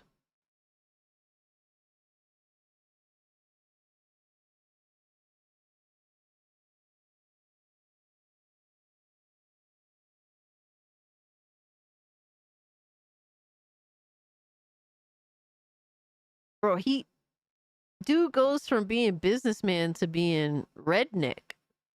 Banjo playing. What do we... I'm so confused.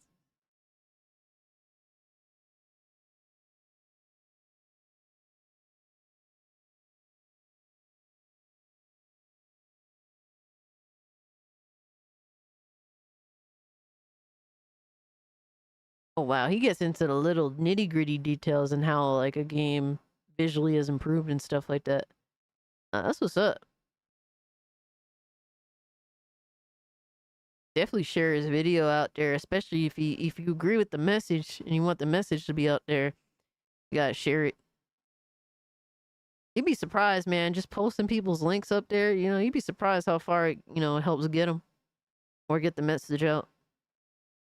And it's like, dude, it's not like, people have been saying this, but like, as an average person and not necessarily like in business attire and all that, like, we've been saying this shit for years.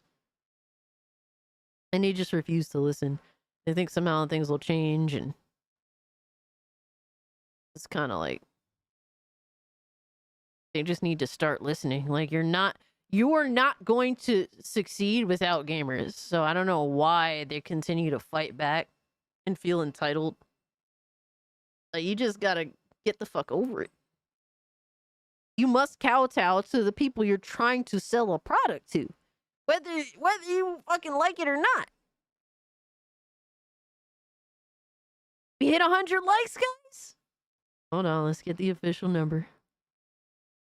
Hey, we hit 100 likes. Thank you guys, man. Thank you guys so much. You guys are fucking beasts. Oh, yo, y'all be doing your thing, and I appreciate y'all. So thank you so much. We achieved the goal of the stream. So thank you. Yes, the chat prevails. You guys are fucking badasses. Yeah, yes, Pandora, we did. We got to 103 likes. You guys are amazing. A rave party, let's go, baby. Yeah. Yeah, thank you guys, man. Appreciate y'all. All right. Hold on. Before we get to this video, we have to do a Dreamcast guy video. But here's the problem. Everyone in my Discord keeps recommending multiple Dreamcast guy videos. I don't know what one to pick.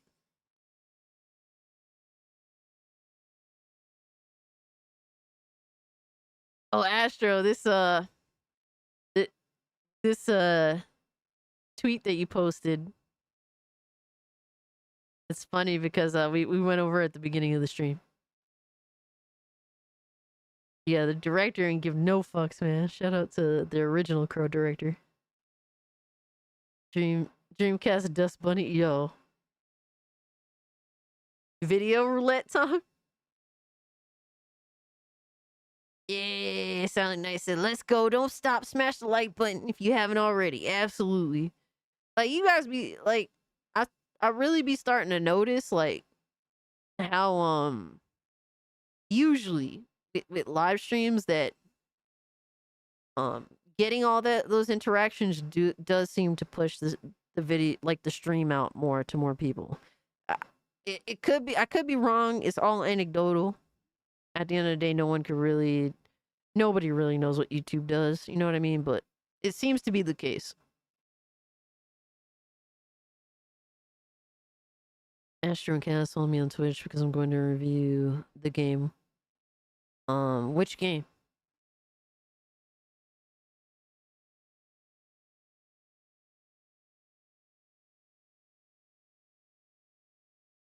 I'll follow you on Twitch. I have to do it after the stream though.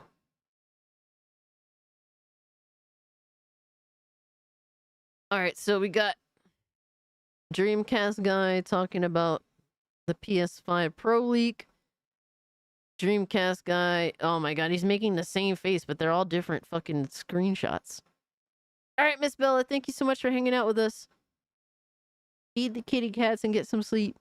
Enjoy your weekend. Be safe. Good night. Appreciate you. Oh, Black Ops 6? I got you. Alright, sounds good. Teddy?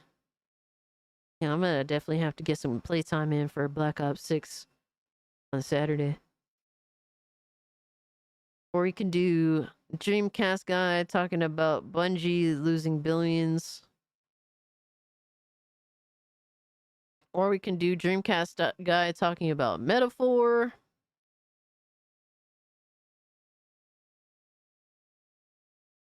Or we can do... What's his name? What the fuck is this dude's name? Oh my god, this is like an hour-long clip. What? No, son. Can't be doing all that.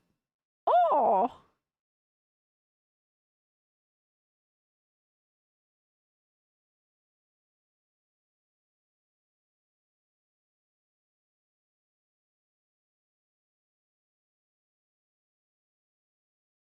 Decisions.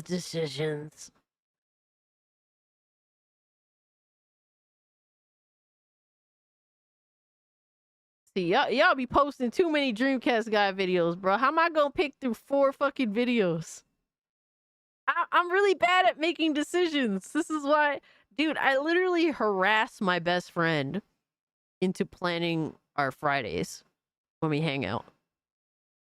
Because I hate making decisions. I just want to go do something, whatever. Doesn't matter to me. I'm hanging out with people I want to be around. So, like, I'm pretty simplistic that way. So I'm really bad at planning things. Yeah, choice paralysis. There we go.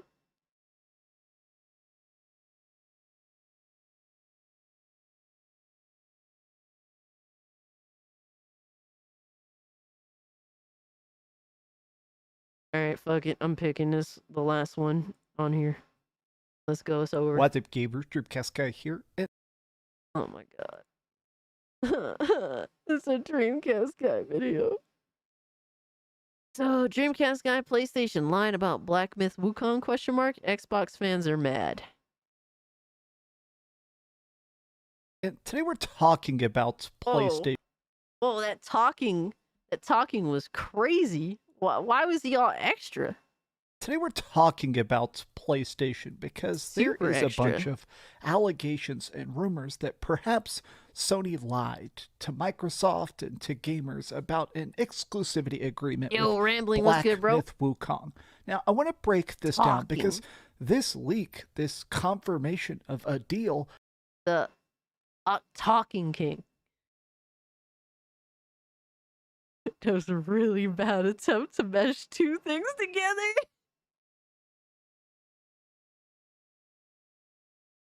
This is a good video. All right. I'll take your word for it. has stirred up a surprising amount of controversy. A lot The of living Sony cactus fans, a lot of shows up. Xbox people are straight up calling the journalist who leaked this a liar, saying it doesn't make sense. The whole thing is honestly a big mess, but I mean, it doesn't really make sense. Talking, yo. I mean, like the whole situation it really doesn't make sense. I want to look into it because I do think this is bigger than we think.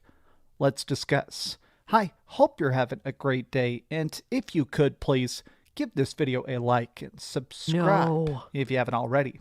So, this tweet seems very innocuous. I saw it and just didn't even think about it, but the replies are straight up insane. People Yo, we didn't look at the replies. Oh man, you see, I think the best of humanity, and every time I do, I'm wrong for doing so. Raging. But here what it is. It says, a source with knowledge of the situation has told me that Black Myth Wukong is currently not on Xbox because of an exclusivity deal and was not delayed because of any sort of technical issues. Now, this seems very chill. Seems like a very normal statement in general, but there is some funny business going on. There were leaks last week that apparently Black Myth Wukong is not on Xbox because they can't get it to run. There were a bunch of leaks and vague statements directly from the developer saying, we're optimizing it for the Xbox Series X and S. We're sorry we don't have a release date at this time. But people have been basically saying, okay, other developers have said this. Other people have chimed in and said that making games specifically for the Xbox Series S is tough. But people are saying, is this legit? Certain Xbox journalists have said this is a lie, the studio is lying. I mean, like, is the Xbox Series S holding back gaming in some ways? Absolutely. Like, being forced to have to fucking make accommodations for the Xbox Series S to have parity with the X, it sucks. It definitely does suck. It makes things a little complicated, but there's games that are fucked up running on a PS5 and a Series X. Like, they're fucked up on those platforms and still running on the Series S as well. So there's that. I don't see why Black Myth Wukong can't be different from, like, I don't see why Black Myth Wukong is different situation.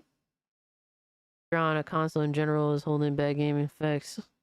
I mean, to be fair, like, also the ancient ass gamers on their 1060s on PC are also holding back gaming. There's too many damn people holding back gaming. The hell with y'all. But part of the reason this exclusivity deal, if it actually exists, was a very good move by PlayStation, is that right now, PlayStation 5 sales are really skyrocketing because of Black Myth Wukong. I mean, even I bought it specifically on PlayStation 5, even though obviously it would run better on PC. And a lot of people are saying that does he only have a Steam Deck, or does he actually have a gaming PC? I think he has both, if I'm not mistaken, right? Like, why the fuck would you buy it on PlayStation 5 then?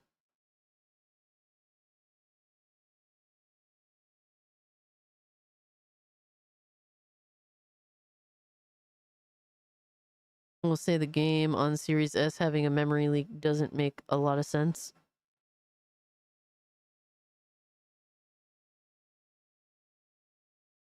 He's so afraid to say jizz. We all know who he means by that Xbox journalist line. Well, him and his boy Paris. Yeah. This is a bizarre deal if true, because PlayStation was asked under oath during the big Activision Blizzard acquisition, during the whole FTC court case where Microsoft was trying to buy Call of Duty. Basically, Sony was trying to block it, and part of that case, there was an... I will say this. So, you know, I was saying it doesn't make sense for PlayStation to get that temporary exclusivity. It doesn't make sense, but also PlayStation is petty as fuck, too. Like, the FTC whole situation with you know, Activision Blizzard King, all that, like, PlayStation was straight petty as hell. Yo, H-Dog was good.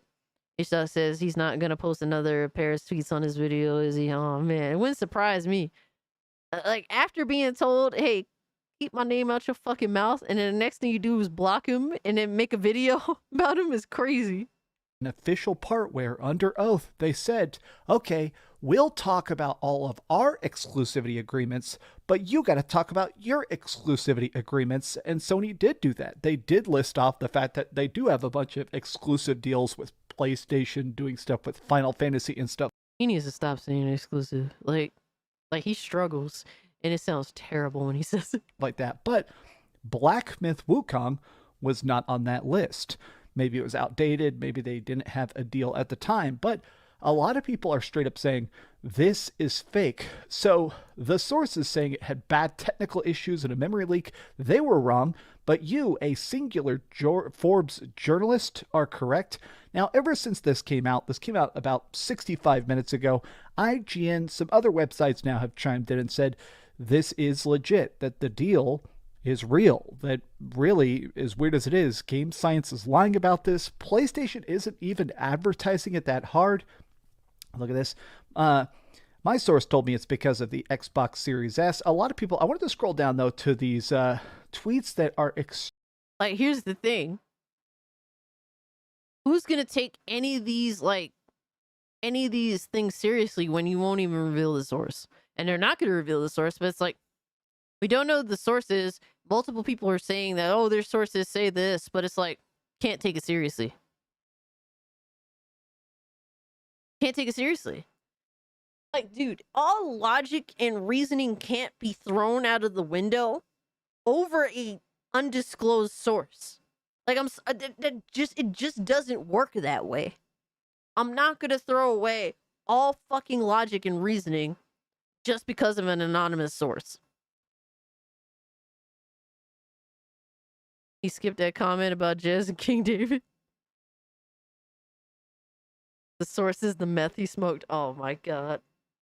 I'm not reading anymore. These drug tweets, man. I mean, these drug messages. I'm done with y'all. I'm done with y'all. I ain't reading no more of your drug messages, damn it. Extremely mad. Sony sucks. Source, trust me, bro. I wanted to scroll down because some of these people are actually mad. And a lot of people are saying this sounds like bad console warrior clickbait. People are saying that Xbox YouTubers have been saying this now for weeks and weeks and weeks. But I wanted to look at this. Here we go. This sounds like a serious media outlet that's controlling what employees disseminate. Wow. So he's basically saying, because this can call the credibility of the outlet itself into question. There are people that are basically saying that he should be fired. There are people actually saying that there is no way this is legit and Paul Tassi is actually spreading misinfo. But I wanted to look at this because the game... I mean, here's the thing. It's like, Paul Tassi is saying this, and maybe he does have a source. But maybe the source is full of shit. Like, who's to say who's lying? You know, like, we have no chain of causality or whatever. You know what I mean? Gaming leaks in Reddit. This Reddit has all sorts of stuff. As soon as information breaks, the Gaming Leaks and Rumors Reddit really likes to pick it apart and discuss it. And they said, okay, so if they did this deal, why didn't Sony market it? Clearly, it's ended up being a big success, but it doesn't seem like Sony, they didn't feature it in a bunch of state of plays or do a special showcase or anything. They basically just released it, and it happened to accidentally be the biggest game ever. But look at this. I find this hard to believe because A, it runs terrible on the PS5. I can't even imagine how bad it would run on the Xbox Series S. Sony didn't market it. Didn't the devs themselves say they needed to get the Xbox version up to a higher level of quality? So that is kind of the interesting wrinkle to this is, does that mean that Sony lied about the deal originally? Does that mean that Sony bought it and then just didn't advertise it? Does it mean that Game Science, the developers of the game, were trying to lie? Somewhere along the line, oh my God. Okay, we're going to pretend that didn't just fall. My piece of soundproofing just fell over. It scared the hell out of me. Okay, sorry. Anyways, people are saying they don't believe this because it seems like a strange, very expensive move that happened to pay off. But this is the other thing. I love the game. I don't buy this for a second, but I love this far more. So what you're saying is... Okay, I'm spitballing, guys, but maybe PlayStation did this specifically as a means, and correct me if I'm wrong here, because I don't know what goes on in China. I'm not familiar with you know, Chinese, in terms of like the Chinese in regards to console sales and all that. I could be wrong here, but maybe PlayStation is doing this specifically as a move to sell PlayStations in China. Are PlayStations buyable in China? I don't know. Like, I don't keep up with all that. I don't care about sales. I don't give a fuck about that. So I'm not even sure if you could buy a PS5 in China.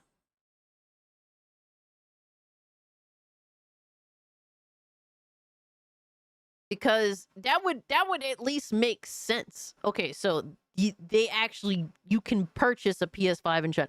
So they knew that this would be a massive hit in China.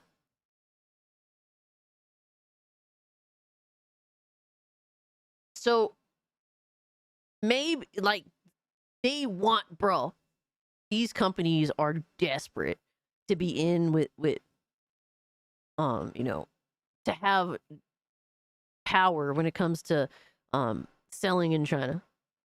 Like, when Chinese people support something, like, the numbers are massive. Like, Black Myth Wukong in itself proves that.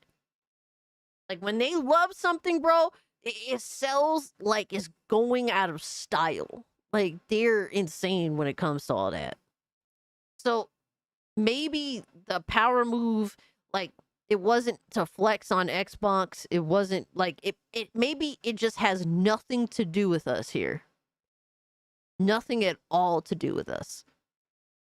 Maybe it's just to get in with Chinese gamers specifically. So not having this game that really, really is going to super appeal to Chinese players, like making sure that this game is not on their competitor so that Chinese gamers can go out and buy PS5s in droves to play this game and instantaneously take over what market there is for a console out there. That makes the most sense to me. You know?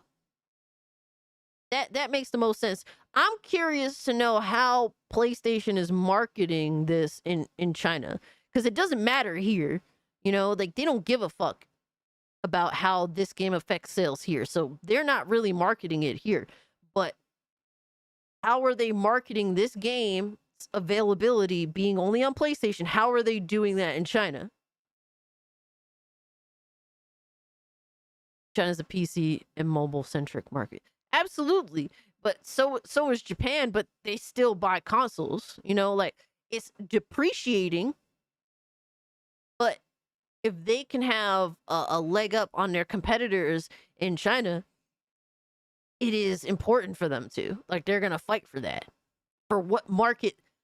So there's a limitation to that market, but to the console market. But if they have if they have this insane control over what limited market there is in China, it's still like big numbers potentially.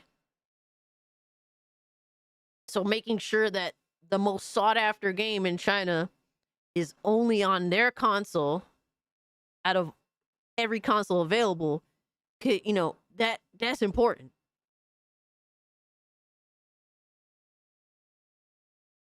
So that's the only thing that makes sense to me.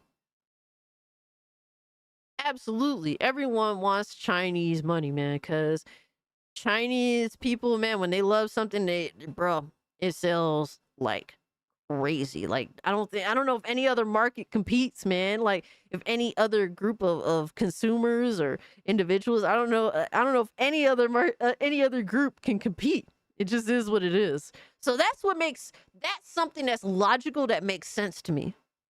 They don't care to market all that here. They rather just keep it hush hush here. It's just about getting in that Chinese market and what they're willing to do in order to do that.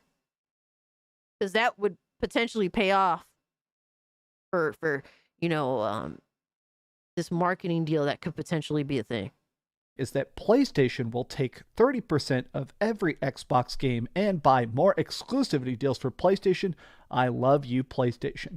So that is kind of the thing, is that if this is real, it essentially means that PlayStation is still trying to sign a bunch of exclusivity contracts. I think the biggest criticism that a lot of people have had this year, myself included, is the fact that Sony isn't releasing enough first-party games. I mean, they're doing licensed stuff like Helldivers 2 was an exclusive, but it wasn't really made by a Sony studio. So if they keep doing this, if Sony keeps funding development and buying exclusivity contracts, even if it is for stuff like Final Fantasy Rebirth and Final Fantasy 16 and stuff like that, it's clearly selling systems for cheaper, I guess, than the upfront cost of making your own IP.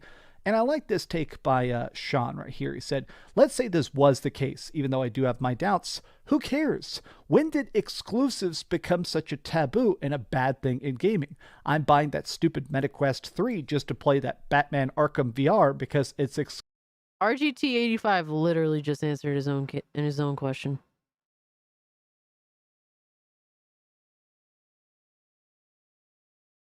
He says, who cares? When did exclusives become such a taboo and bad thing in gaming? And then he goes on to say, yeah, I'm buying MetaQuest 3 because this game is exclusive to it. And that's the entire fucking point.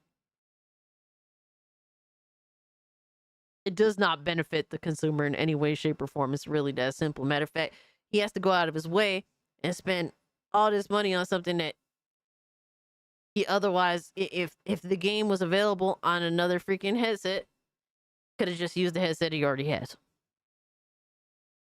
Exclusive. Yeah. But that's besides the point. I find this whole discourse interesting because of the anger more than anything else, where I like playing. Dude, it has to be.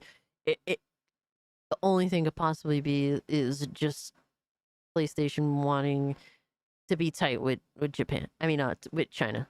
That has to be it, man. Like, I don't see it being any other thing else. Now that I'm thinking about it, it makes more and more sense.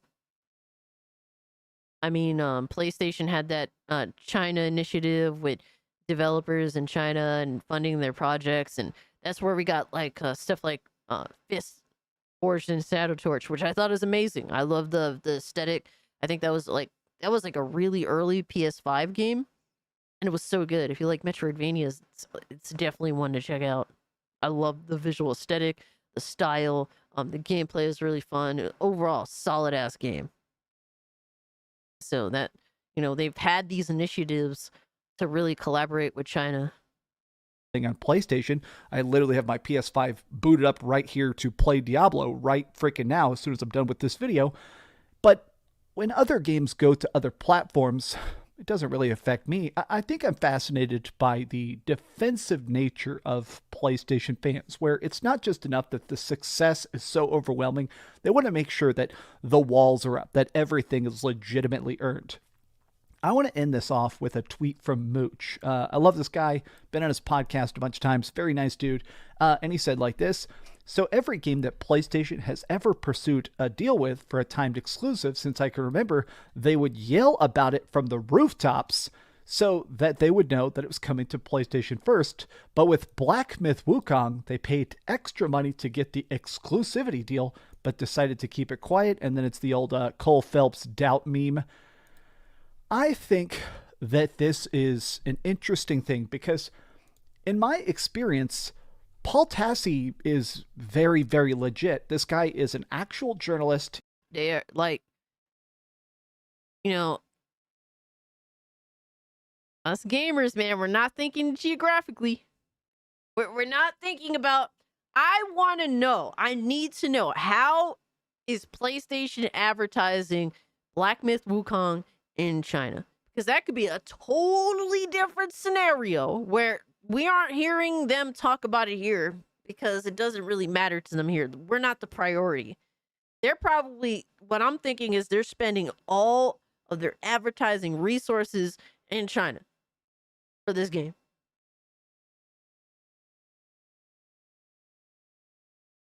And to be fair, you know, I don't know what a lot of these, you know, Chinese gamers are working with in terms of like generally how their PCs are.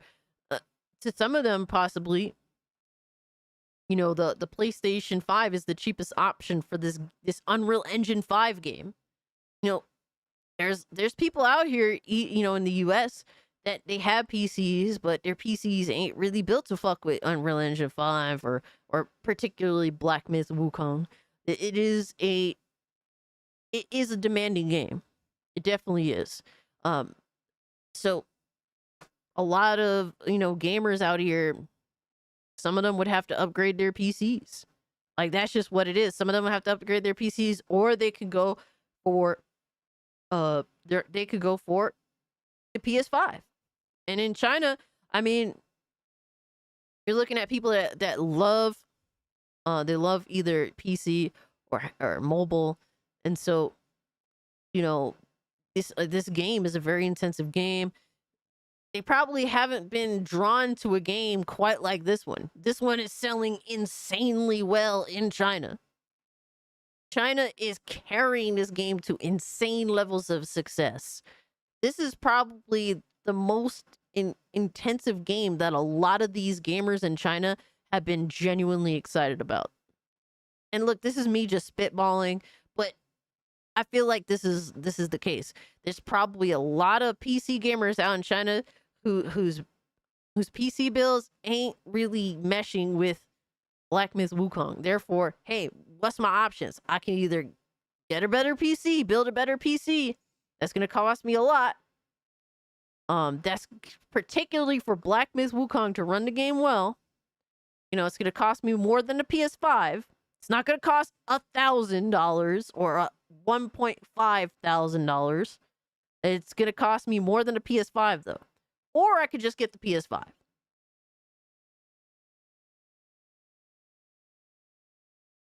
So there's that. I mean, that seems to make a lot of sense to me. Games run like shit on the PS5. But man, this game ain't running on no fucking 1060, brother. You know what I mean? Like, this shit ain't running on no 1060, dog. Especially certain parts of the game seem to be more highly demanding than others. It ain't running on no 1060 with no hard drive and no weak-ass processor, man. You don't have these issues, but I'm thinking in the case of situationally, because this isn't my situation. I have a PC that runs Black Myth Wukong competently. So I don't have these issues, but I'm thinking of, like, why, if PlayStation does indeed have this exclusivity, why? And what scenario makes it worth it for them to have this exclusivity, but not necessarily promote it, or at least not promote it here? That makes the most, that to me makes the most sense, guys.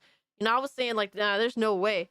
that this is a thing. I highly doubt it. But now I'm starting to think maybe even more so that yeah, maybe they secretly do have the exclusivity. Now in regards to having to disclose this shit, I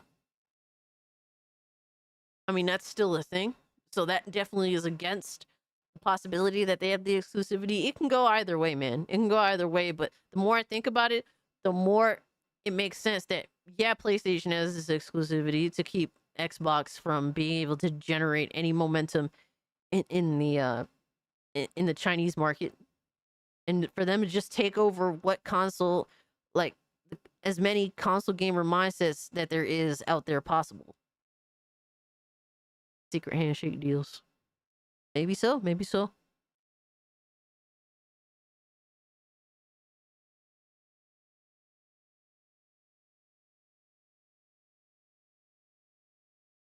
But yeah, that's what I think, man. He is one of the main dudes over at Forbes when it comes to the gaming aspect. If he lied, he'd get fired. He'd lose an incredibly cushy job. I don't know if you've ever watched this guy's YouTube Good to videos, see you, but he clearly has Sophie a good house and Hope a you're doing wife well. and Happy, freaking kids and a happy little Friday cute now to corgi you. and stuff like that. This dude probably cares a lot more about continuing to get a paycheck than monetizing one tweet. So if he says this, I'm inclined to believe him, which means a lot of the Xbox YouTubers who have been screaming that something is afoul. Here's the issue with Paul Tassi. He said this, but he hasn't said why. That's what we're all speculating. Why would this be a thing? So he won't disclose the source, and he won't express why this is being kept a secret. So that's the issue, man. That's the issue. Yo, God Emperor Sofa King, thank you so much for becoming a channel member, bro. Appreciate you. No, not really. A lot of game journalists. They were correct. Those dudes who said that something is fishy about this, the statements of saying, oh, we're not quite getting up to snuff, we're still working on it, this stuff turned out to be a bit of a misdirect. But what do you guys think about it? Are you excited about whenever Black Myth Wukong actually comes out on Xbox? Or at this point, do you even care? I love the game. It completely blew my mind. It's still one of the biggest games on the planet, which is so bizarre to think about. But I am excited to see what comes next from that studio for sure, and what comes next to PlayStation after Astrobot. Thank you for watching. If you could, please. Oh my god, this damn pony, man. This damn pony. Beanie's Siegel quit rapping and opened a family food truck business. That's what, wow. I wonder what would cause someone to do that. I mean, were they a successful rapper? I'm not familiar with like modern newer rappers. Yo, my man Admiral Teague pulling up. What's good with you, bro? Thank you so much for being a Cult of Cage member for 17 months. Holy shit, man. Crazy how time flies, bro. Hope you're doing well though, Admiral. But people forgot about X-Play. Yeah, honestly, I think that they're just trying to get as many PlayStation sales in the Chinese market as possible. And this is a game that's that if you don't have a PC that can handle it, it's gonna make you go out there and get some new hardware.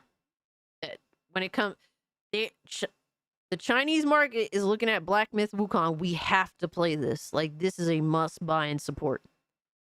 And this is like possibly the first game that's made that those people in China feel that way. So if they don't have and this is a game that requires some serious hardware on the PC side of things. And you can't have a 1060 and a fucking hard drive and like a 7th gen freaking processor. Like, you can't have that. You got to get some new shit, man. So if you've been sitting on a PC that you had for 8 years plus, you're like, well, I got to go get something to play this game. And I could shell out, $800 to $900 for a modern PC. That's gonna have your SSD, like that shit. Or you can get the $500, whatever the Chinese currency equivalent is. Or you can get the $500 PS5. It makes sense to me, man. It does make sense to me.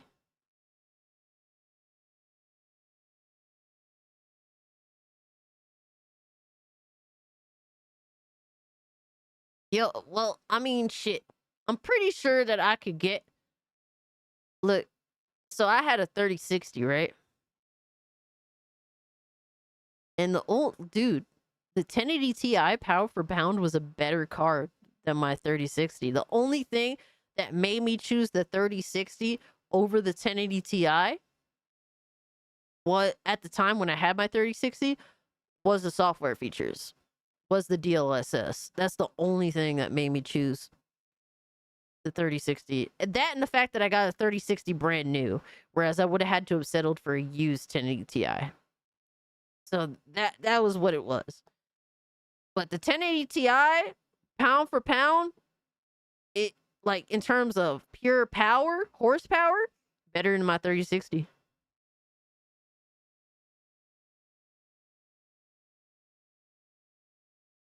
The 1080 Ti is a fucking beast, man.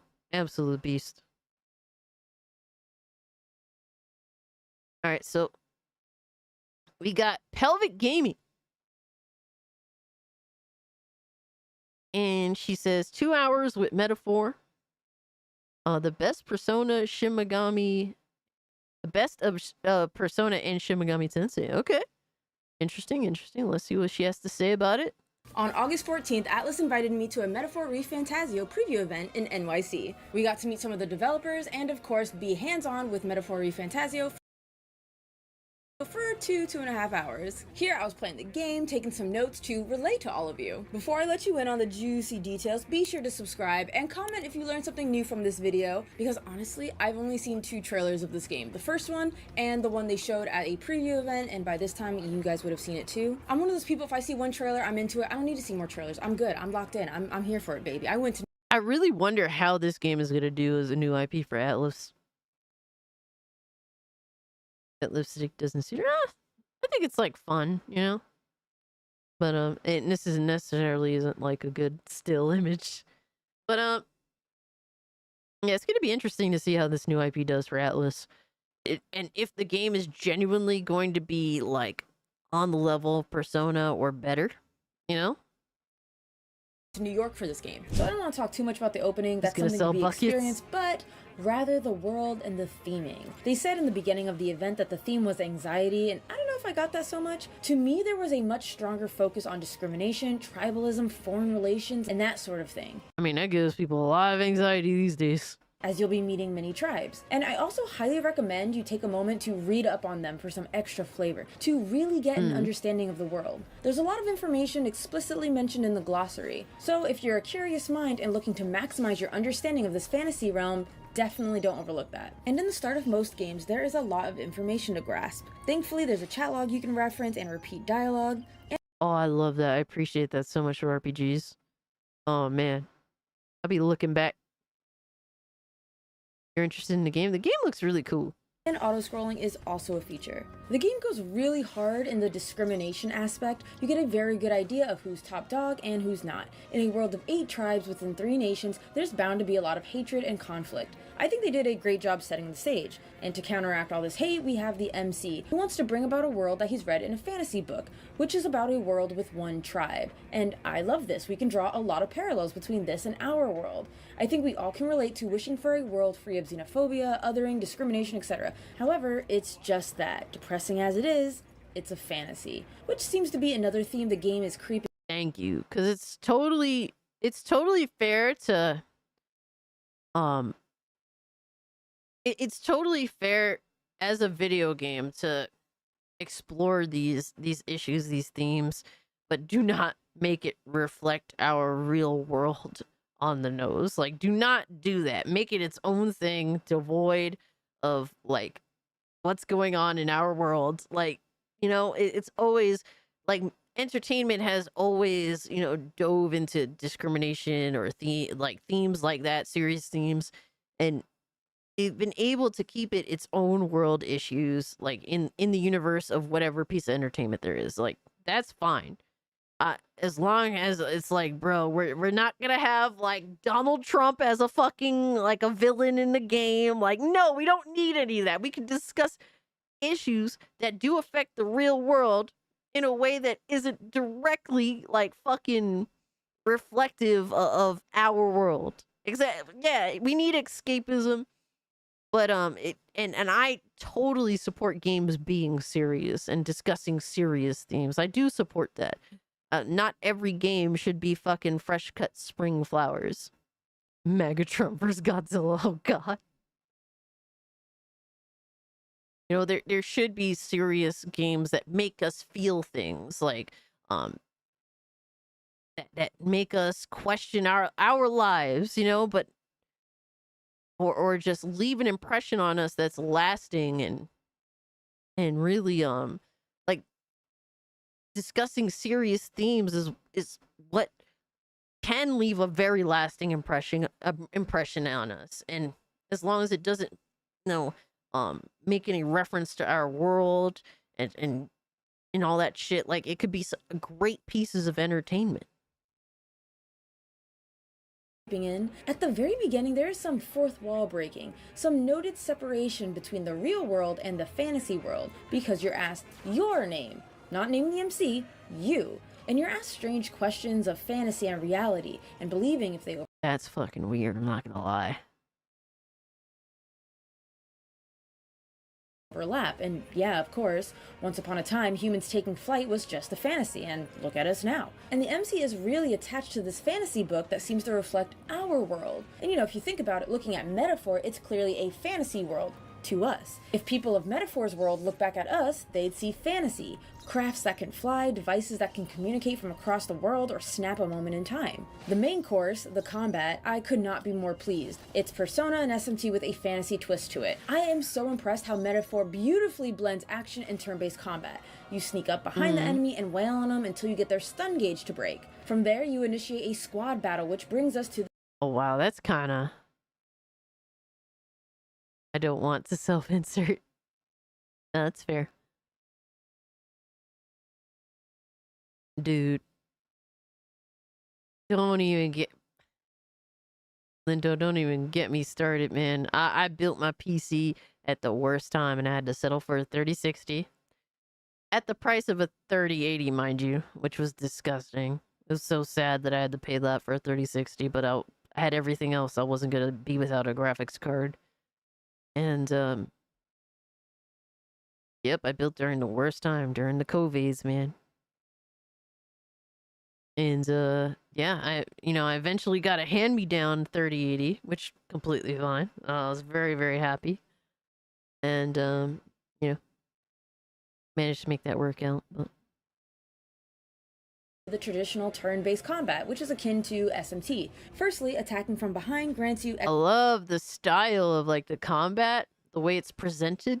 Presentation's amazing. Extra damage to all enemies. And even if you don't kill them all in that round, sometimes they'll remain stunned so you can attack again. You strike weakness or crit, it takes half an action. You get as many actions as you do party members, although if you miss or hit enemy strengths, you lose turns. So SMT vets, we know what's up. Another feature more games need to implement, and this is becoming my favorite feature in JRPGs, is instantly killing weak enemies. And Hell yeah, still getting experience and items from it. This is a great honor to the player's time. And if you're ever in doubt on what you are or are not on par with, yeah, you man. can always... Yo, she's speaking facts with that, man. Because if the enemy's so weak, bro, compared to you, what is the point in sitting there and fighting it and going through the motions?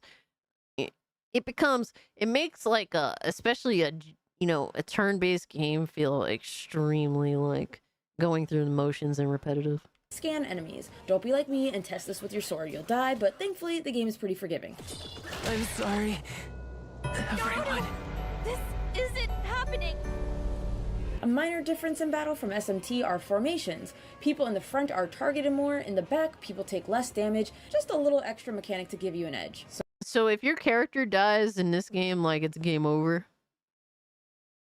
because that's one thing I never agree with when it comes to Atlas and their games. If the main protagonist, you know, dies, you have no opportunity to resurrect them. Like, it's over. And it's like, bro, but I still have my whole party. Why is it game over at this point? I could just resurrect him. Like, what is the, like, I always disagree with Atlas on that. I think that's such a foolish decision. Let it, like, bro, let me try and resurrect and continue forward. As long as there, you know, is there means to go forward. So guys, I was scared. At first, I thought we regressed to OG Persona 3, where you couldn't control party members. I managed to get a few, and I noticed I couldn't select their actions, but it isn't until their respective awakenings they become playable. They awaken to archetypes. Think of it as a spirit of heroic virtues. And here's where the persona really kicks in. You get these by forming new bonds with followers from all walks of life. With a new bond comes a new persona or archetype. This archetype levels up and naturally gains new abilities, but basically, become Charles Manson in the game. Let's go. No, I'm joking. also gains them by strengthening the bonds with your followers, which is akin to social links. This game has its very own velvet. This sounds very cultish in nature. Room with more who you work with to strengthen your archetypes. So, what would you say to an alliance? Another Persona aspect is time management. I didn't dabble with this a lot, but noticing what day it is and days pass. So maybe there will be some time-sensitive goodies to look forward to. Wrapping it up with the art, it speaks for itself. It's fantastic. I actually really appreciate this art direction. The Renaissance, baby. Even referencing real— Yeah, the art is sexy as fuck. I ain't gonna lie. Like, I really love the style.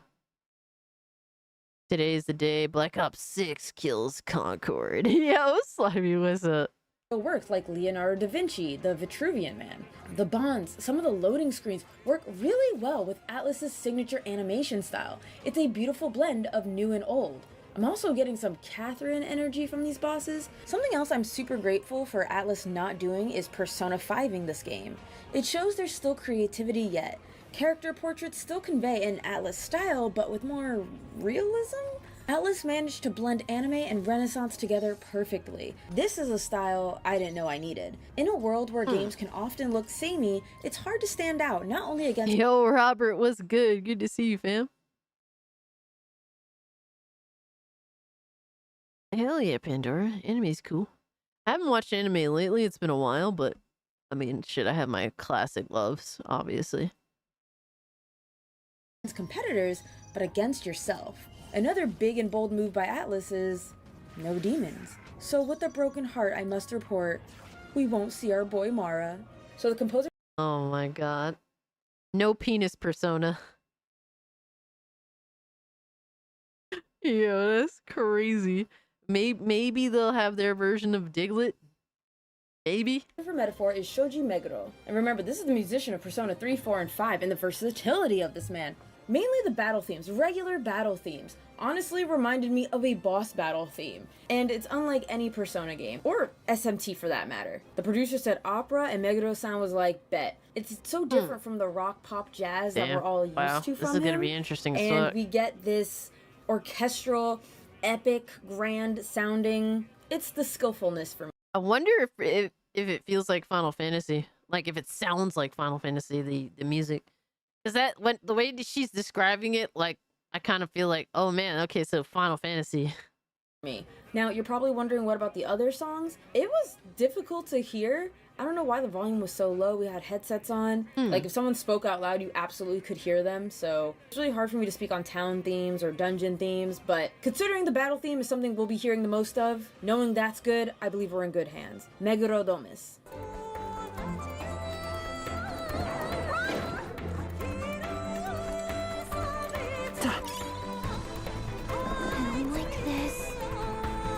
Damn it, where's the car? Where's the horse? Come on, man.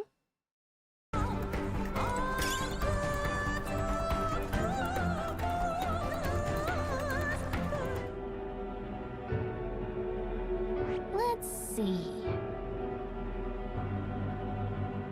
This place here.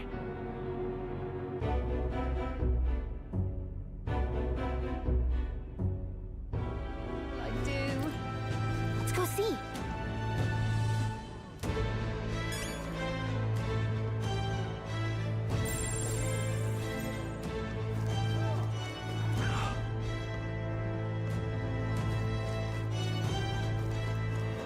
Alas, Metaphor ReFantazio does a great job setting up the tone and really creating a solid foundation for its tense atmosphere, and the gameplay feels right at home. If you love Persona, if you love SMT, you love both, the combat will be quick and easy to grasp. I am really proud this game isn't a Persona write-off. I think the team did a marvelous job pulling the best from Persona and SMT while giving it its own identity. I truly wish for the best of Metaphor ReFantazio and know this game has a supporter in me. I am invested. It was a little frustrating, only being able to play an RPG for 2.5 hours. Yo, that is rough, man.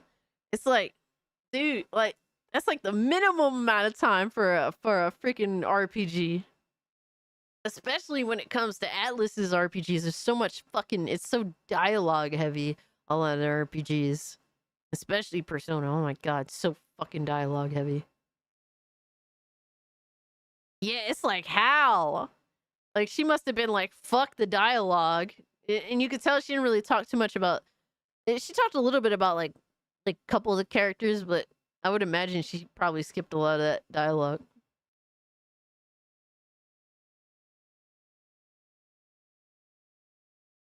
But that was the point, right? You get a little taste and leaves you wanting more, because one of its strengths is its gripping atmosphere. I didn't get to experience all the 8 tribes, or their fantasy versus our reality versus their fantasy, or how monsters are way more than what they seem. They scattered so many crumbs, and I cannot wait to follow the trail.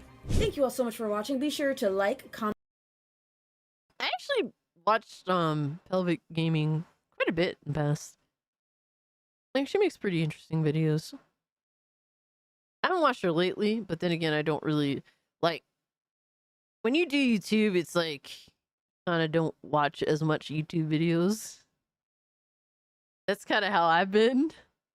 That's just, you know, it is what it is. But way before I did YouTube, I definitely watched a lot of her videos. Yeah, she's pretty chill. She's pretty chill.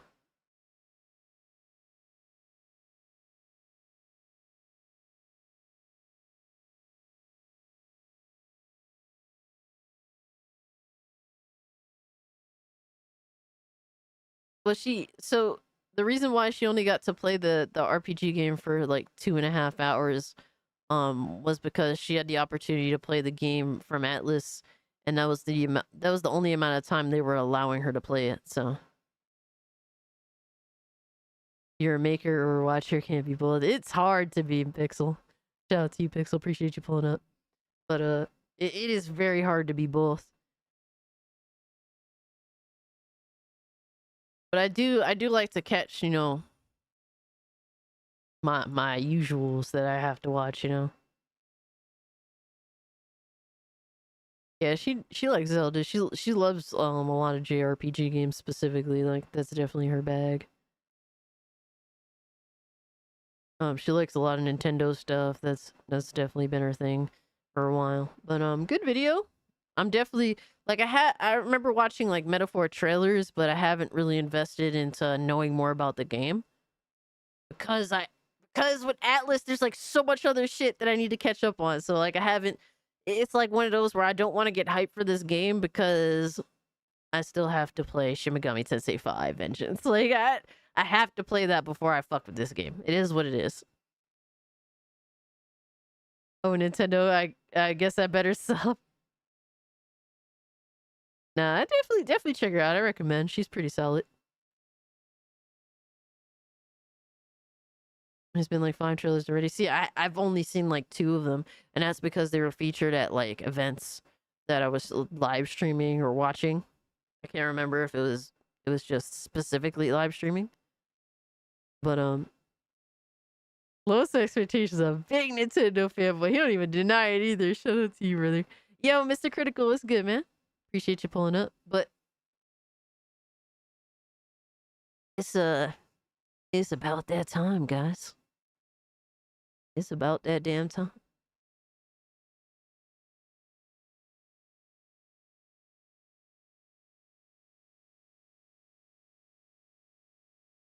Buy N64.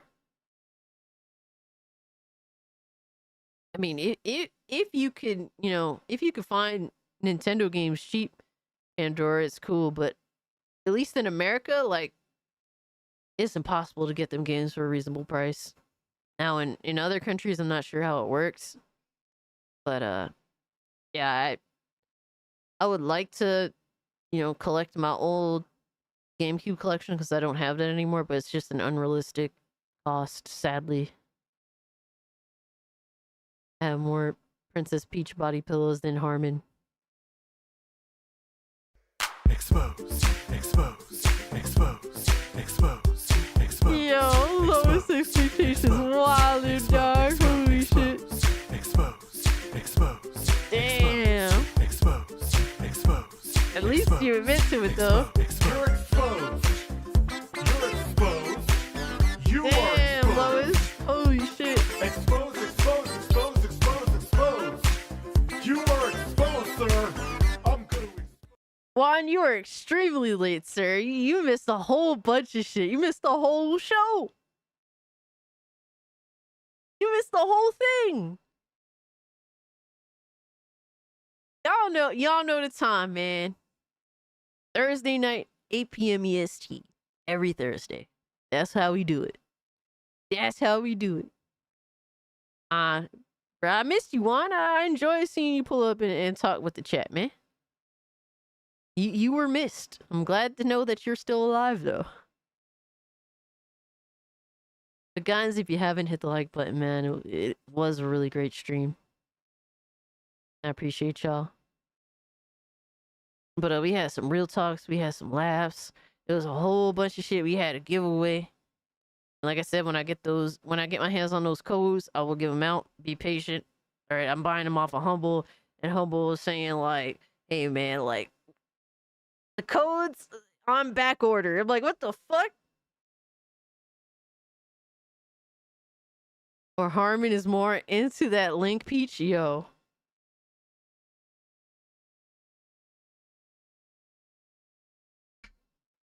Put him in the fucking bathroom. Get him out of here. Come on.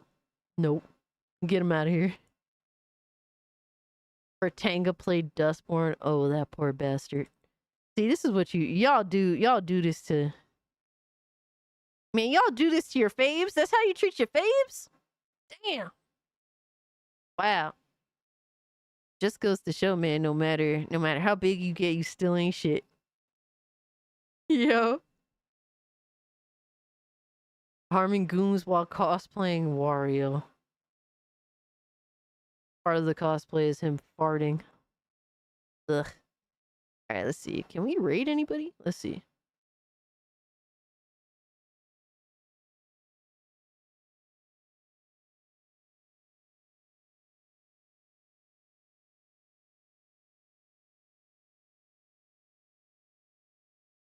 What a dumpster fire.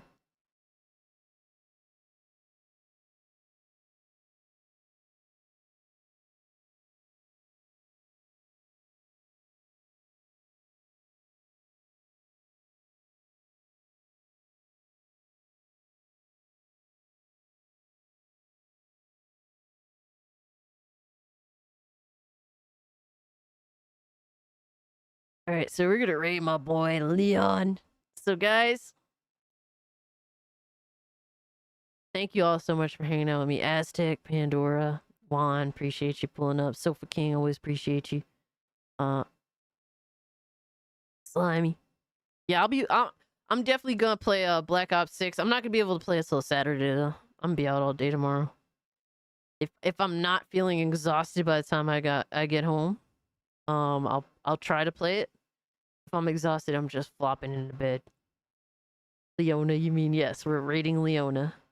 But Philip, Xavierus, Chiefin, Sofa King, lowest expectations. Thank you guys so much, man. Mr. Critical, appreciate you. Censor Tube. My boy, man, always appreciate you being here. Shout out to Big Cloud. Happy birthday, Big Cloud, man. Hope you have a good one. If you're still in the chat. Astro, thank you for being awesome and being here. Fight me verbally. Thank you so much. My man, Xavierus. Ninth Picks, always appreciate you, brother. Elliot. Trying to make sure I catch everybody I possibly can. My man, Lord Blazefire, always appreciate seeing you. Lindo! Thanks for being here, Lindo. Battle Puppet. Appreciate you.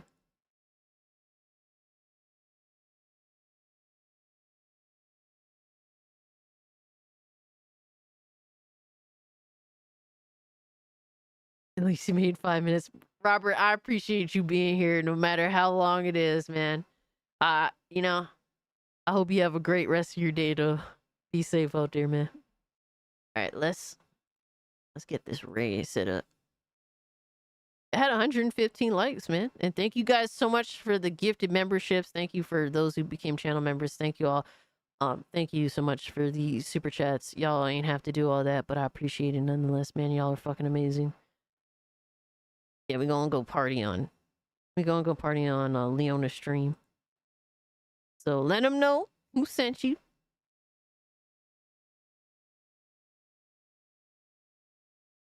We gonna go read the homie. So yeah, guys. All right, it's ready. It's ready. We out. Much love to y'all. Have a great, safe weekend. All right. And get your game on. There's a fuck ton of games that's come out like the past 2 weeks, man. It's been insane. So get your game on. You know, go touch grass too. Do a little bit of both. And yeah, guys, well, let me send them out. Oh man, Mitty, we're done. We're done. But thank you so much for being here, nonetheless, Mitty. Much love to you, brother. We had talked about some shit you'd be interested in. Oh my gosh. Peace out, guys. Much love to y'all.